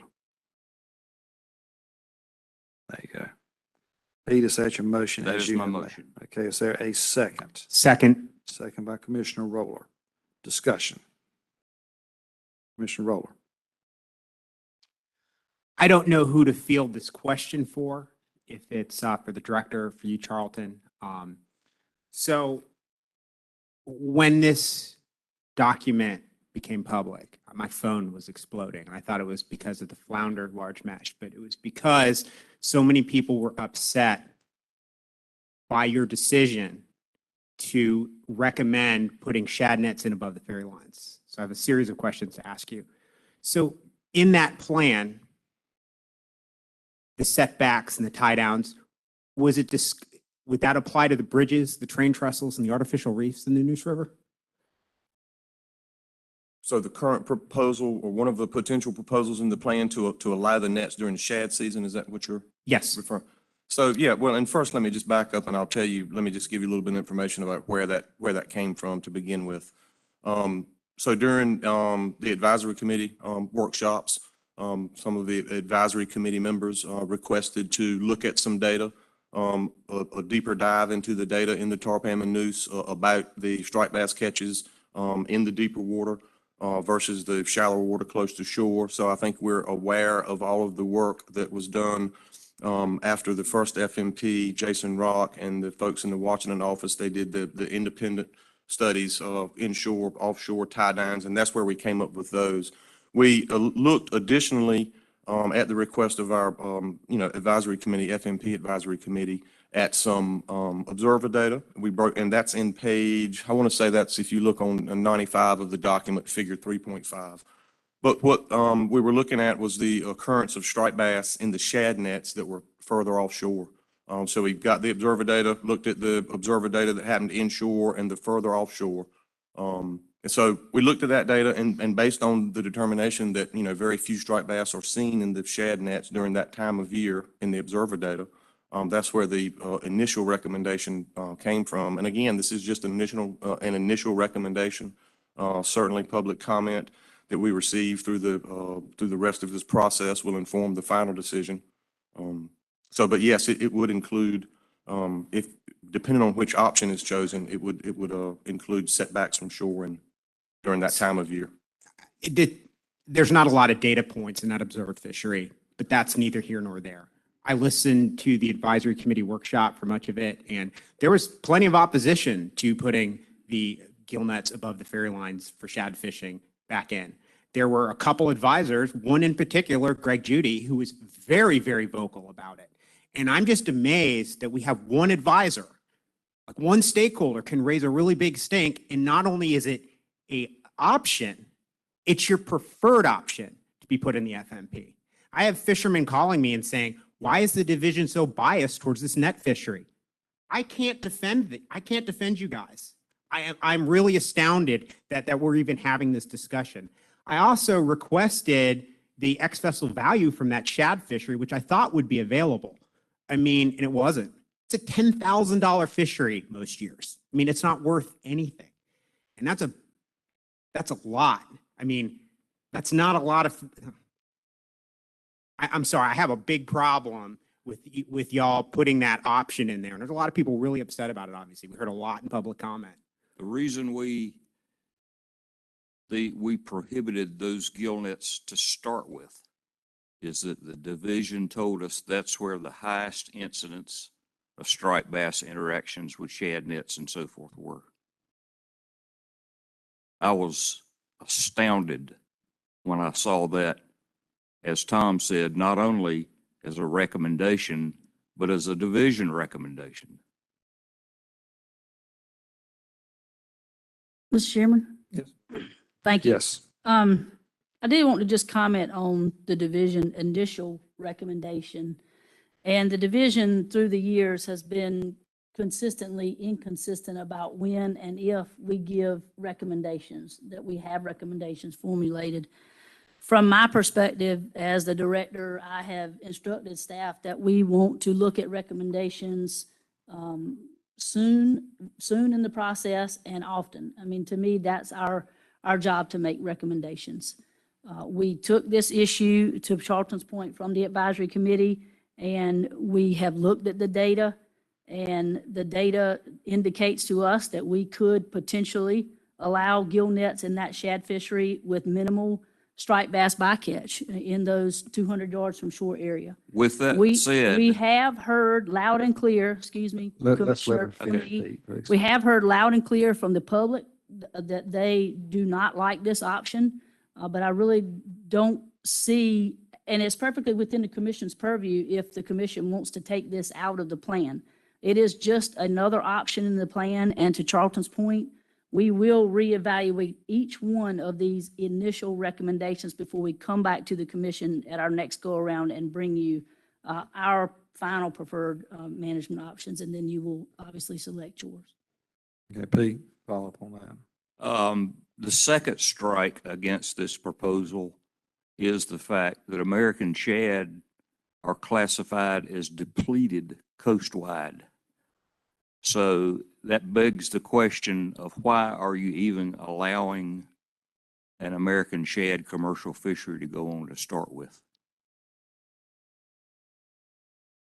I'll just touch base with that, and Director Rawls can add in if she wants, but I will just say we do, that was a coast-wide assessment. The ASMFC tried to assess individual stocks as they could. We have North Carolina has a shad sustainable fishery plan. We have metrics. Which is suspect, in my opinion. That's fine. But we have a shad sustainable plan that was approved by the ASMFC Shad Technical Committee, and the metrics that are used in that TARPAM new system consist of electrofishing surveys from the Wildlife Resources Commission on the spawning grounds and commercial fishing harvest in there, and the metrics for the plan are all, where they want to be. This is the same shad plan that gets approved every November at the commission meeting. And that shad plan is available as well if y'all would like to. If you need any information, additional information from that. Commissioner Romano. I was hoping to ask some questions more generally. We got a motion on the table, but I do have the question of since we're overfished and overfishing is occurring, what are we doing to protect the spawning grounds of the Roanoke River spawning grounds? So the Wildlife Resources Commission, their regulations on the Roanoke River are designed to focus harvest on the males. The males typically get into the spawning grounds earlier. Most years, the majority of the catch in the recreational catch is on males. The season closes April the 30th, depending on water temperature. Spawning occurs usually first week in May. So the harvest season is closed. So those regulations are in place to try to protect. They also have the slot limit, which protects the females, that 22 to 27 inch no harvest slot limit on the Roanoke. That protects the females in the 5, 6, 7, 8-year-old range to prevent harvest on those. So those are the regulations that the Wildlife Resources Commission has in place to kind of address that. So do you think that's efficient? And the reason I ask this is because, when we deal with a lot of these other plans, when there's overfish and overfishing is occurring, the first thing we go to is the spawning grounds and we try to protect them. And that seems like the first thing we're going to in this plan is to eliminate gillnet. So I don't know why we would be even approaching that if we had, hadn't done anything about the spawning grounds. So do you think what we're doing is sufficient in that area? Well, so just to clarify, this net issue here is in the Tarpam and Neuse rivers. Right. The Right. overfishing stuff is in the Roanoke River. Right, So they're kind of separate. So the question is, do I think we're doing enough with what measure? With the measures that you've taken to protect these spawning fish that we're worried. What you just said, is it sufficient enough in your opinion? Well, I mean, the other big measures that we've taken are to reduce the quota from, 550,000 pounds to 275,000 pounds, and then most recently to 51,000 pounds. So we certainly hope that provides significant reductions in the harvest of all fish, including spawning females. If I might add, also on the Roanoke. Raise it. I raise your hand. Commissioner Carnegie, thank you. Okay. for order. There's a 22 to 27 inch protective slot limit, which is the prime spawners. No one is allowed to possess those fish. Single barbless hooks are required. Like I say, by the time the keeper season has ended around the end of April, the females are just starting to show up. So they're well protected on that. And biologically, it doesn't make any difference whatsoever whether you catch a striped bass in January or February or April or May. It's a fish removed from the stock. I was just going on the precedent. I'm curious because from what I understand, this is one of the only spawning areas on the East Coast for striped bass that we allow fishing. Am I right about that or am I misled?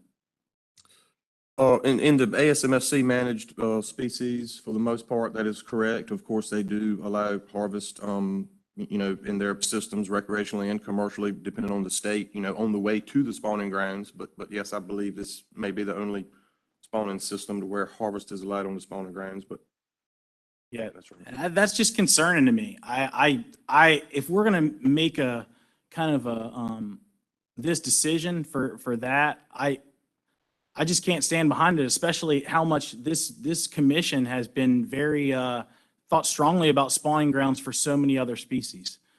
We were talking about, everyone's talking about shad and how cheap and they're worthless fishery or whatever. Well, it is worth something for the people that eat shad, and there are people that eat shad, and they're part of our people here that we're representing. So you can't just marginalize people based on numbers like that. I can't stand by that. Another question I had was, if this is the appropriate time, is about the Cape Fear region. And, for 30 years, we've been basically having no spawning results. And I just wonder what is our plan for that area?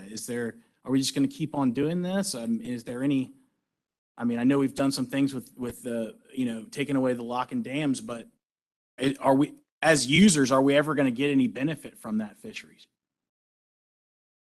So we have, yes, as you mentioned, they are continuing to work on passage at Lock and Dam 1 and 2 and 3. We have seen a couple of years, even although it was a very few fish, we did see some spawning in the northeast Cape Fear. So that was good. But, part of the options in the plan for the Cape Fear are to open harvest in certain areas to utilize that resource should the commission decide to do so. So that's one of the options in there for the Cape Fear.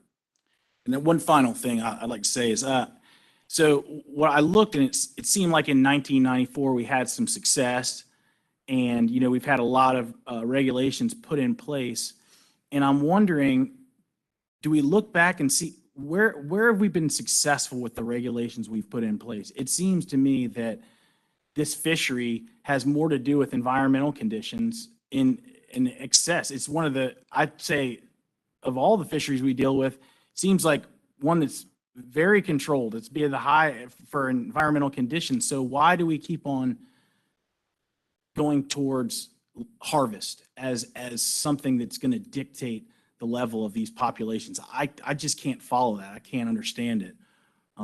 It's not more of a question because I know, what are your thoughts on that? What has been successful and why has it been successful as far as management things that we've done? Well, for the Roanoke River stock, which I think you're speaking of, the Albemarle Roanoke stock, I mean, the reduction in the quota there was no quota in the early 90s. Size limit was at 12 inches. The stock started having really poor spawning success in the 70s. It was largely due to, overfishing and environmental concerns and water quality and flow issues. So we reduced harvest. Increased the minimum size limit to 18 inches to allow those fish to 30% of those fish are mature at 18 inches. By about 19 inches, most of them are fully mature, 4 years old. So that certainly helped a lot. We had a period of just really good environmental conditions on the Roanoke starting in 1993 through the work with the division and the Wildlife Resources Commission and the Army Corps of Engineers to get, when possible, to try to get those flows in place. So it worked really well. The stock increased in abundance big time through the 90s and 2000s. And really, it is a function of stock size in that system is a lot of function of spawning success. And as you saw with the landings graph, if you have several poor spawns here and there, landings are going to go down. So really, I think the management approach that we've been working on, which is to conduct regular stock assessments, look at the assessments and then do projections on what the future quota can be, works well. I think we just need to continue to make sure we do that and keeping in mind the recruitment variability in these systems and just, make sure that we have a broad age structure. We have seen a big decline in the number of 9+ fish in the system compared to the mid-2000s. But however, we also have seen through some tag returns from our recreational anglers, a 21-year-old fish and now a 31-year-old fish in the system. The oldest we've seen on the spawning grounds with the electrofishing survey or in our sampling is 17 years old. So, I mean, I think all of those management measures have worked well, and I think really just evaluating the quota based on spawning success has worked well. We just happen to be in a low period right now. Charlton, just for clarity, aren't the bulk or all of the spawning grounds on the Roanoke in inland waters? Yes, I would say the majority of the spawning grounds are above the 258 bridge. Okay, and that is what's under wildlife's control, correct? Well, for the Roanoke River management area for recreational fishing for striped bass, they have the whole Roanoke River down to the max. The joint water for all other fisheries, joint waters, go up to the 258 bridge. So yes, to answer your question, that is under the jurisdiction of the Wildlife Resources Commission on the spawning grounds. Yeah, so Sam, just to kind of reflect back on your concern, that's something that's kind of out of our control. I understand that. It's just, I look at what is driving this conversation and, we tend to, everybody gets at each other's throats when we have problems. And to me, striped bass is among the most environmentally dependent of the species that we deal with. And that's just my opinion. It has nothing, it's just from what I've seen. And so when we start figuring out what to do, immediately my mind goes to the spawning areas. And I know whether we have control over it or not, it's part of the fishery. And so that's all I was bringing light to, because now we're doing something that seems to me even more extreme, which is trying to eliminate gill nets, which I don't believe is pretty nominal in terms of what it will or will not affect. And we're sitting here not talking about, to me, the area that we know where they spawn. We know particularly that that's the issue. So that's all I was really trying to bring to light. Commissioner Posey. I'd like to speak in favor of this motion, in part because I think we need to be conservative.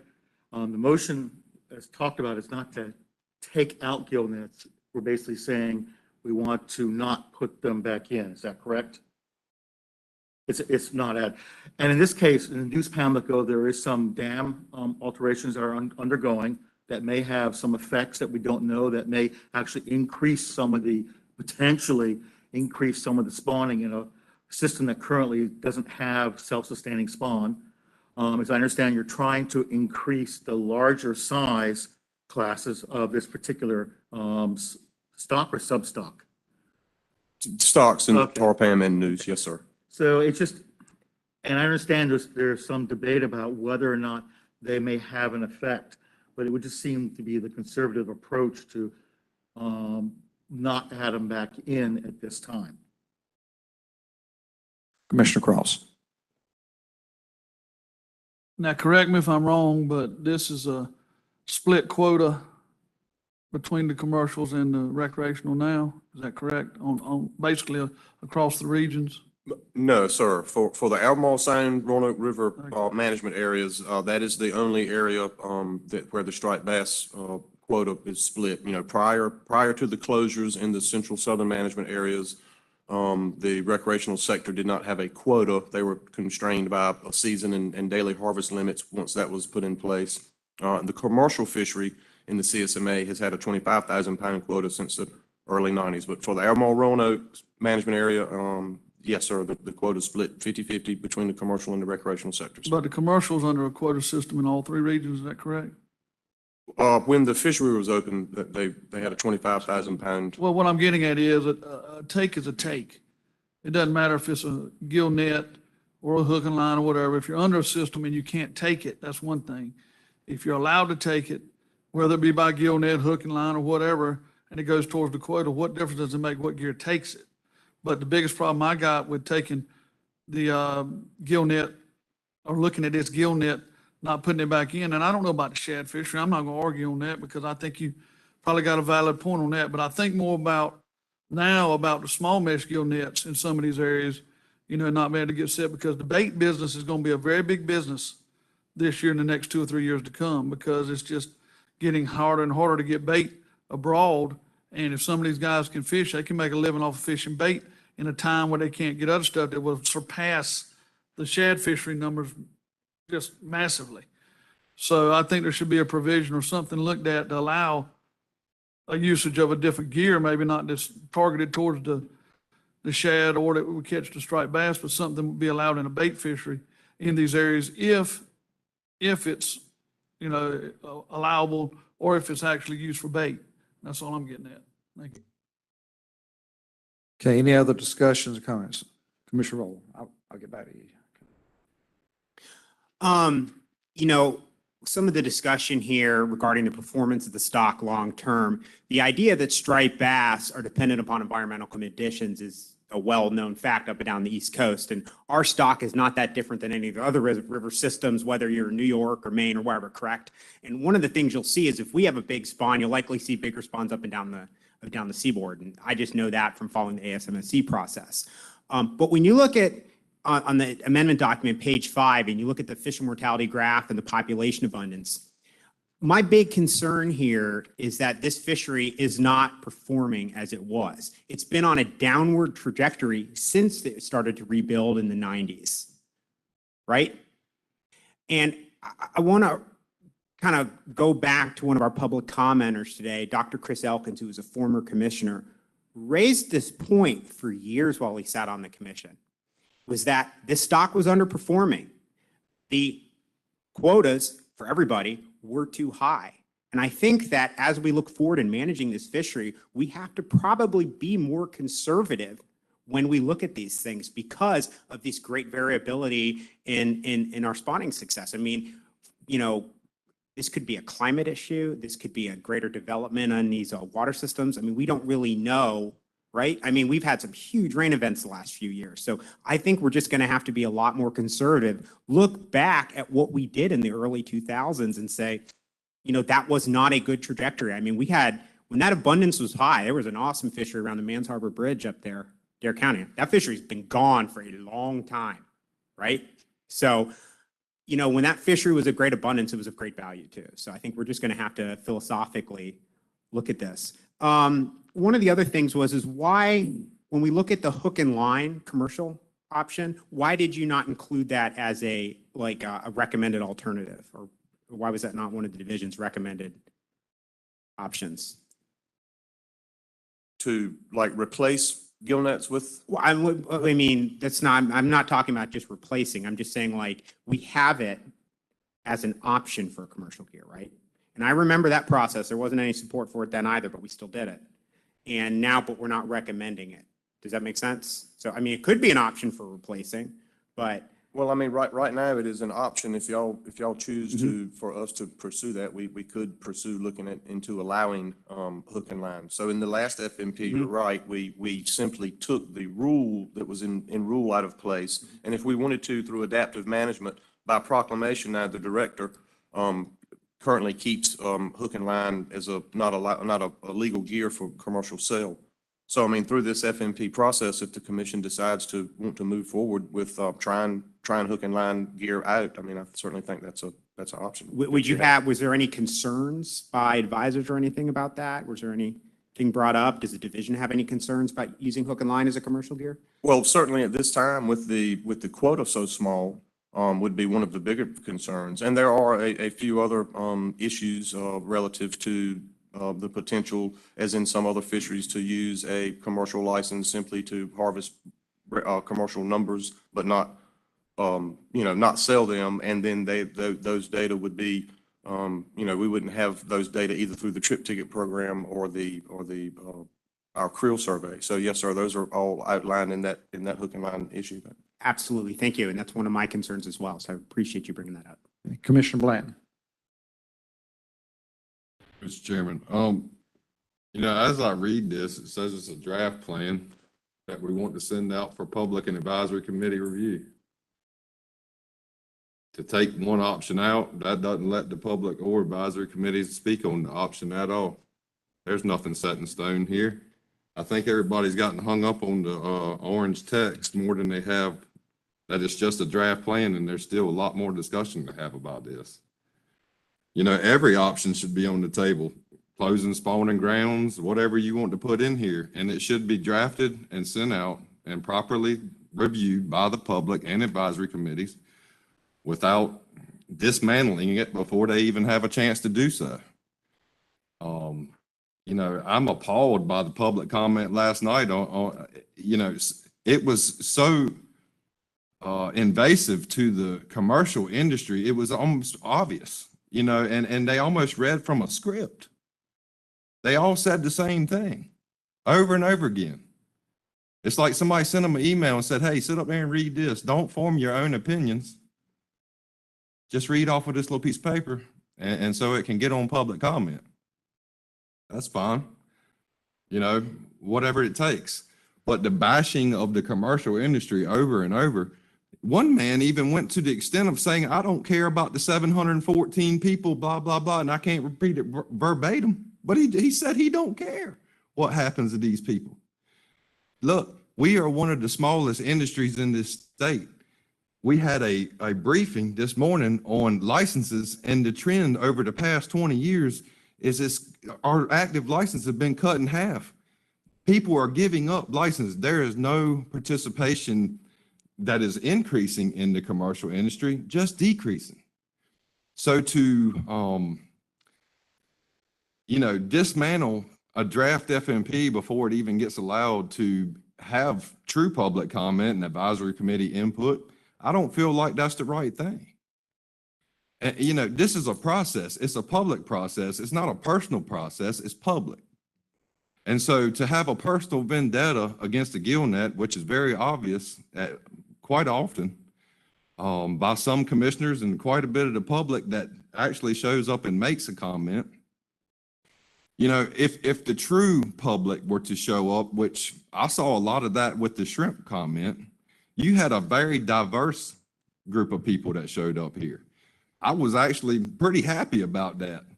But that shrimp issue is big to people because a lot of people eat shrimp and a lot of people like to go buy fresh shrimp in the state of North Carolina. But to dismantle the process before it even goes forward, I don't agree with that. So I'm going to make a motion to amend.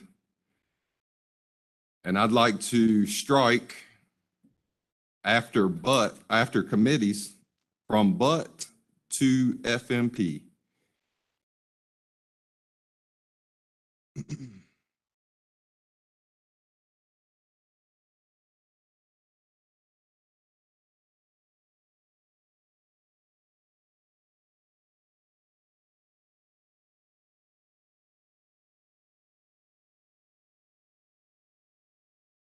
We need to get the motion up there for consideration.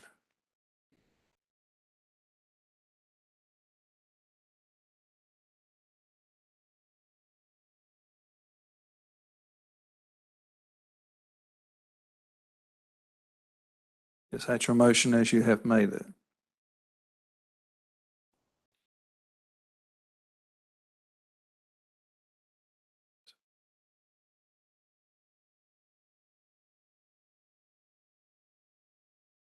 Is that your motion? No, Mr. Chairman, from but to the very last sentence to the period.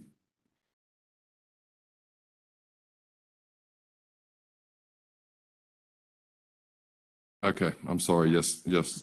Okay. Thank you. Page 2. Okay, there is a motion to amend, and we need a second on this. A second, Commissioner Romano. Any discussion on the motion to amend the previous motion? Commissioner Roller.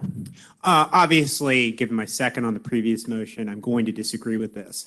And then one of the main reasons is, you know, this is part of a bigger complex of issues. I think this issue is a bit of a distraction from a major overfishing problem, an environmental issue in the ASMA stock. And we heard a lot of public comment. If we want to have a discussion about scripted public comment and trucking people here to tell them what to say, I mean, that goes both ways, right? So I've heard from a lot of people. We got a lot of public comment and we got a lot of written comment about it. So I think that there's enough really controversial stuff in the main plan that for us to, that I think that we should stick with the original motion. Commissioner Carnegie, do you have a comment?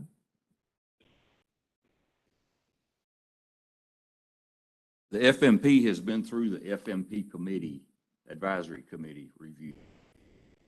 And this sentence is where that originated from. This is not like the division made it up on their own, and this is the first time we've seen it. Thank you. Other comments? Commissioner Henderson. Thank you, Mr. Chairman. Our process, when you go back and look at Charlton and any of these others where we go through a process, and Pete, I understand what you're saying, but our vote today, and by the way, I don't disagree with what you're looking to do. I would rather vote that out when it comes back for us to actually make our decisions rather than, and I'd be fine on sending it out by deleting the orange type so that it doesn't show up as a preferred thing. But I think procedurally, we do ourselves and the public a disservice by throttling that down at this stage. That said, again, in substance, I would, if it was a substantive vote on the final recommendation and to take it out, I would be inclined to support exactly what you just said. That said, I also think it is absolutely lunacy that we, and this is not a popular statement, but, and don't shoot me, including those of us around this table who have participated in it. But it is absolutely lunacy to have a derby fishery on the spawning grounds. And Charlton, if I heard you right, we're going to, the fishing stops effectively. It's like we're going to schedule the females to show up on Monday and we're going to stop fishing on Saturday night. I'm not sure it works that way. I know y'all are pretty good on your data, but I would, you know, we just know when you're commingling fishermen and spawning fish on the spawning grounds. And Rob, I recognize that's a highly sensitive subject given where we are with the jurisdictional issues on that. So it's not something we can do anything about unilaterally. But the fact of the matter is, you know, that's the elephant in the room, and a lot of this other stuff is really a sideshow. So that said, I would rather frankly, I'd prefer we go with it, delete it and send it on out and then deal with it when it comes back. But I think the bigger issue is the issue that we find ourselves unable to address. Commissioner Posey. I was just going to add to what already been said. I think it's a bit of a distraction to leave it in because I mean, first of all, I understand the reasoning why it was in there, and, you know, we're very appreciative of the efforts, but it's not a procedure to bring back or to enhance the striped bass stock. It's, you know, allowing the addition back in of the gill nets is not something that is targeting to enhance the stock. It's sort of an additional thing, and you know, recommendations come back to put it back in, but I think at this point, as I think the comment is a little bit of a distraction. So you know, I'm going to support the original motion, I think. Well, I am. Okay. Other comments? Commissioner Blanton. There's a lot of distractions and a lot of FMPs. I don't think this lends to any special attention that it should receive to be taken out. I think it should get the attention. I think it should, you know, it should stay. It's a draft. There's nothing set in stone. It was there. These gill nets lend to other fisheries that are active in those areas. We heard it from the grapevine, facing a $30 a flat menhaden. That's up from $20 a flat. Last year, that's quite a bit of increase. As Commissioner Cross mentioned, you know, these are the issues that are unrecognized by any recreational angler because they just don't understand. They don't understand what it takes to survive in a commercial industry. They have no clue. This is not just about striped bass. These striped bass that are up there are stock. They're paid for. They're science projects. They're grown in a hatchery. They're turned loose, and they hope that all of them go out there and survive. I don't feel like they're going to do anything different than they have for the past however many years that they've never had spawning success. Never. So, for one, they've done the recreational angler has been done a disservice by taking the fish away from them. The commercial industry has been done a disservice by excluding a gear at a certain point that lends to other fisheries, not just a striped bass or a shad fishery, but all of them. You know, these fish should be caught and restocked. That's just my opinion. They're bought and paid for by the recreational funds, and they're not even allowed to take one a piece per trip, but they're allowed to discard and kill fish all the time. The discards are through the roof, and they especially are now over the past 2 years that there's been a no possession. How does that make any sense? I just can't see it. And so to sit here and argue that it's a distraction, it's not a distraction. This helps people make a living, and it helps the world turn. This is part of the coastal economy of North Carolina that we're talking about here, not just striped bass. We're talking about a very important gear to a very small amount of people who really use it as they need and build it as they need per species. You know, like I said, None of these people that showed up last night, in my opinion, have a clue what it takes to survive in the commercial industry. Not one clue. I even heard a CCA member last night dismiss that we have no water quality issues, development's not a problem, all these things he come up with, but first thing he said after all that was the gill nets are the biggest problem. But dismissed water quality, any coastal development, any habitat issues, and said they were nothing compared to a gill net. Now, I'm gonna tell you right now, you take all the gill nets out of the water you want to, you're still gonna face the same problems that we're facing day in and day out, because we have seen water quality decline, SAV decline, invasive species take over. But we're not talking about those problems.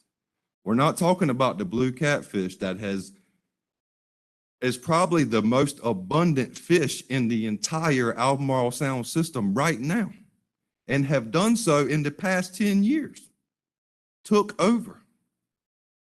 So I'm gonna tell you right now, we can take this out if you want to, but it ain't fair. And it's not the proper time to take it out. The draft needs to move forward as written. There are people that have been disadvantaged by this, and it needs to be talked about further. So I don't see this as a distraction. I see this as an attempt to continue to push on the necks of the commercial industry and to drive them completely out and to make them go get their part-time grass cutting business. Thank you, Mr. Chairman. Commissioner Cross. If you look back since these nets were basically taken out of the water 2 years ago, is that correct? Roughly 2 years? And here we are where we are now. We haven't seen any increase whatsoever. Basically, it's basically been a status quo across on the species. So what is it? What did the gill net affect? Okay, we took them out, and basically we haven't seen the increase, and we're still seeing the stock have issues and going down, and the gill net didn't have anything to do with it. So I can add good enough in my head to know that if you take that -2 away from it, but you add it back and it's still a zero sum gain or loss, that the gill nets aren't having an effect on it. They didn't have an effect then. They are not having an effect now. You can call it a distraction or whatever you want to call it, but he's right when he says it ought to be in the option paper. Now, if they come back and the public votes it down and it's not in there, that's fine. But to sit here and summarily dismiss a gear because you don't like it, when it apparently hasn't had any real effect the last 2 years on the abundance of the fish, that's just another agenda-driven, systematic elimination of a gear from a user group. I mean, I can sit here and tell y'all to get rid of the mirror lures, get rid of the bucktails, get rid of everything, but you can't use but one specific gear to catch these fish.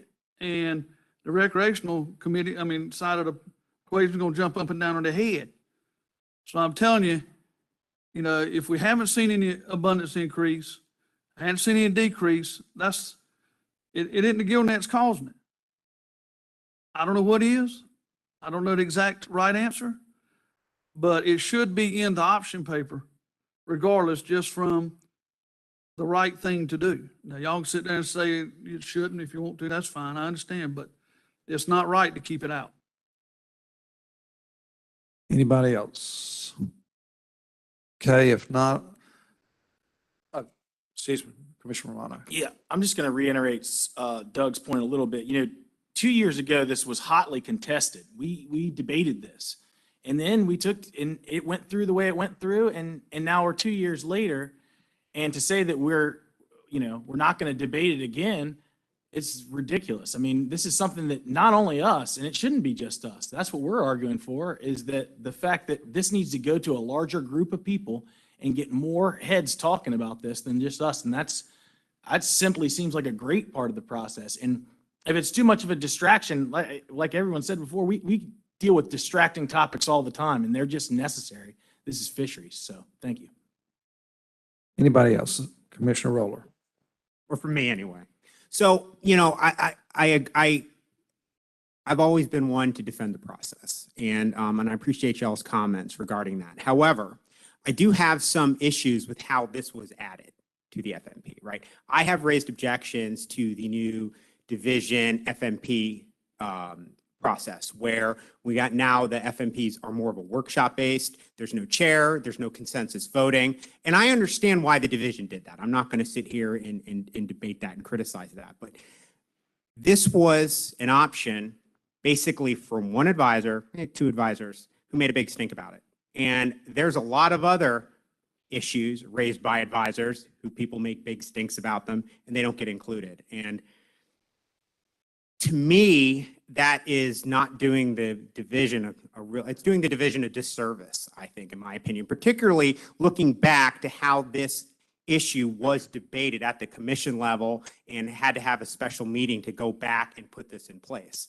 And to go back to some of the public comment here, it takes a little bit longer than 2 years to see if this is having an impact on the striped bass population. And we have seen a lot more bigger fish in that fishery. And it's also become quite popular with the recreational community. We had a lot of professional watermen come here and comment. They're just not commercial fishermen. They're professional guides who make their living off the water. A lot of them fishing this area, and they expressed great support for the closure of the gill nets above the ferry lines for a lot of different reasons. I mean, we just broke the 60-year-old speckled trout state record was just broken really, really close, there's a lot of fish in the upper Neuse the last couple of years for a lot of different reasons. And many of us who fish up there, we're going to attribute that to less gill nets in the water. Anything else? Yes, Director. Thank you, Mr. Chairman. I just did want to just make one additional comment. We do work with the FMP Advisory Committee under a little bit of a different process, and we've gotten a lot of really good feedback about it. I did not attend those meetings, but I know that even if we agreed that there were a couple of gill netters on the FMP Advisory Committee and they wanted to move these option forward or to include it as an option, the staff went back and discussed this at the PDT level, discussed this option, looked at this data and said, can we allow the use of this tool, being the gill net, to allow a limited shad fishery on the upper Neuse with associated regulations? And the answer to that was, yes, we could, with minimal concern about discards. So, I mean, I'm not, and I'm like Mr. Hendrickson and Dr. Posey, I'm not really, I mean, I get if we want to, in here, the option is to continue no possession measure, it kind of makes sense that if we're going to go that route, that we wouldn't allow gill nets. I totally get that. So I'm not trying to say support that. I'm just trying to say that this really came about not much dissimilar than the way that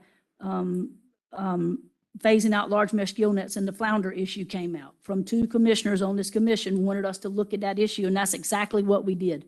And this is no different than what we've done with that issue. I just wanted to point that out, and let's try not to hang the process and fault the process in discussion of this. Thank you, Mr. Chairman. Thank you. Okay, since there's no more discussion, we're going to take a roll call vote. Laura, would you conduct that for us, please, on this amended motion? Yes, Chairman. First off, does anybody have any questions about this motion, about what it says and does? Okay, go ahead, Laura. Okay. Commissioner Cross?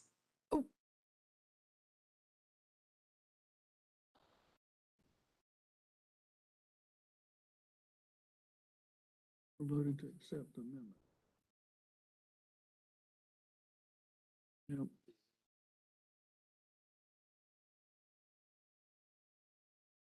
Okay. Commissioner Cross? Aye. Commissioner Blanton? Aye. Commissioner Hendrickson? No.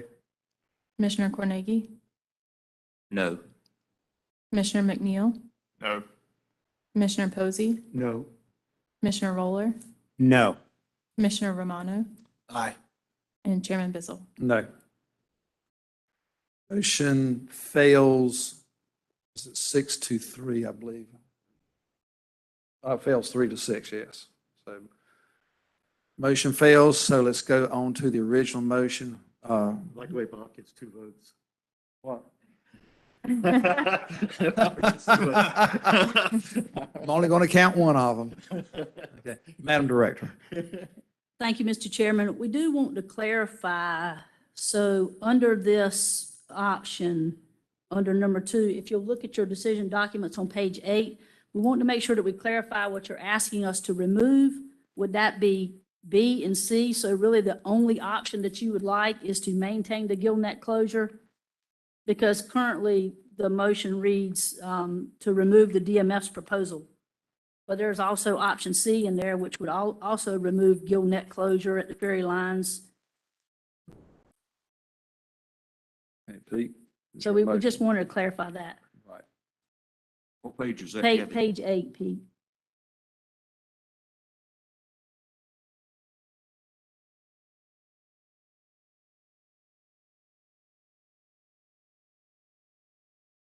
So I'm assuming you're asking us to not consider allowing gill net, so remove any options that would lead to that and not just the division's option. Is that correct? That's correct.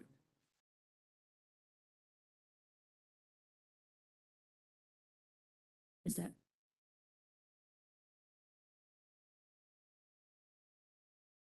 Yeah, so, I mean, staff would just appreciate some clarification on the intent. So, options in Appendix 3 for the estuarine striped bass FMP, and it's probably best just to look at the decision document. Option 2, gill net restrictions, and then A, B, and C are the options. I mean, currently the orange text is to allow gill nets above the ferry lines during the commercial shad season. We just want clarification if that is just, or option B is what the commission would like removed.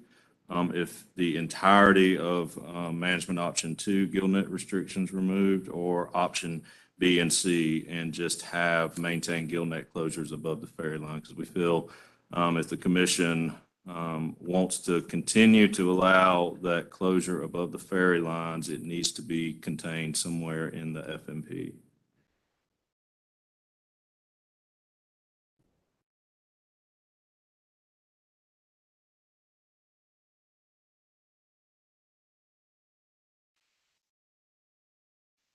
Option A is what we're after.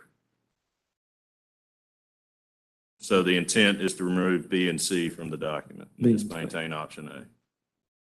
Correct. Okay. Correct. All right, let's make sure that motion does reflect that. Point of order. Yes.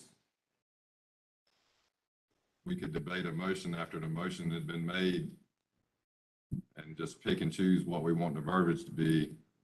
That was the motion that came out of his mouth.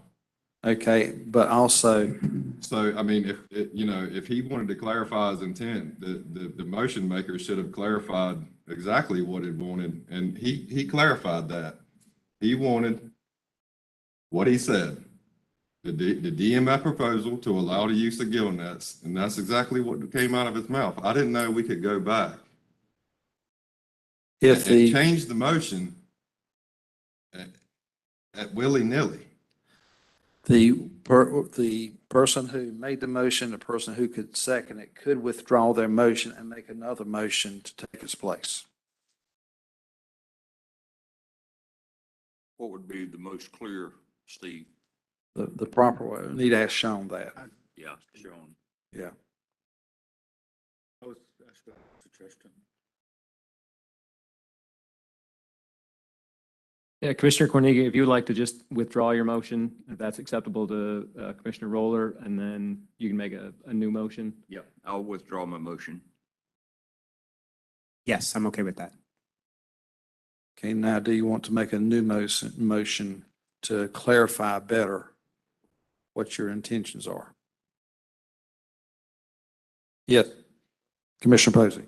Not to suggest. With a suggestion, yeah. But one could say,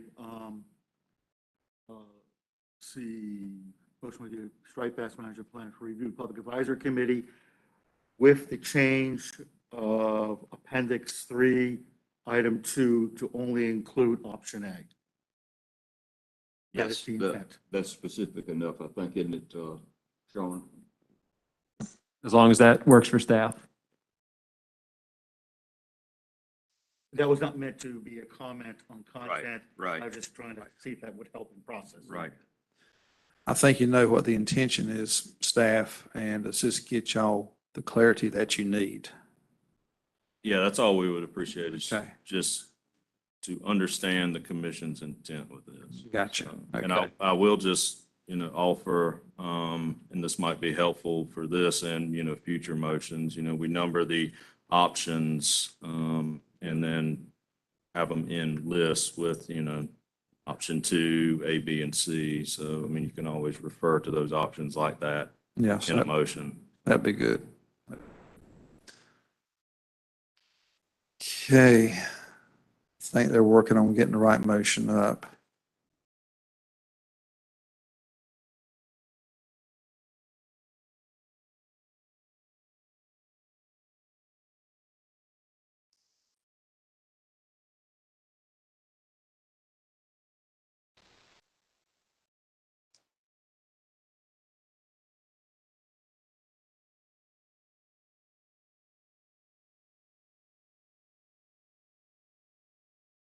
Or is Patricia working on the language?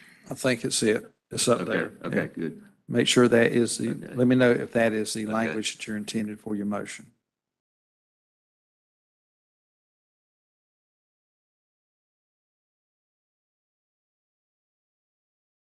Two B and two C.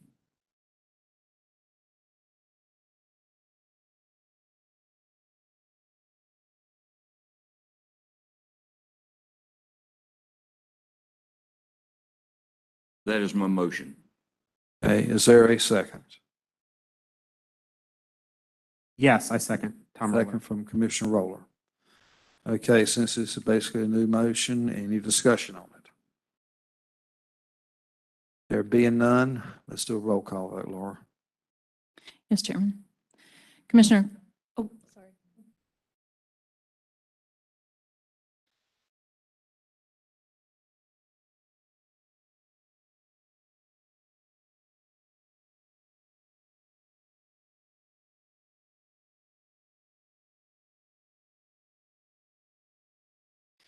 Okay.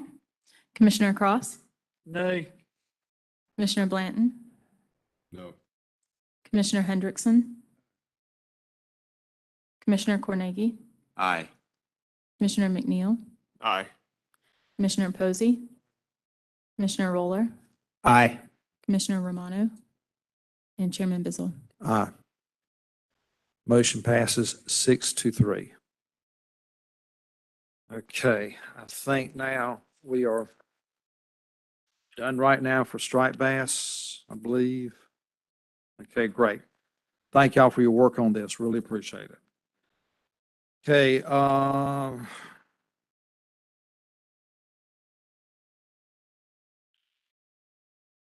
do we need a break or do we want to just keep on going? Anybody need a break? Mr. Chairman, I'd like to have just 10 minutes. Okay, fine. Thank you. Okay, sure. We'll have a 10-minute break.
Thank you. Okay, time to reconvene.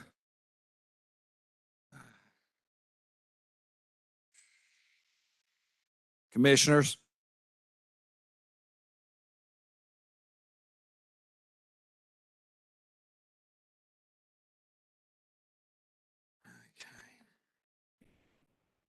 I'm going to. I'm so OCD, I gotta keep it straight.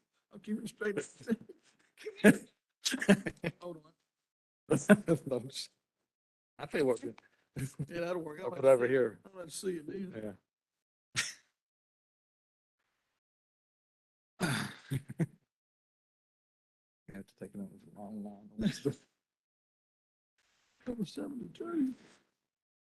Okay. On to Amendment 3 of the Southern Flounder FMP, where we will probably vote on select preferred management options. Mike, would you kick us off, please, sir?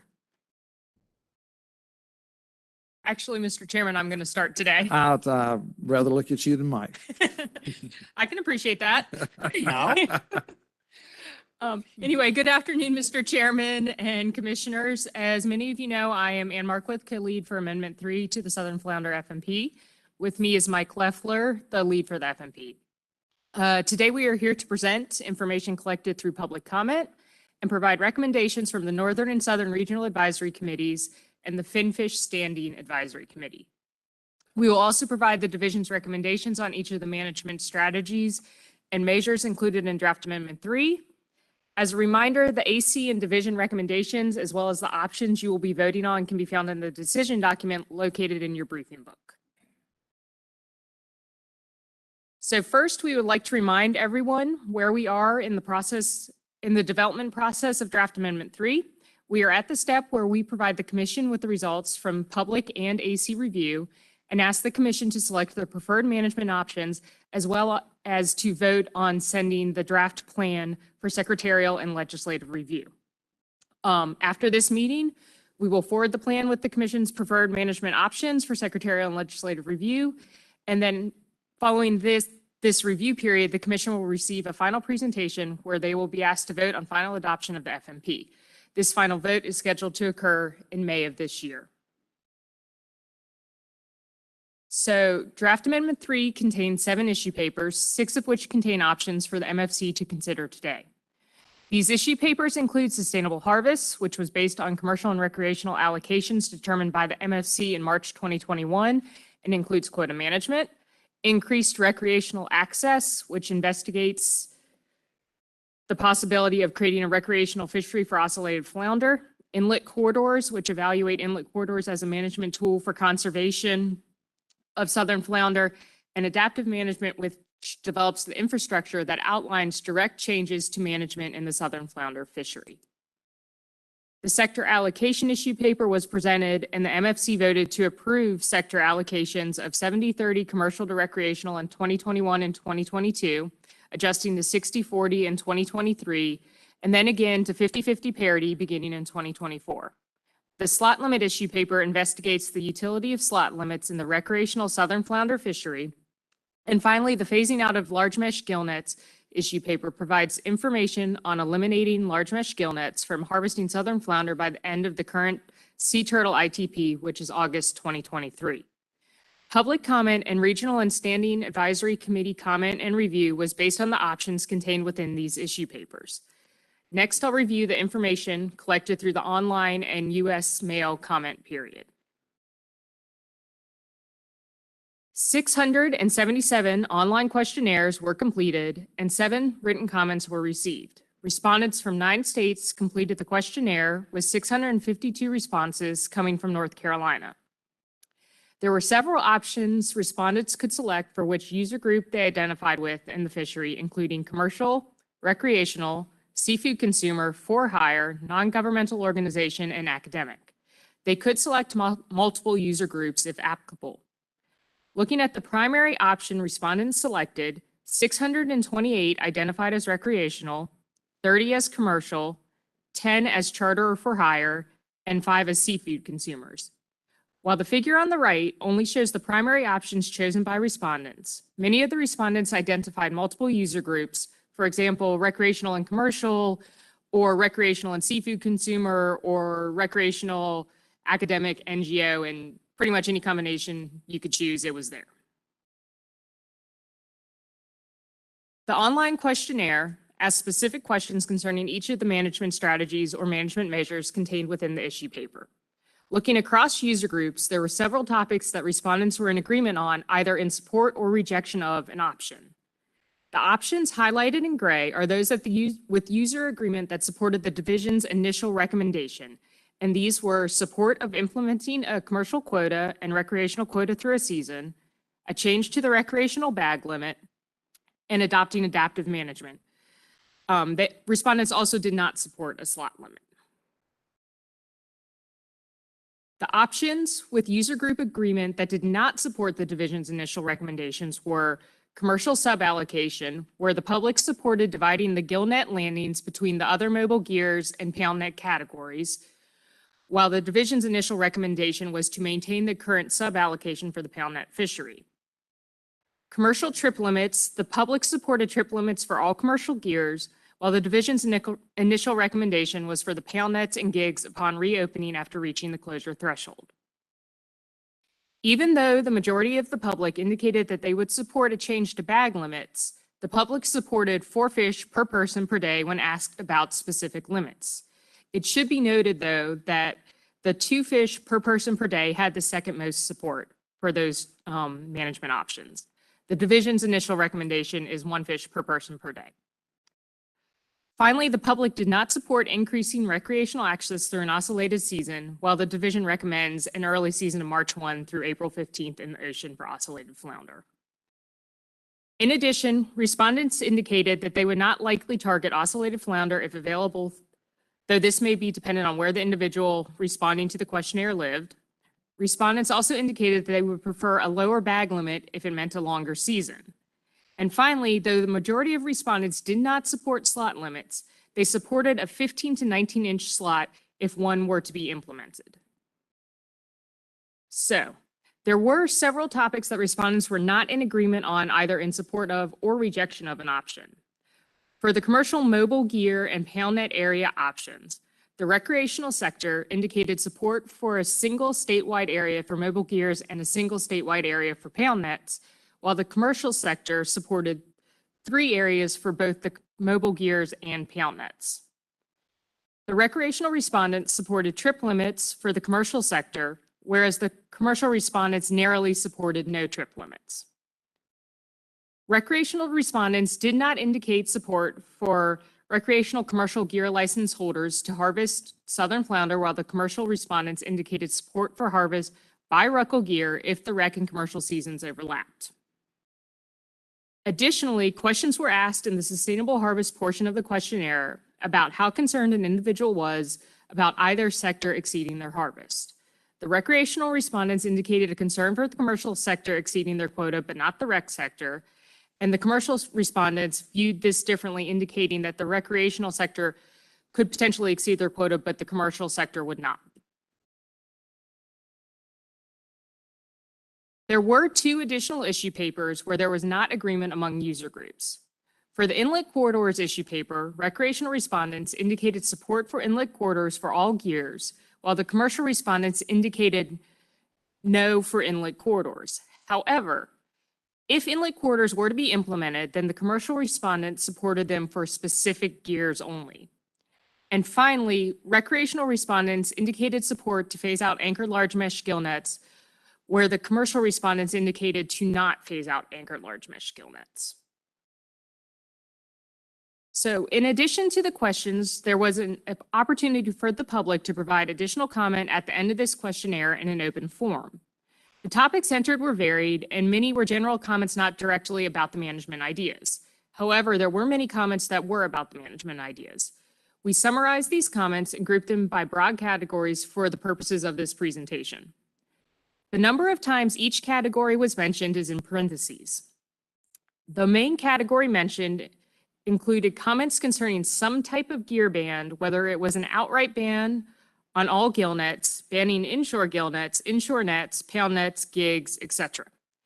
Increasing the recreational season length was the second most commented topic and was sometimes followed by a comment about lowering the bag limit to allow for longer seasons. The next most commented idea concerned shrimp trawls and whether to remove them from inshore waters, ban them outright, and reducing bycatch. To follow out the top 10 ideas were slot limits for or against, increased enforcement, increases to size limit, increased access to oscillated species, looking into hatchery or aquaculture of southern flounder, and finally implementing some type of trip ticket program for the recreational fishery. There were many additional comments that did not fall into general categories or were not repeated by multiple respondents. 7 letters were received through the U.S. Mail Service. These are provided in your briefing materials under the chairman's report. 5 of these letters provided various comments centered around the options contained in Draft Amendment 3, 1 focused on the allocation issue paper, and 1 letter focused on a few of the options and addressed accountability measures. Additional comments from some of the letters included shrimp trawls and unreported catch.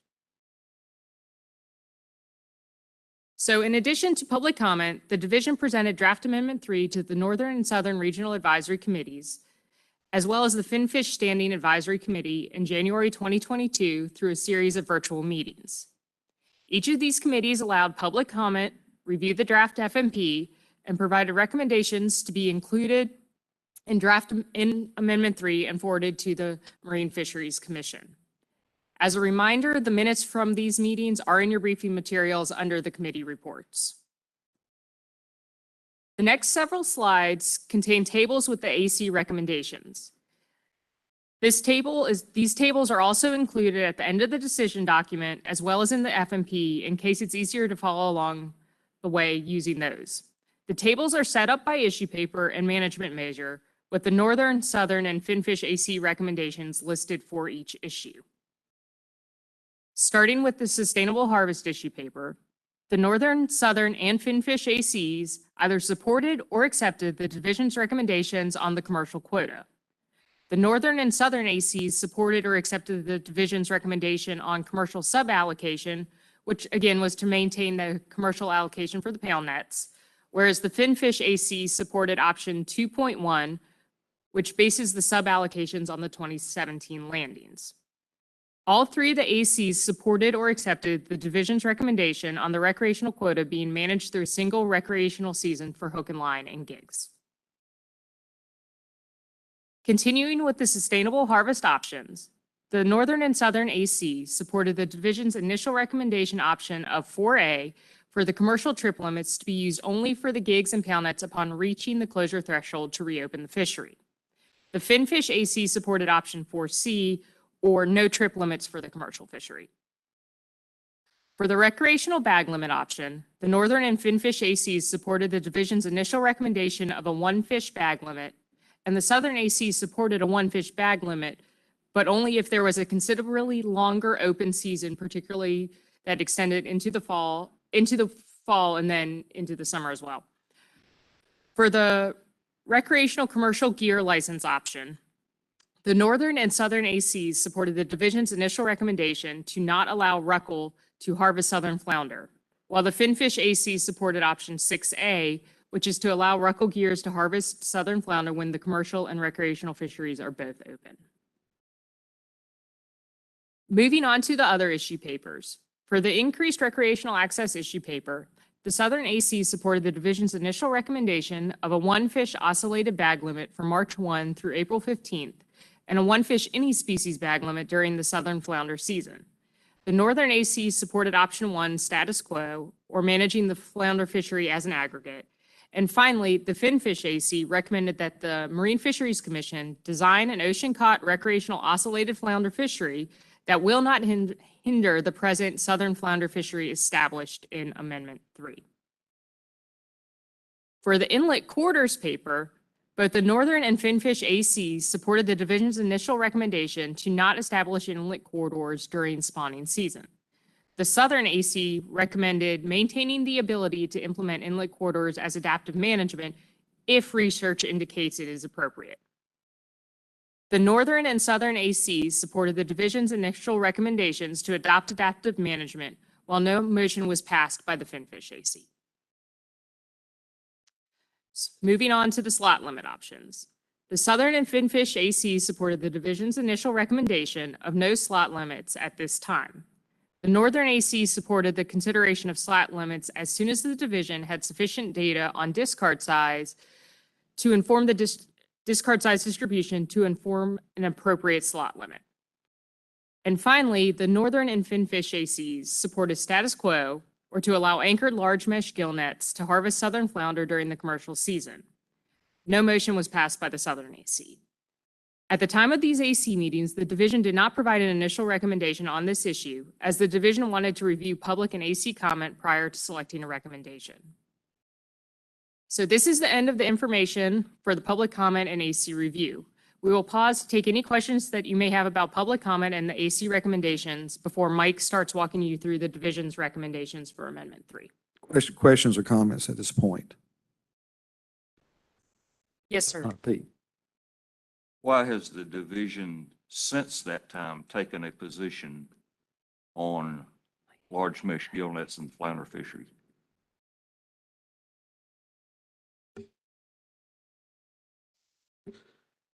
So I think as Director Rawls stated earlier with the striped bass discussion, as early as possible to get a initial recommendation out there.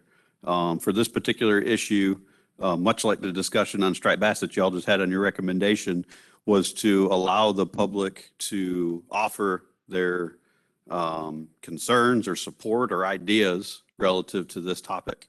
And then the division took those recommendations into consideration when we evaluated our recommendation for phasing out large mesh gill nets.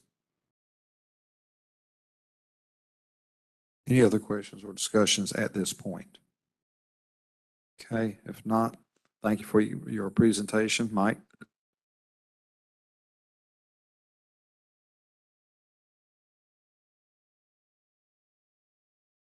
Thank you, Ann. Well done. There's a lot of information to get through. So the division considered this input that was received through public comment and the 3 advisory committees and reviewed the initial recommendations based on this input, statutory requirements, and sustainability requirements. In the following slides, we'll walk you through the division's recommendations for Amendment 3, the recommendations and rationale, as well as the additional options for each issue are contained within the decision document if you wanted to follow along through that. Starting with the sustainable harvest for the commercial fishery, the division recommends setting annual quotas for the commercial fishery. This quota would then be divided into 2 categories. One is mobile gears and one is pound nets.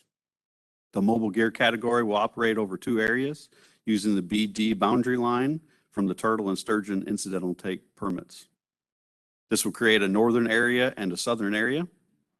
The pound net category would then be divided into 3 areas as consistent with Amendment 2. The sub-allocation for the 2 gears will be set as to maintain the current allocation for pound nets. This means that as sector parity is achieved in the coming years, the reduction in harvest will come from the mobile gear category. The division also would like to implement trip limits for pound nets and gigs as a tool to reopen the fishery after meeting the closure threshold. This will allow these 2 gears the ability to harvest a portion of the remaining allocations.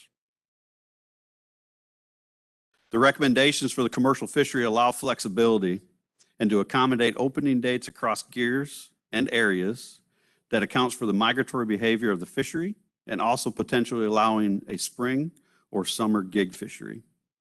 If a limited gig fishery occurs, the remaining quota would be available to harvest by other mobile gears later that fall.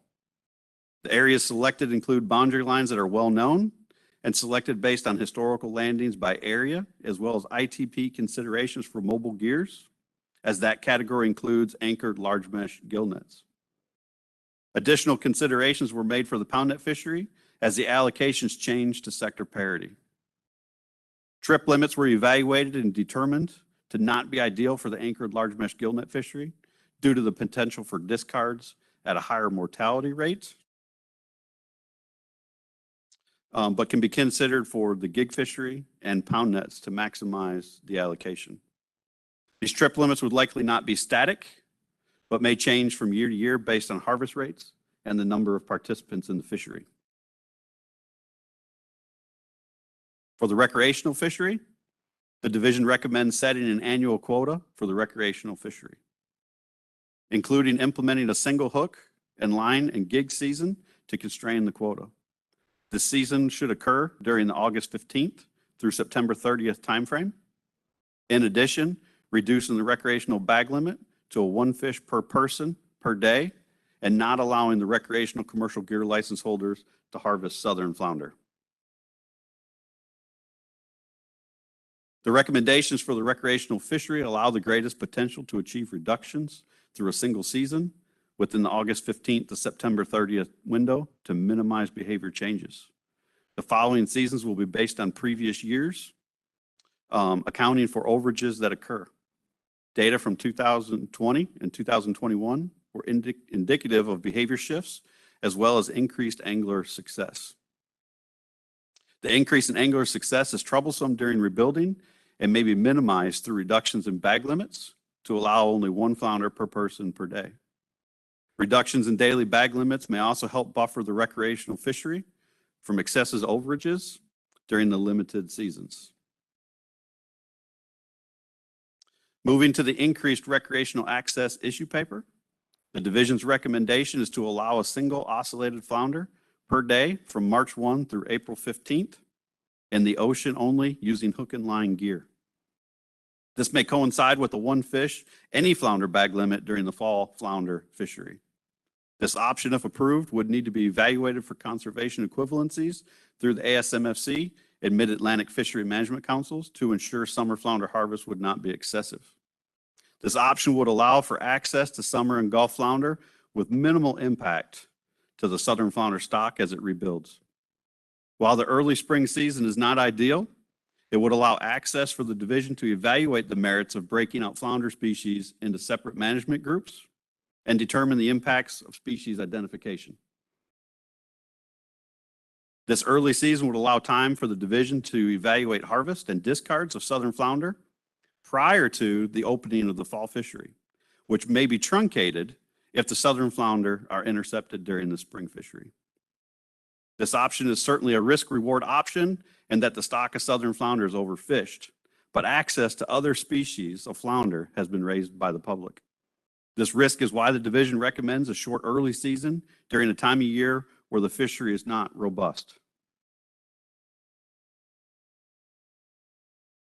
The division recommendation for the inlet corridor issue paper is to not establish inlet corridors for southern flounder during spawning migrations. Seasons identified through Amendment 3 are closed prior to the peak onset of flounder migration. When the migration begins, the movement of southern flounder through inlets appears to be over a short window of time. Landings and tagging data do not support the idea that inlets are areas of increased exploitation for southern flounder. The inlets are high energy areas that limit several gears from operating, such as gill nets and pound nets. There is current research being conducted to provide additional information about inlet use by southern flounder, and this additional information would better inform such a decision. In addition, development of inlet corridors has the potential to impact other fisheries and may be most prudent to address outside of the southern flounder fishery management plan.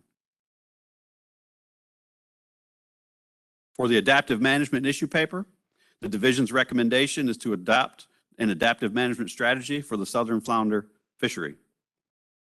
This strategy allows for flexibility for maintaining the total allowable landings, and any lack of flexibility jeopardizes stock rebuilding. The division cannot develop additional management constraints at will. The adaptive management framework is based on the biological reference points and meeting sustainable harvest. The framework allows for additional protection and ensures future sustainability. The division's recommendation on slot limits is to not implement a slot limit at this time. Slot limits can be an effective tool for management, particularly on long-lived species like red drum.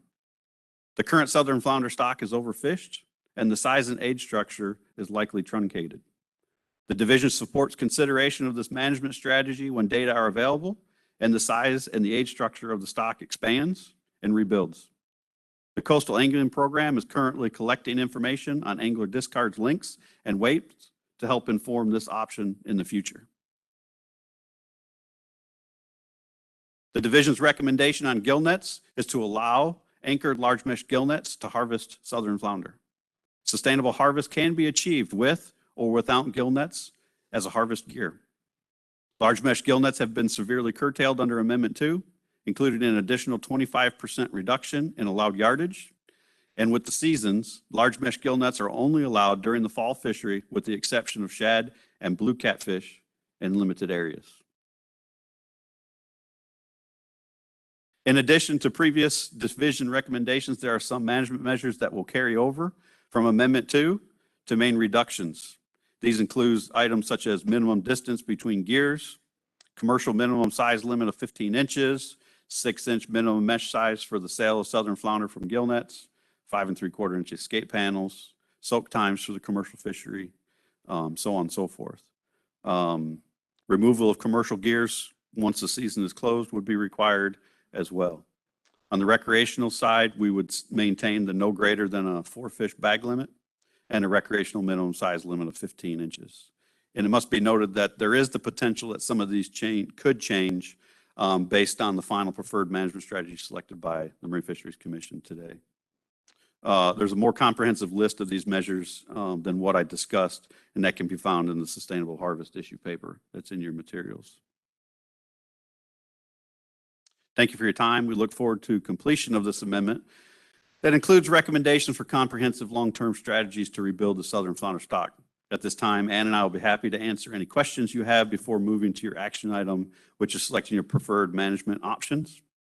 And after the Marine Fisheries Commission selects your preferred management options, we are also going to ask that you approve a motion to send those options to the secretary and for legislative review as well. Questions and comments? Commissioner Romano. Mike, when is the next time we may have a stock assessment? What year would be the earliest, do you think? It's a great question. It's a bit of a long-winded answer. It is a multi-state assessment. It does require participation from 4 states. We have some issues potentially with data because of COVID. We will likely have some data gaps in our independent surveys for a couple of years because of the lack of sampling. So that's going to bring in the question of how do we fill those data gaps? Ideally, we would have a year or 2, if not more data to help fill those holes in those data gaps. But with all that being said, the division would certainly like to see movement on a update to the coastwide stock assessment as soon as we could move forward with that. So the advice we had gotten from managers from other states that participated with us is they would like to see, 4 or 5 years of data post management implementation. We implemented management changes in 2019. So do the math, that pushes us to 2024. South Carolina and Florida implement management changes in 2021. So that pushes us to 2026. We certainly don't feel we would like to wait that long because it does take a year or 2 to get through the process for the stock assessment. So I would think in the best interest of the data and the assessment, we're probably looking at 2 to 3 years from now to start on that assessment. But of course that can change, as data become available or needs arise. So likely in 2024, when we say we're going to achieve parity between the sectors, we'll still be under a reduction, 72% reduction. Is that what you're saying? I would agree with that, yes. Commissioner Cross. Mike, in your presentation you just gave us, can you go back to the isolated season that you showed up there?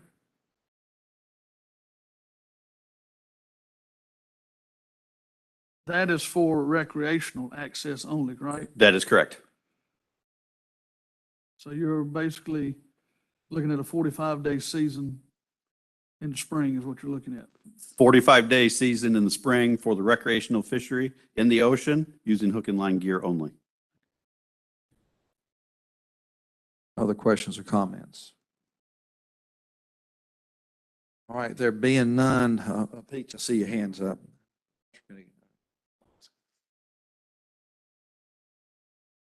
Check. What is the ultimate recovery target for southern flounder? Sustainable harvest, which is above the threshold. So if we can get the spawn and stock biomass above the threshold, then we meet sustainable harvest. That ended overfished status. That appears incorrect to me. That is shooting low.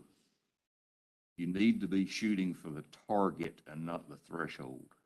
In this instance, we agree with you 100%, which is why the division's recommendation for Amendment 2 and Amendment 3 is to maintain the 72% reduction. That 72% reduction is shooting for the target, which is well above the threshold. Okay. And we went for that for, as you state, we want to ensure Right. a greater likelihood to exceed the threshold level. Right. Thank you. Yes, sir. Commissioner Posey. We can, yes, and turn your mic on. Okay. I'd like to, as we move from asking questions to discussion items, bring up an item, possibly a motion for discussion. This has to do with our quotas, our allotments, which I know we've talked about. And first I want to start off with, I am fully and strongly supporting the 50-50 recreational commercial allotment as we voted on, and I voted on that in March 2021. We need to go to the 50-50. I'm also committed to a gradual transition to allow people to adjust to changing expectations, as we discussed in the March 2021 motion. However, several aspects have changed that make me wonder if we should delay this transition during this initial year, maybe couple years of stock rebuilding. This is controversial, so if you'll bear with me with my thinking, and then you can yell me down. The current plan, 2022 is 70-30, 2023 is 60-30. I'm sorry, 60-40. I don't know where that 10% went to. And then 2024 is 50-50.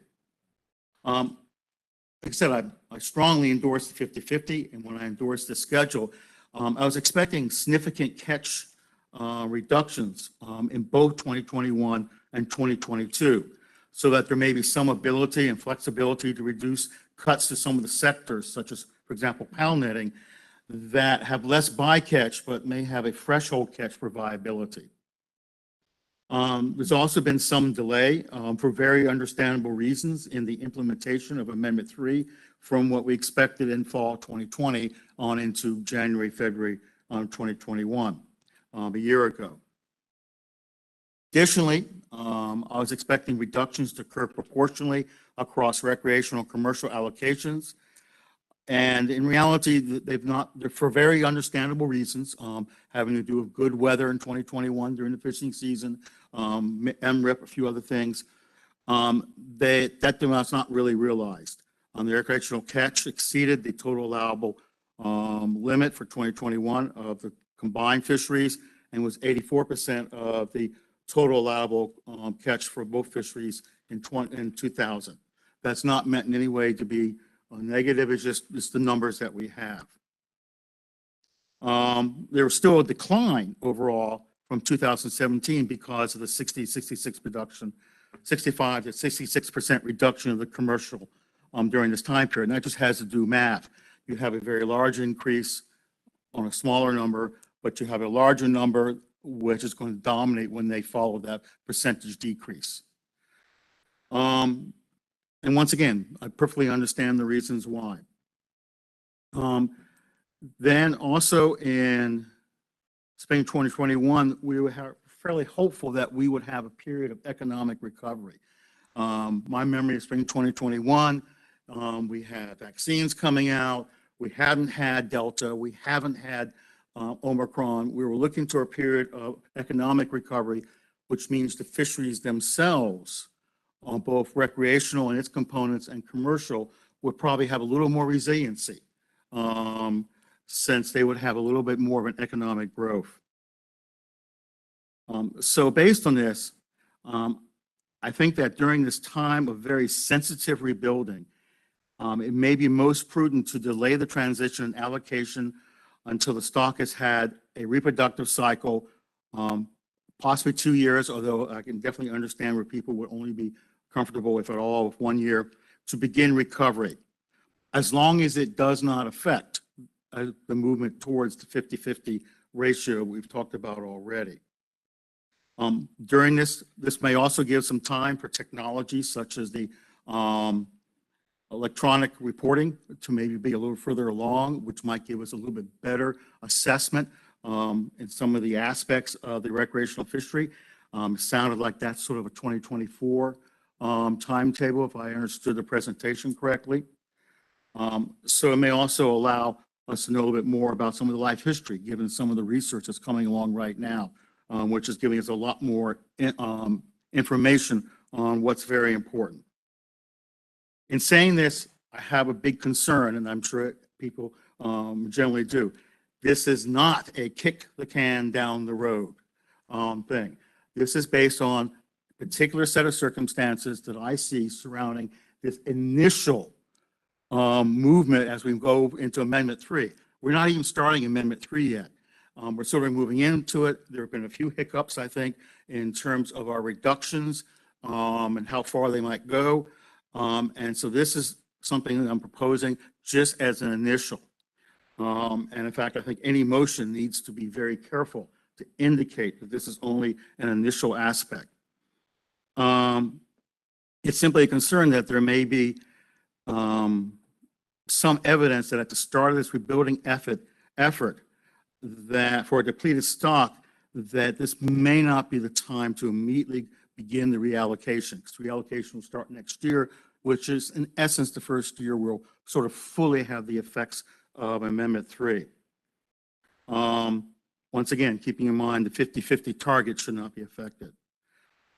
So basically, what I like to propose is an amendment where we delay the transition by, you'll see it for 2 years, although I understand if there's an argument for 1 year. But I think some delay to at least get Amendment 3 into place is what I'm proposing. In proposing such amendment, I know it needs to be put up there, so I'll go ahead and make the amendment that we can put up there. The very first decision is whether or not this is allowable. And I'll defer to the parliamentarian / chair about whether this isn't allowable. So I guess we need to put it up so people can see it. It's a long one to read. Can we just put it up? Or should I go ahead and read it?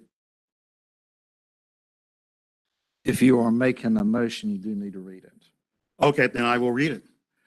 Let's go ahead and put it up while I'm reading it. And there's two aspects to this. One, I understand we need a decision on whether it is allowable, and that's perfectly understandable. Two, I would retract this motion if the director indicates in any way that this would interfere with Amendment 3 being implemented. That is not the intent. I remember at one point, it's been said, in fact, a couple of points, that the exact way in which the allocation comes in should not affect the implementation. But if the division thinks it does, then I would withdraw it as well. Okay. Based on recognition of a series of coincident concerns specific to the initial steps in rebuilding the southern flounder fishery. So this is not a thing that goes repeatedly. It's a specific time. That we delay the transition to a 50-50 commercial recreational parity allocation by 2 years. Once again, we can discuss that. Time for at least one cycle of the larval to female maturity. This will mean allocations in 23 be 70-30, 24, 70-30, 25, 60-40, 26, 50-50. I also propose that in 2024, as we approach the start of the allocation shift, I'll probably have to go paper. Cat's actually in the way from me reading. Oh, okay. There, yeah, but then he's in the way. I'm short. As we approach the start of the allocation shift, the division will provide recommendations to the Marine Fisheries Commission on approaches to maintaining a sustainable suballocation for the commercial palmet fishery as needed based on the economic and biological conditions at the time. That's put in there because I've heard some concern about this is a portion of the fishery that has has less bycatch and other effects, but is one that may be more expensive, may be more time consuming in order to maintain. And so we want to maybe consider in the future how allocations might shift, whatever the division may think of. I'm not going to be so whatever as to suggest what those might be in a year or two, but only that we need to consider that. So with that, I'll leave it to decide, number one, if this is an allowable motion. With all due respect, we have discussed this issue twice before. We have given it a lot of study, a lot of consideration, and I have no reason not to think it wasn't treated fairly in the past. So I'm going to rule your motion out of order. Further discussion. Commissioner Cross. Mr. Chairman, I'm going to disagree with that. I'm going to disagree because I believe the initial motion, when this got changed initially, was made out of order because it was brought up by a commissioner on the side that was not on the side that voted it in. In other words, it was a minority vote side commissioner that brought it in. So if this is out of order, then that was out of order to begin with. So we need to refer to council because this is not out of order. Well, that other motion was voted on, approved. You didn't raise an objection at the time, and so we move on. Okay. Any other discussion on this? Commissioner Romano. I'm also going to push back on that, Rob, because, we just received these numbers that the recreational fishery, and that's what I think Martin was trying to say, some of these things that happened that we didn't plan for are happening in real time. So I don't think this is something, that's why I was against the motion to begin with, because we're talking about years down the road. I just asked Mike when we're going to have our next stock assessment, and we won't even know how well we've really done by the time these things take place. So I think it truly is something that should be reconsidered. Mr. Chairman. Yes, Commissioner Hendrickson. So if we want to go back to the last time, when one of the comments made, and I can't remember, I'd have to look at the record to see if it was you or another member made it at the time. It was made on the floor in the discussions, was that this wasn't about taking away from anybody's allocation. It was rather the allocation, the new math for the allocation of the expected increases in the available allocation. And what we found as we look at our data today with the significant overages, that is being delayed. So I would strongly disagree with you and say this motion is appropriate because it goes to the heart of how we're going to manage flounder going forward in light of the data that we have in front of us today. And at the time the motion was made to do a reallocation, it was very specifically stated it was not a taking from one, giving to the other of what they had. It was when the numbers rebound, we're going to reallocate to get to a 50-50. And I understood exactly where Martin was at, Commissioner Posey was at on that. And that's a valid position to get to, but it was said at the time, we're not taking active quota away. And what we see in the plan here is that this amendment if this is not something we do, then that's exactly what you're doing. We know what our allocation is today. We don't know what it's going to be tomorrow. That motion was made on what we know the allocation, the harvest quota is today. It's not based on what we're projecting it's going to be in the future. It was looking at getting some parity to who can have the harvest. It wasn't based on any crystal ball predictions on future assessment of the stock. It was just what stock we have, what we can fish from. We're going to change the allocation, to 50-50. Respectfully, that was not what was said in the meeting. If you go back and review the tapes from the meeting. Thank you. And can staff help me on that? Okay. We'll have to go back and review that. Let me get Roller and then back to you, Doug. So I would just point out that regardless of what the allocation is going forward in Amendment 3, assuming that we recommend the division's recommendations, we're going to have paybacks. Whether the recreationals have 10% or 90%, with paybacks, the season could close. We're all surprised by the MREP estimates that we're seeing, right? And I've always been a defender of MREP, will always be a defender of MREP.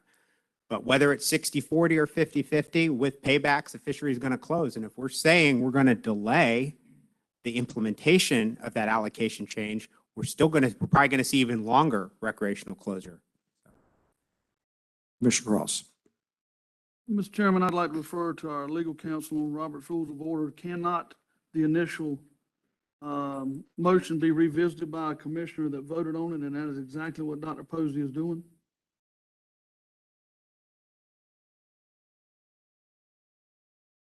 Just to clarify something you said earlier, the decision to go to the current allocation was a motion to amend something previously adopted, which can be made by anyone on the commission, not just the side that won the previous vote. So it was not a motion to reconsider, which would have to come from the. So his motion is a legal motion. It is a legal motion, but it is also up to the chair to entertain any motion. Any other questions on this part of it? Okay. Let's see if we can't get a motion dealing with Amendment 3 of the Flounder Plan. Anybody care to propose something? Mr. Chairman, Yes. so as a point of clarification, point of order, Yes. what is the basis for denying Dr. Posey's motion? Because I think we, as chair, I think we have given it due consideration, sufficient study, sufficient discussion, and we don't need to keep on chewing on this piece of meat. It is an integral part of how we're going to do the rest of this. This is a complicated decision document. There are many elements to it. This becomes a critical, integral part of how we address that. If that's not able to be addressed now, then I'd like to make a motion that we delay this to the next meeting till we can properly notice a decision so we can address it properly. Okay, you care to make that in a motion?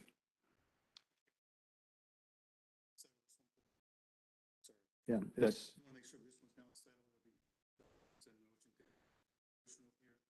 The proposed motion will appear in the minutes and deemed out of order, right?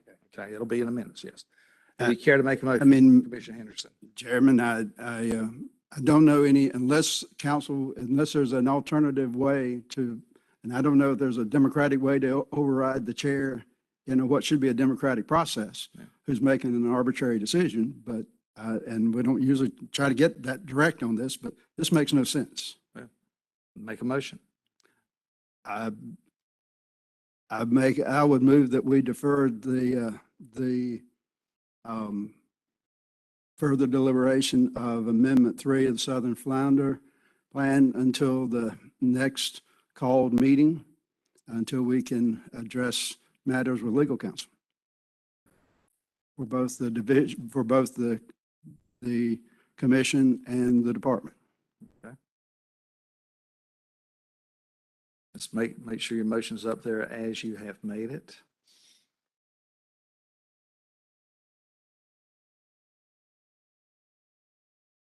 Which will be the May meeting.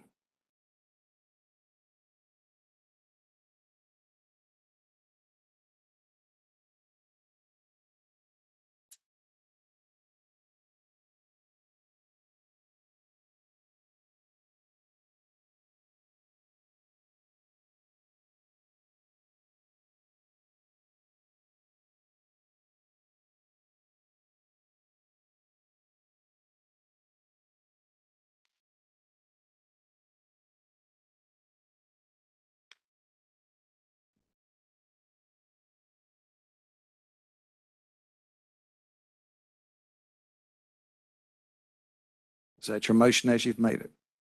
Next called meeting of the commission, yes.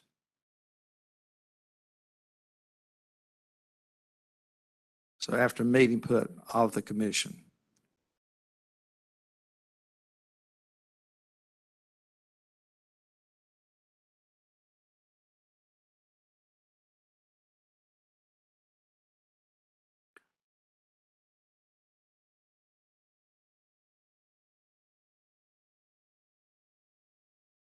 Chair, if I may. Hold on one second, please. Okay. I think it should say instead after meeting of the commission to provide time for consultation with legal counsel.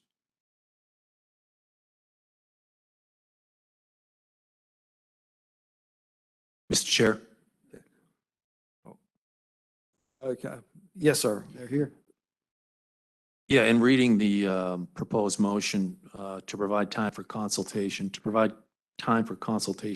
what? I think that should be in the motion specifically.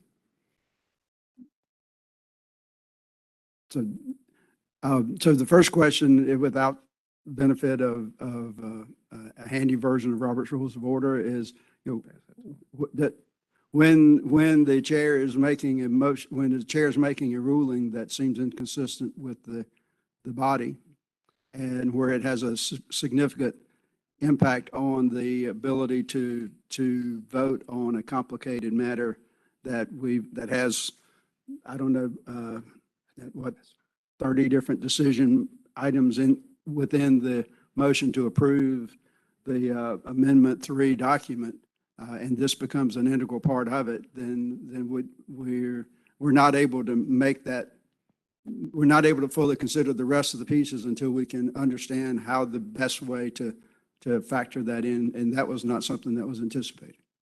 Sean. Commissioner Hendrickson, the process for appealing the chair's decision is to move to appeal his decision to rule that motion out of order, and a majority vote will overturn that. So rather than delay this until the next meeting.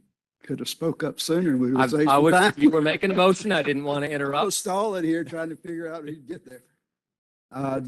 So what you would need to do is withdraw that motion. I'd like to And to withdraw make a that new motion, and I'll move the chair, that the chair's ruling on Commissioner Posey's motion is out of order.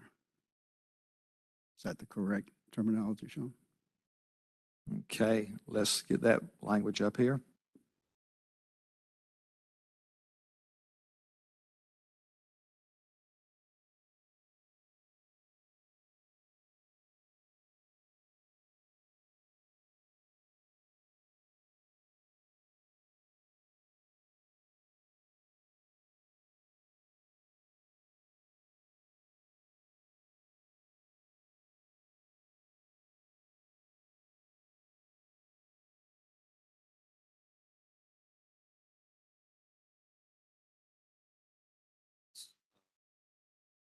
Okay, let's get the motion out there in a second, then I'll let you ask.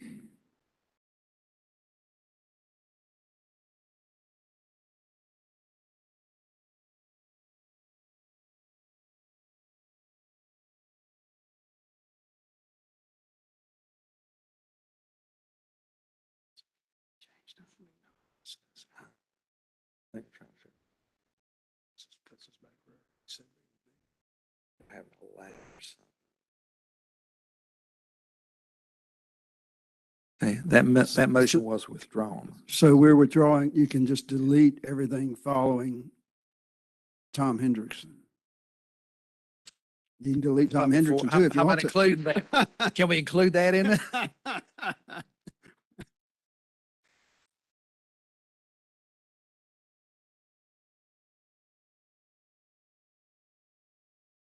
Unplug and plug it in.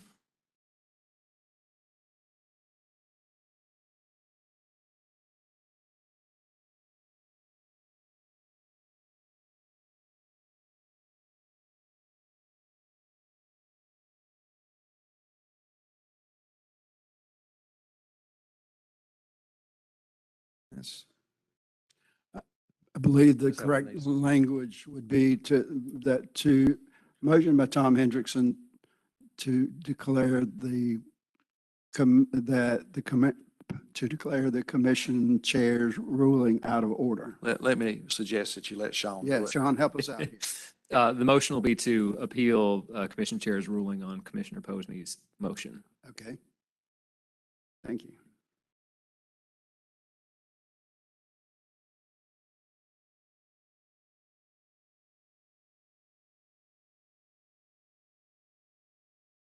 That's a lot easier. That's fine. There's a motion on the floor. Is there a second? Second, second. Commissioner Cross. Discussion, Commissioner Posey. Turn your mic on, please. I wanted to ask our division had the question about will this, because my motion was predicated on two things. One, whether it was considered allowable, but two, did the division consider this would impede in any way moving forward with Amendment 3 discussions as presented? Because I would withdraw it if the division felt that adoption of that 1 or 2 year delay, whatever we might come up with, would in any way require more work to go back on any kind of changes or in any way impede on it. And since I would withdraw that motion or vote against it, I think that your decision on that could make this discussion moot or not. So I think the answer to that, unless Mike throws something at me, is no, it would not. I think those calculations have been made and we would have to go back and look at those, but I do not think it would slow the process down in any way. So if it was approved to have a 1 or 2 year delay in the movement towards the allocation thing, it would not affect any of the aspects of Amendment 3. Yeah, I mean, the way we look at it is the projections allow us to have 548,000 pounds of removals, right? The projections don't care where those removals come from, which is allocation. So that is correct. The only part of the motion that gives me a little bit of step back is the statement in there about reconvening with the division to come up with options on how to do the sub allocations within user groups at a later time. Oh, I knew that would give you a heartache. Yeah, I definitely knew that. Okay, as long as you're planning on that. Oh, no, I knew that part would. Okay, motion's up there, second. Any discussion? Not roll call vote, please, Laura.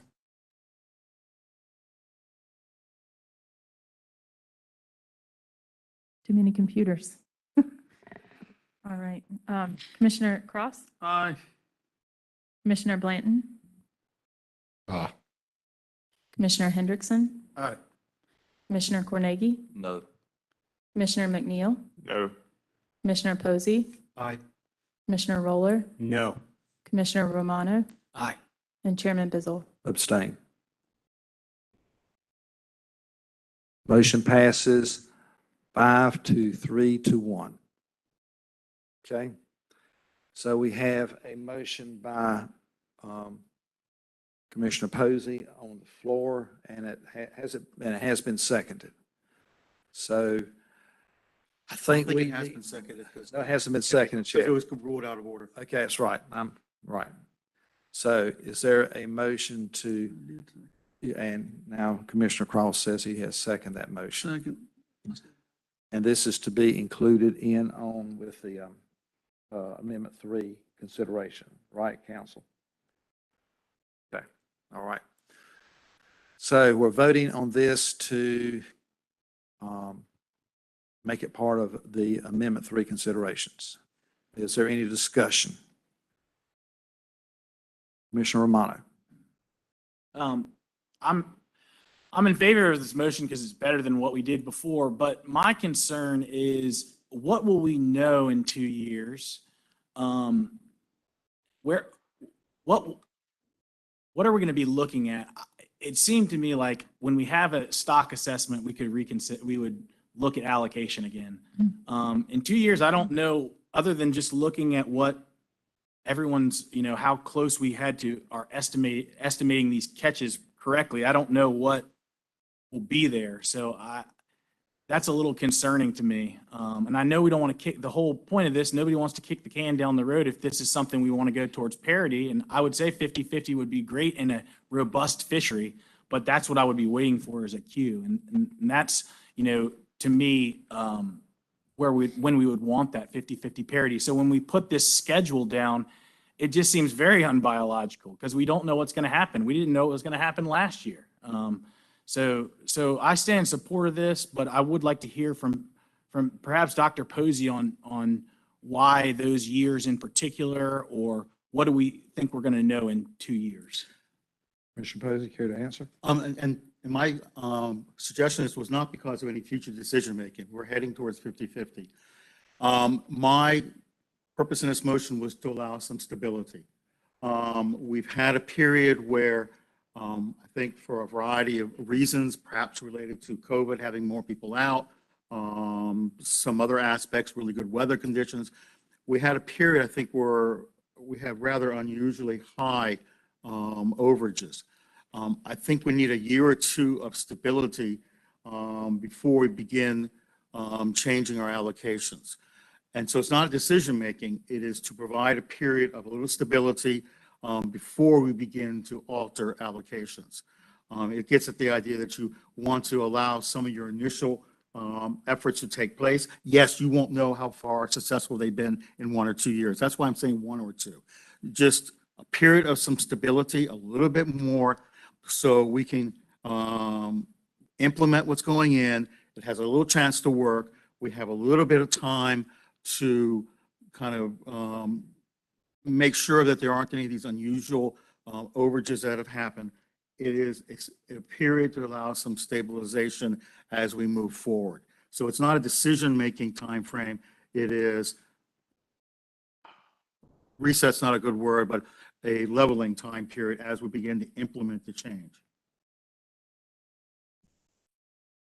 Let me respond Yes, to that. Mr. So, is everyone comfortable if we were to see overages again in the recreational sector next year and the year after, and we can't get a hold of this, how would we feel about reallocating towards 50-50? I mean, I feel like that's a bit irresponsible if we got to that point. So that's what I'm mostly worried about, is allocating towards a fishery group that we don't quite have a hold of their behavior, whereas on the commercial side, we've got a pretty good understanding of what's going to happen. So that is my number one concern. I do support this motion, but I would personally like to be able to revisit this when we do have a stock assessment in place again. And I think that if I could somehow add that into this motion, that we could revisit the topic of allocation total, but I won't mess this up, and I'll just kind of leave it as is. But I do see a problem of that in the future. We do have the ability to relook at these issues. That's why we have Amendment 2, 3, and 4, and on so we'll continue to look at it. Hopefully, have a robust stock assessment, and a lot of things will change positively. Okay, Commissioner Roller.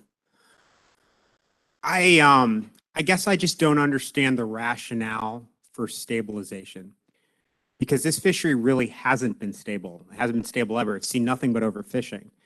This is going to stabilize the $240 million recreational industry by shutting it down for longer, by providing a lower allocation. Now, we didn't hear really any public comment except from a couple commercial industry representatives on here. So I don't think this is doing the public a fair shake, particularly as we have looked out. We've deliberated this for so long. I mean, I have a big enough issue with the division's recommendations, and I'm going to have even more trouble supporting them if we go forward with this. So. And like I said, I'm sorry. Commissioner Posey. Oh, I Care to respond? apologize. And I definitely understand that. And that's why you have probably heard, I'm grappling with some of this myself. I do think we need some time. I mean, another year or two. Well, this will give us another year if we do 1 year instead of 2, otherwise another 2 years. Give us time to see whether or not the spike conditions in recreational overages was a one-time phenomenon, which I suspect it was and if it's not, then gives us some time to maybe, reassess, what can we do, not with allocations, but in other aspects to prevent it from happening. Because you don't want to have it keep happening on and on and on, obviously. Commissioner Cross. When I look at this delay, I look at it as a mechanism. It's not going to take anything out of the actual recreational side because of the overages they've got. And I agree with Tom, believe it or not, that we got to figure out a way to stop the massive overfishing on the recreational side to where these overages and these paybacks are going to kill them. And I'm going to make a motion on that here in a minute. But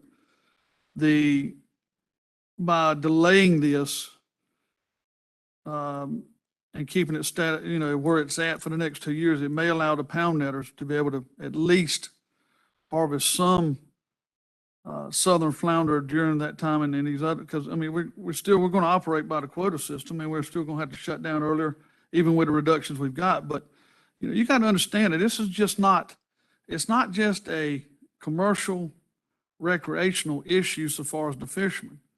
And I heard a comment last night that the summer flounder could obviously make up for the loss of southern flounder. That's not true. That data is incorrect, because there are windows in the flounder fishery that the consumer wants fresh flounder if they can get their hands on it. And there are small windows, and the window that actually falls now is when you do get some of this pound net fishery or some of this southern flounder fishery on the commercial side into these markets that time of the year when there is no other flounder available. Summer flounder is not available from basically the middle of October back to July, somewhere along in there. It looks like they'll have a robust fishery and last a little longer this year, but there are windows when you cannot get that fresh flounder without getting some of this southern flounder off of the commercial side of it. So, you know, it can't just be an equation between the recreational guys overfishing theirs or the commercial guys overfishing theirs. The consumer has to be part of this equation, and it has to be paramount in any discussion, because they deserve the same right to go buy that fish to take home to eat that you or I do on a boat with a hook and line to go catch it, or anybody with a gill net deserves to get that. They have the same rights we do. And they get left out of most every conversation we have. And they, believe it or not, dwarf our two groups put together. So when you're talking about this, you know, you've got to be somewhat reluctant to shut avenues of capture out and avenues where the consumer can actually get that product when he might not otherwise get it. And I look at this as a way to keep that part of the equation going.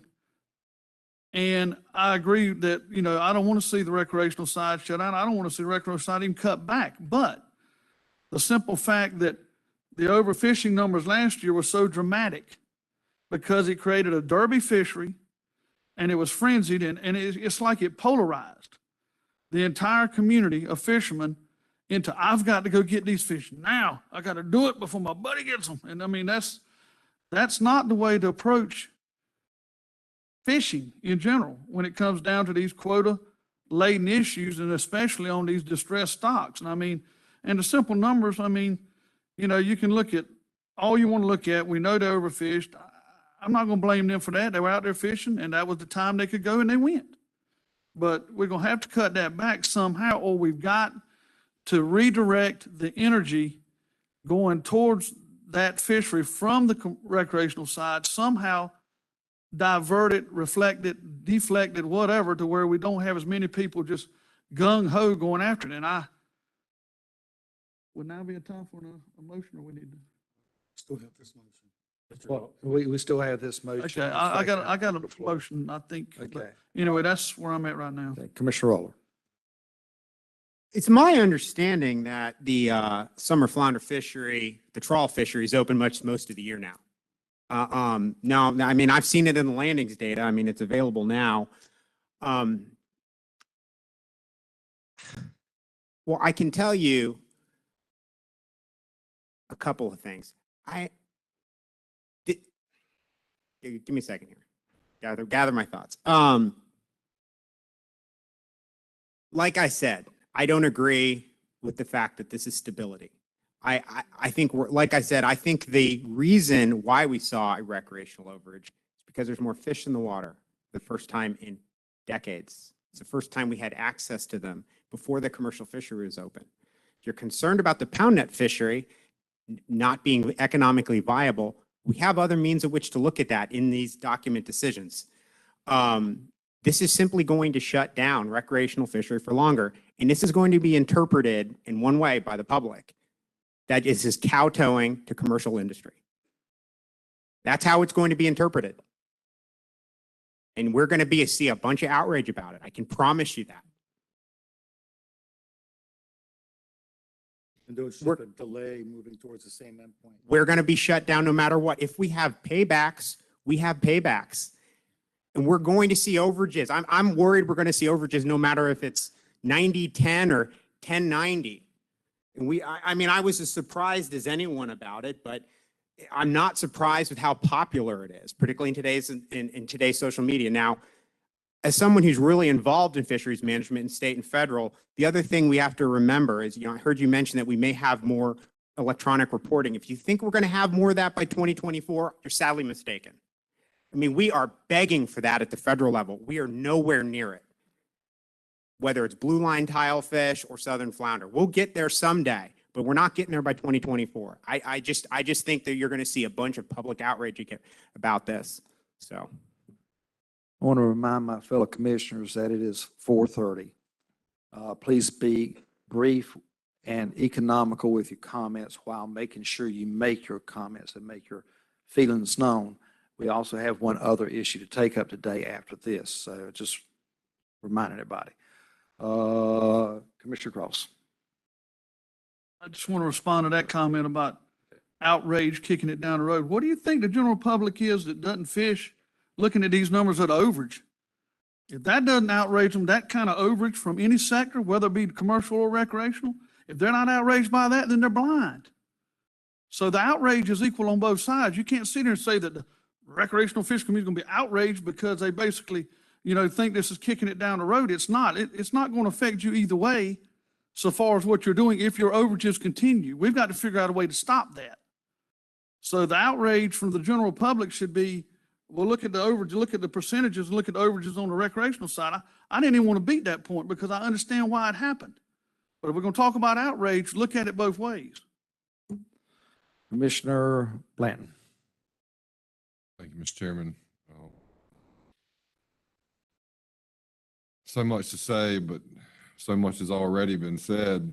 I think back to the conversation that we initially had on allocation, and I remember repeatedly saying that we're moving way too fast to be reallocating a resource when we're in a recovery, rebuilding mode.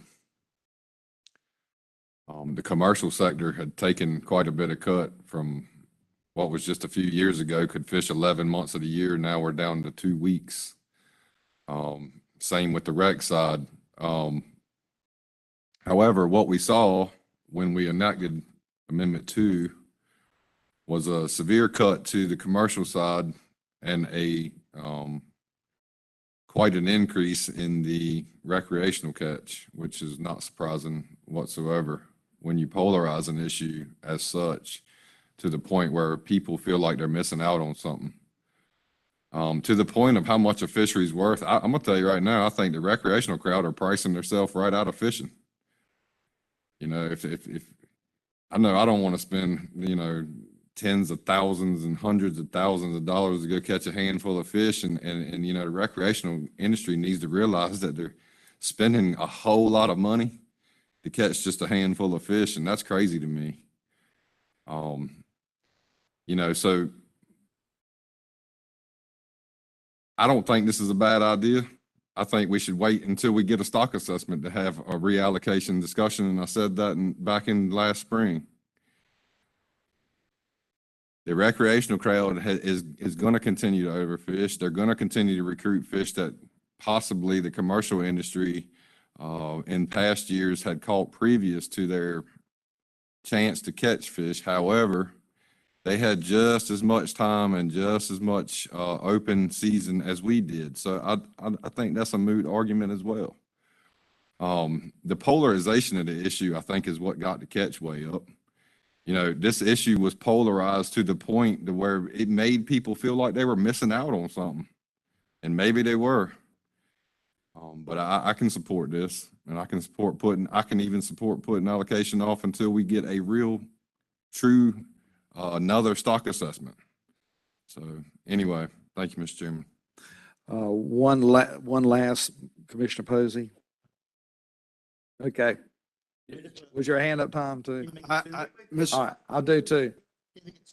Okay. Okay, let Mark go first and then you. Okay.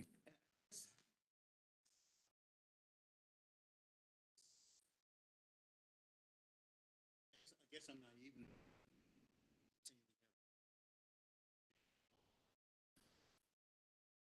But if we are going to continue to have, then right now it's been compensated.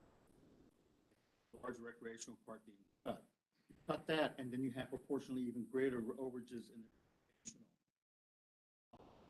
So you get this effect. I didn't think that would be happening. I thought thing, but if that happens, then if you think that's going to continue to happen, then that worries me for the fishery. Because we can't keep having catch a whole bunch, not catch any, catch a whole bunch, not catch any. That kind of fishery, I would just think what people would be go crazy over. Thank you. Commissioner Roller, we're going to try to make you I'll have the do it as last brief as one. possible. Yes. Thank you. Discussed this quite a bit. This is such a popular fishery. And I think Amendment 3, as much as many of us dislike it, going to one fish, will hopefully help with that because that's going to make it less of an attractive fishery for a lot of people to, employ. However, with my discussions with staff regarding MREP numbers, a lot of these fish were just people catching one fish, right? I mean, a lot of worm soakers, as we like to say. Playing word bingo. It had been, but a lot of things have changed, right? There were more people that caught 2 fish, 3 fish, and 4 fish. In fact, those percentages went up considerably for bag limits in 2021. That's this correct. past year. Yes, this past year. However, our projections show if the commission selected a 1 fish bag limit, that's 669,000 pounds or so of recreational hook and line harvest would have probably been more comparable to about 180,000 pounds at the 1 fish bag limit. We hope. We hope. That's correct. But okay, I understand that, but like I said, I think that's going to happen whether we have a 30-70 or 50-50. If we do go forward with this and we keep this at a 70-30 allocation for a while, this is going to be extremely detrimental to recreational industry, but for higher industry, as well as a lot of our coastal tackle shops, because this is going to delay us having hopefully more access to the ocean fishery. That's how I see it. And that's been a huge, that's one of the many big economic impacts to this huge economic engine that is recreational fishing. This is this is clearly our most popular inshore fishery. I said before, I think, I got sneaking. I said before, I think that if we think 2 years is too long and just give it a 1 year, I think even that would be helpful from my perspective. Okay. That would be a motion. Since we have no more discussion on this motion, and this is just an amendment to the amendment, an extra motion to the amendment, not the full amendment. Okay, roll call vote. Laura. And does everybody understand what we're voting on? No, we're voting on the motion that you made as seconded. Okay. Laura. Commissioner Cross, Aye. Commissioner Blanton, Commissioner Hendrickson, Aye. Commissioner Cornegie, No. Commissioner McNeil, No. Commissioner Posey, Aye. Commissioner Roller, No. Commissioner Romano, Aye. Chairman Bizzle. No. Motion passes 5-4. Okay, moving on back to the whole of Amendment 3. Chairman, I'd like to make a motion. Yes, sir. I move that we accept the division's recommendations. However, include the phase out of large mesh gill nets. Okay, let's get your motion up there. I'll second that. Point of clarification. All right, hold on, let's get the motion up there and then we'll get you clarification.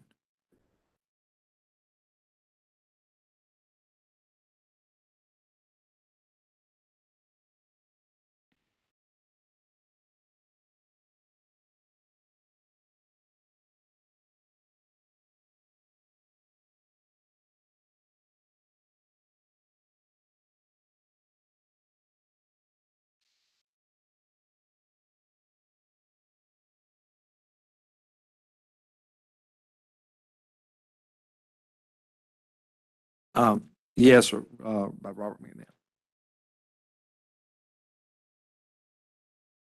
Okay, Commissioner Roller, is this the motion as you've made it? It is. Okay, all right. Any discussion on this? Any brief discussion on this? May I Point of speak to my motion? Okay, well, you got your clarification first. It's a question for council. Okay. Any deviation from the division's recommendation takes more than a majority vote?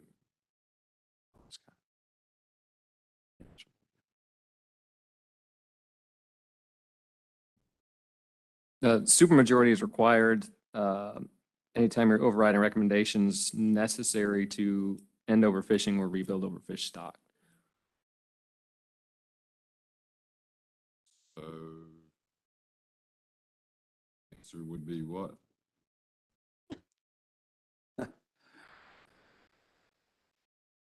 Give me a, which number are we on this? We're on the Amendment 3 as a whole, but we're moving the use of large mesh gill nets. Yeah, that's one of the management options. Yeah. It is one of the management options suggested by staff. Page 12. Page 12. It's not part of the, it's not part of the sustainable harvest issue paper, if that helps. So I think that would be the answer, is that it's not part of the sustainable harvest. And so it would not be a supermajority requirement. Thanks, Sean. Okay, clarification. Commissioner Romano. I usually don't like to bring personal experience into this, but you know, we've talked about this ad nauseum about gill nets, and this year I was fortunate enough to participate in the large mesh gill net fishery, and I've been participating in gill net fisheries over the years, and to me it's extremely clean fishery, and all the fish that flounder specifically were lively out of the net. And, they were so lively that I was able to even donate some to Fisheries for the satellite data tagging program. So, the division uses this gear. People all over the world use this gear. I just feel like this is brought out of just gear hate is where I think this comes from. And it's upsetting because I feel like when people just outright say no to gill nets and just, the way we heard last night, I just don't think that they're quite coming from a position of trying to understand their fellow fishermen. So I can't stand by this. Thank you. May I speak to my motion, Chairman? Yes. Well, I disagree with you, Sam. I have fished around this gear my whole life. I fish next to it. I see it in the water. I have lobbied against it my entire professional career. If it is so clean, right, why does it require 2 incidental take permits so they can catch multiple species of threatened and endangered sea turtles, 2 species of endangered sturgeon, and require an entire section of the division to observe it? I would make an argument that this is one of the most unsustainable commercial fisheries in the entire nation. And I challenge you to find one that's worse. Anyone.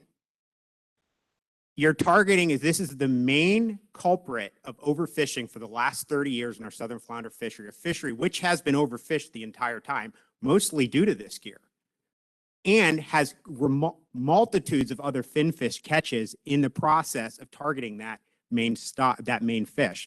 So to call this a selective and sustainable gear, I don't think you can make that argument.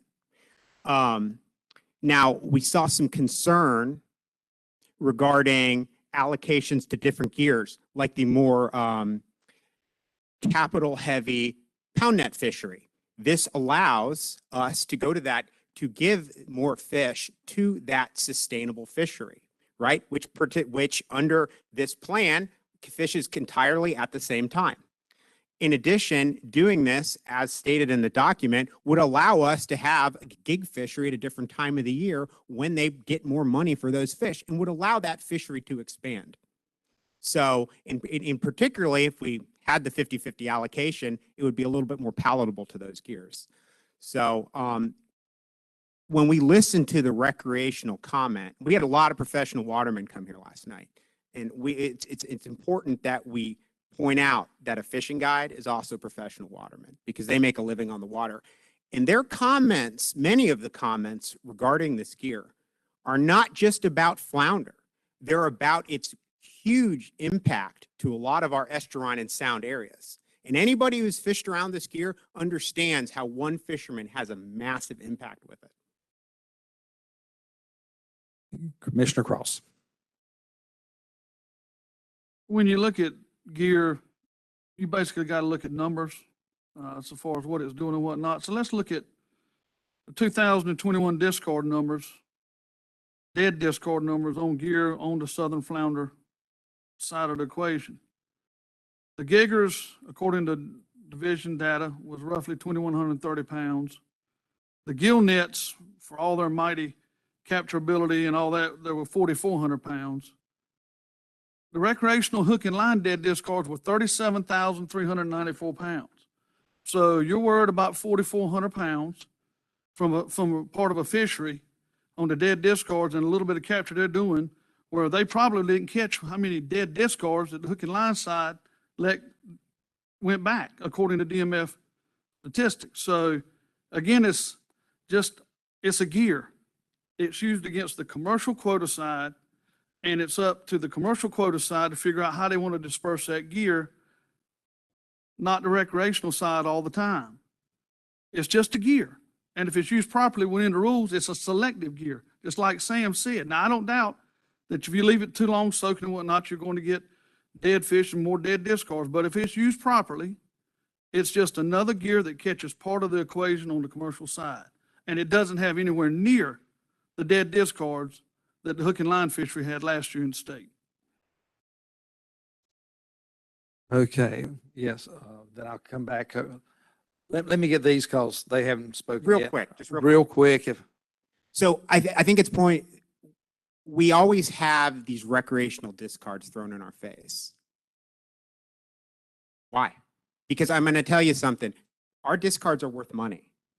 Because the economic engine that is recreational fishing, part of that is catching fish, some of which we throw back because they're small, some of which we throw back because we want to. But there's a lot of value in that. It's not the same as the gillnet fishery. And plus, a lot of us draw a strong objection to those discard numbers as provided. Commissioner Posey. I want to ask the division if they could provide some input on degree of bycatch from the gillnet fisheries in the southern flounder.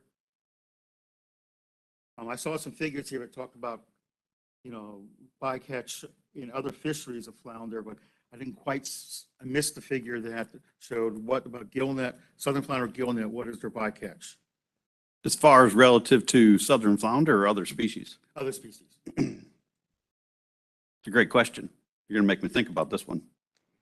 So there's certainly, I'm trying to think, if you give me just a minute, Anne's the driver of this ship. She'll pull it up for us.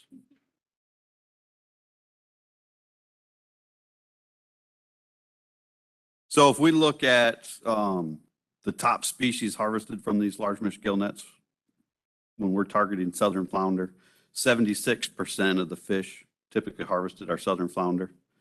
They also have incidences of catch of red drum, black drum, catfish species, sheep's head, and about 40 other species. Many of those species are fish that can be sold, right?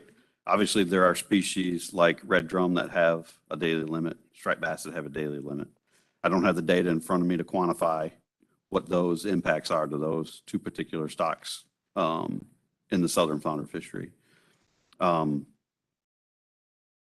the ITP, we have estimates of take that are allowed relative to Atlantic sturgeon, short-nosed sturgeon, and sea turtles, right? Those values, if met, close the fishery, and so those takes are further eliminated because the gear comes out of the water.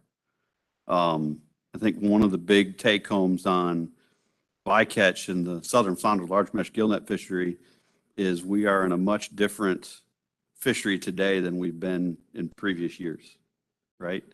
Due to implementation of Amendment 2, we have reduced largemouth gillnets by an additional 25% in yardage. We have taken large mesh gill nets out of the water in the Albemarle Sound, Terrapin and Neuse Rivers, except for nighttime hours, right? So there's no longer any 24-hour soaks.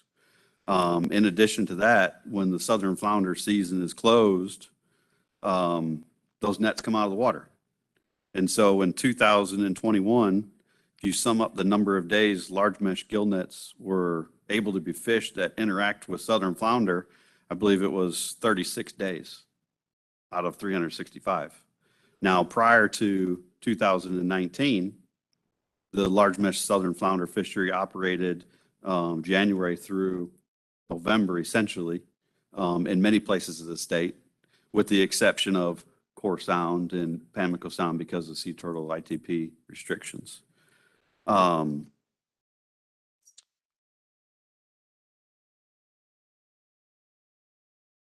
So looking further at this, 24% of southern flounder catch are incidental species by weight, right? So I think we're in a better place today relative to impacts of bycatch than we were 3 years ago, 5 years ago, 10 years ago. That doesn't mean that bycatch doesn't occur, of course, in that large mesh gill net fishery. It certainly does. And what we've evaluated mostly through the Southern Flounder Fishery Management Plan were the impacts of southern flounder discards from those large mesh gill nets. And as Commissioner Cross indicated, the last estimate we have for those was about 4,400 pounds. Obviously, we, due to COVID, haven't had the onboard observer program operating, so that severely curtails our estimates for the fishery relative to estimates of flounder bycatch in that fishery. So I hope that helps describe some of that for you. Short term, the past 4 or 5 years, it's been a downward trend. It's been in a downward trend since really the implementation of the incidental take permits.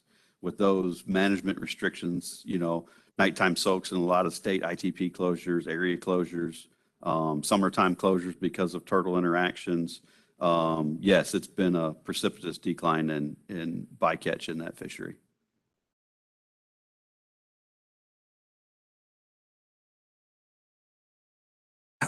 Commissioner Bland. Thank you, Mr. Chairman. I appreciate your comments, Mike, on that bycatch there. That was pretty thorough, and I had my mind on that. 36 days, that includes the shad season and the flounder season. That's all we really get to fish anymore is about a month a year in gill nets in the Albemarle Sound. Now, that might not sound like a lot, but there's an equation to being a commercial fisherman. If we get to fish 2 weeks, fine, but that little bit of 2 weeks helps. We are up against more today than we ever have been in the commercial industry. To speak about ITPs, there's ITPs in all kinds of commercial fisheries. The trawl fishery's got an ITP. The longline fishery's got an ITP. Matter of fact, longline fishery's hooks. And they got several ITPs for turtles and whales and all kinds of stuff. But nobody ever says much about that. You know, you can argue this back and forth, but the greatest impact that's getting ready to happen to southern flounder is going to be from the recreational industry. Now, we can sit here and argue about large mesh gill nets, but in my mind, large mesh gill nets could be a friend of this state. We have an invasion of blue catfish in the Albemarle Sound, and I have said that until I am blue in the face. I'm about to lose my breath. I'm running out of wind. And nobody really cares, right? Because they're fish and they swim around and they don't eat anything. They just exist, right? But that's not true. They're eating up every other species that is native to this state. And I promise you they are. It is witnessed. When you haul these fish back in the boat, they're spitting out all kinds of stuff, including southern flounder. I wish I would have took pictures of this stuff now. but it's hard to get your phone out when you're wearing slimy gloves. You know, it's poorly understood what really happens on a commercial vessel and what it really takes to make a living at it anymore. And to take large mesh gill nets out of this fishery is not the right answer because it is going to affect a large group of people. And that large group of people's got a wife and some of them 3 and 4 kids. And some of them been doing it for so long, they're 50 and 60 years old. What are they going to go do else? I feel sorry for Mr. Greg Judy, bud. He's been daggone in here every meeting trying to talk sense into this commission to let him go back fishing in his home territory. We had the opportunity to let that continue to entertain in the striped bass stuff, but we didn't. It makes no sense to argue about something that's active for now 36 days a year when it can be a friend and these nets can be utilized and they are extremely selective. These nets are built species specific. You don't buy it from Walmart. You create it with your own hands. It is hung very detailed and specific species wise. You can't take one net of one type and go catch another type of fish efficiently. It does not work that way. These nets are selective in size by mesh. You can get really creative with them. Some are heavy, some are light. I can go and have a conversation all day long and never talk about the same thing with a gill net because that's how diverse they are and that's how special they are. Now, I think we are wasting our time talking about gill nets because I'm tired of talking about them. You know, want to talk about discrimination? A hook don't discriminate. I can throw a hook out there and leave it, and I don't know what's going to be on the other end of it when I get back. You know, it's tit for tat. It goes both ways. You know, and it's time to draw the line in the sand and say, you know what? We're at a sustainable level of gill netting, but we ain't at a sustainable level of recreational catch. That showed last year in the numbers.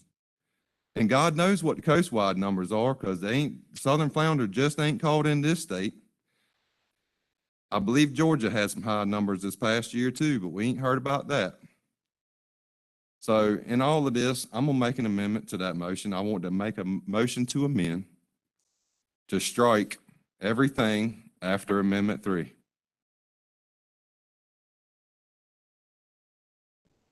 Okay, put the motion up, please.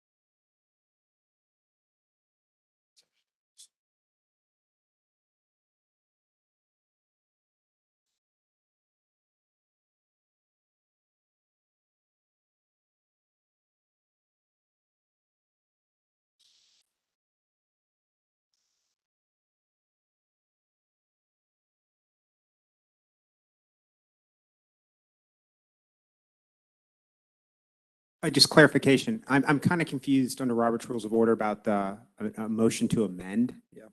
Is that legal? Yeah. Okay. We did it earlier today.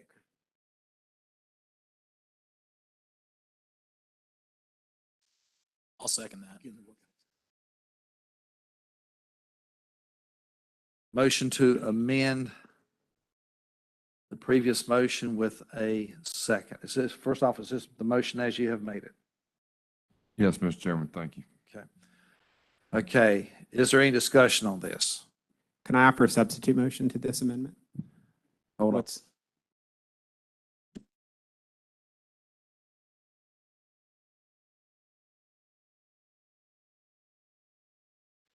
Okay, you can make an amendment to the amendment. I'll make an amendment to Point the of amendment. clarification, point of order, Yes. point of clarification. He's the original motion maker. He's going to be able to make another motion on top of his own motion. We're not even talking about the original motion. Yours. Okay. That can be amended. Go ahead. I move that we have a full moratorium on this fishery. Okay. Is there a second to that? Okay. Okay. Let's make sure the motion is up there as you have made it. If we add till the next stock assessment, I'd accept that.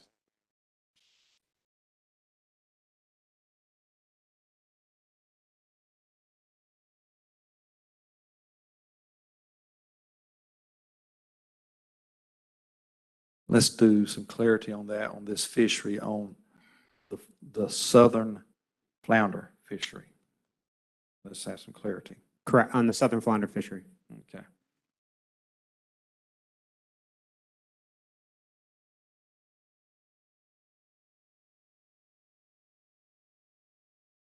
Let me know when I can offer some clarification points. All right.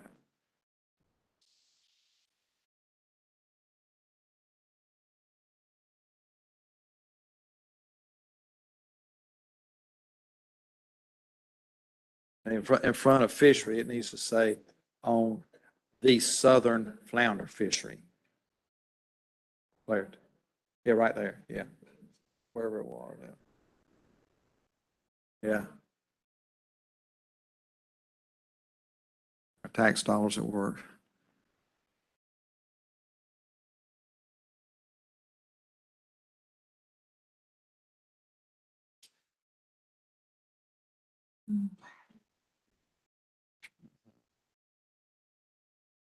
Okay, Commissioner Roller, is that the motion as you have made it?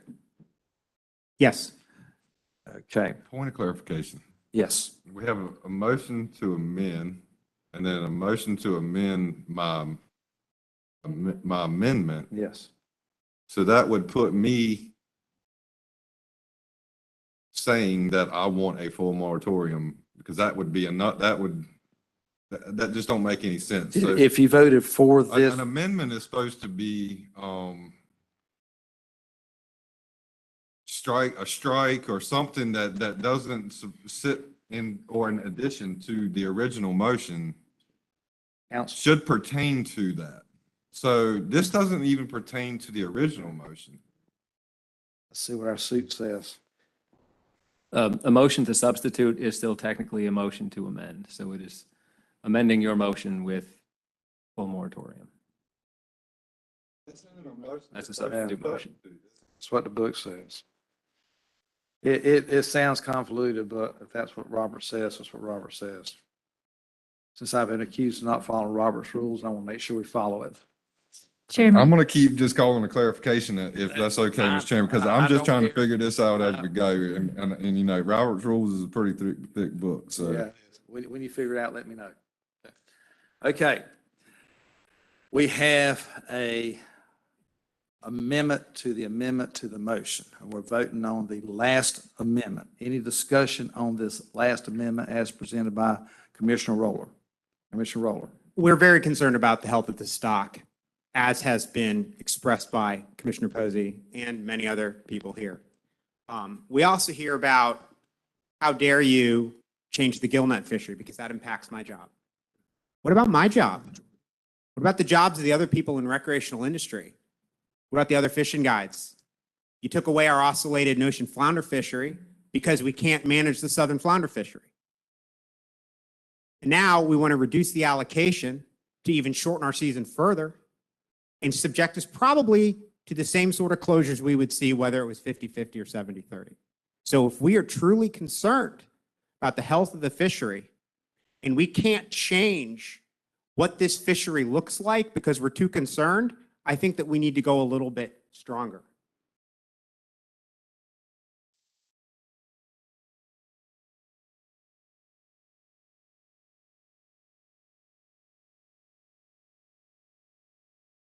This is.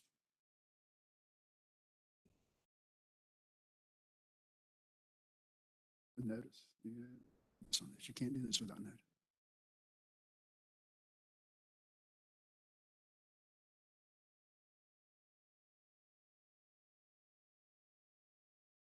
Okay, any more discussion on this? I got a little clarification. Tom? Yes, point of order, I guess, is and by the way, Tom, this would have been a fair item that I actually would have thought hard about supporting in the very beginning of this process when we had stakeholder engagement and public notice. When we've got something that's at this stage of the process has gone through things, and it may be something we need to come back to with notice, but as we sit here today, without any notice about anything of this other than it popping up right now, I think it's, if it's not legally out of order, if it's not legally insufficient relative to notice, then it certainly is morally and politically insufficient as to notice to our stakeholders and to the public. That said, I would, is seconded, so I would oppose that motion there, at this point right now, but I'm not disagreeing that that might be with proper notice the way to go, but you don't get out of it just because you see you got overages and you might have shut yourself down. Okay, moratorium has been talked about before, just hasn't been talked about with this amendment. It wasn't noticed for this meeting. I agree. So what would happen, since this is a management measure, if this is what we voted on, it would have to go back out for public comment, for the ACs, and then come back to us for a vote later on. And if that's where Amendment 4 got us to, so be it. Well, But at Amendment 3, at this stage in our process for Amendment 3, I'm not supportive of that. Vote accordingly. Yes. Commissioner. Sorry, hate to do a Robert's Rule of Order thing, but doesn't this require a supermajority? Sorry. That's okay. They pay me by the word, by the way, so.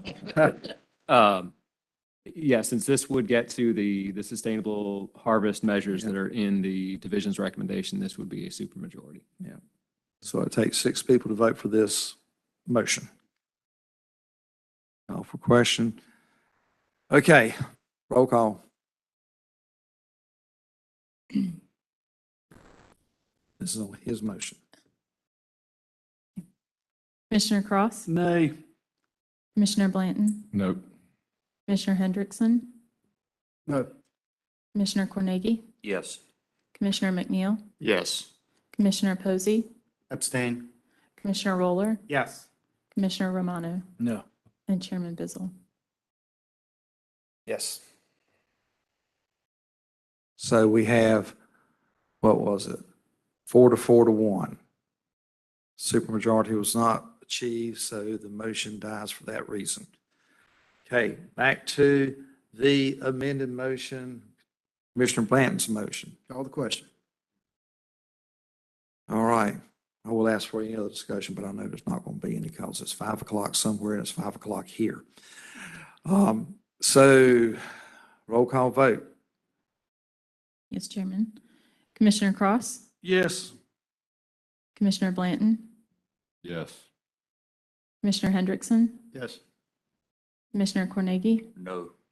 Commissioner McNeil? No. Commissioner Posey? Aye. Commissioner Roller? No. Commissioner Romano? Yes. And Chairman Bizzle? No. Motion passes 5 to 4. So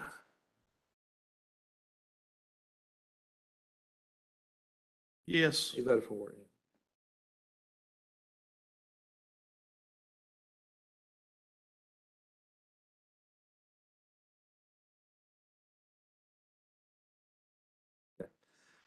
Now we have to go back and vote on the initial amendment, initial vote, initial motion, yeah, as amended, yes. Point of clarification, I'm not sure that it does. So we just voted to approve the amendment to the original motion. Now it's time to vote on that motion as it's been amended. Voting on now, should we? Number 1. As amended, okay. Okay, so basically, as I understand it, somebody correct me if I'm wrong, what we're voting on now is a motion, amended motion to accept the DMF recommendation for the.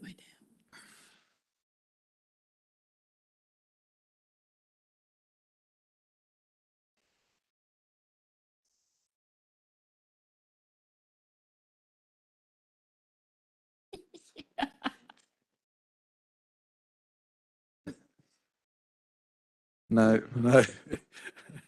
Wait a minute, wait, okay, hold on. Yes, that's it. Okay. That is it. Okay. Motion up there is the motion that we are voting on now. Everybody see it? Is there any questions on it? I hope not. That is that. Okay. Just that. But it includes his issue. We've already, yeah, we voted on Martin's to be included That's into right, this. just making sure, that's right. No, what you brought up about the changing the timeline on the allocation. All right, call the question. Are you withdrawing that? No, call the question. Okay. Roll call, Laura. Commissioner Cross, Aye. Commissioner Blanton, Uh, Commissioner Hendrickson, Aye. Commissioner Cornegie, No. Commissioner McNeil, No. Commissioner Posey, Commissioner Roller, No. Commissioner Romano, Aye. and Chairman Bizzle. Abstain. So motion passes 5-3-1. All right, I should Mr. punish Chairman, y'all by Mr. making y'all, Chairman, first off, thank y'all for your work. Mr. We're not Chairman, done. I'd like to move to send the Thank you. preferred management measures to the DEQ secretary and General Assembly. and for legislative review. Yes. I'll second it. All right. Just a second.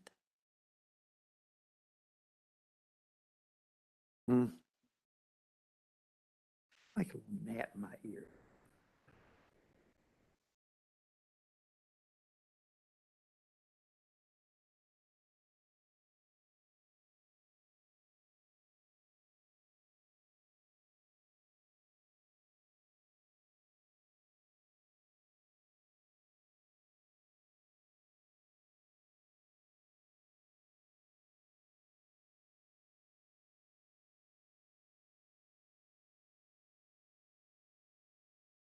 Sean, what's in that jug? It's 5 o'clock. I did. You get a unanimous vote on one thing.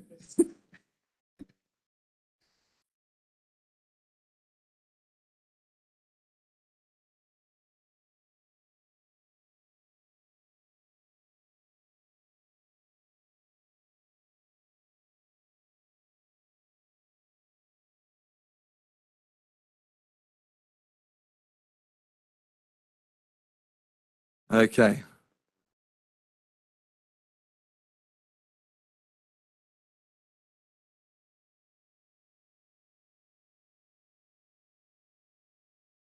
Prefer management measures, yeah.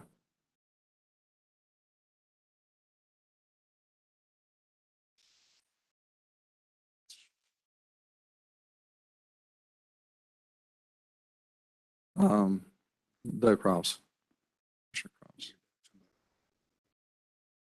Okay, this motion as you made it? Commissioner Blanton, is that the motion as you made it? Yes, Mr. Chairman, thank All you. right, fine. Roll call vote on it. Commissioner Cross, Aye, yes. Commissioner Blanton, Okay. Commissioner Hendrickson, Aye. Commissioner Cornegie, No. Commissioner McNeil, No. Commissioner Posey, Commissioner Roller, No. Commissioner Romano, Aye. and Chairman Bizzle. Aye. Motion passes 6-3. Okay. All right.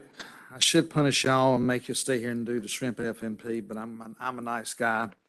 So we're going to move that to tomorrow morning first thing. I think everybody will be grateful of that, a little bit fresher thinking.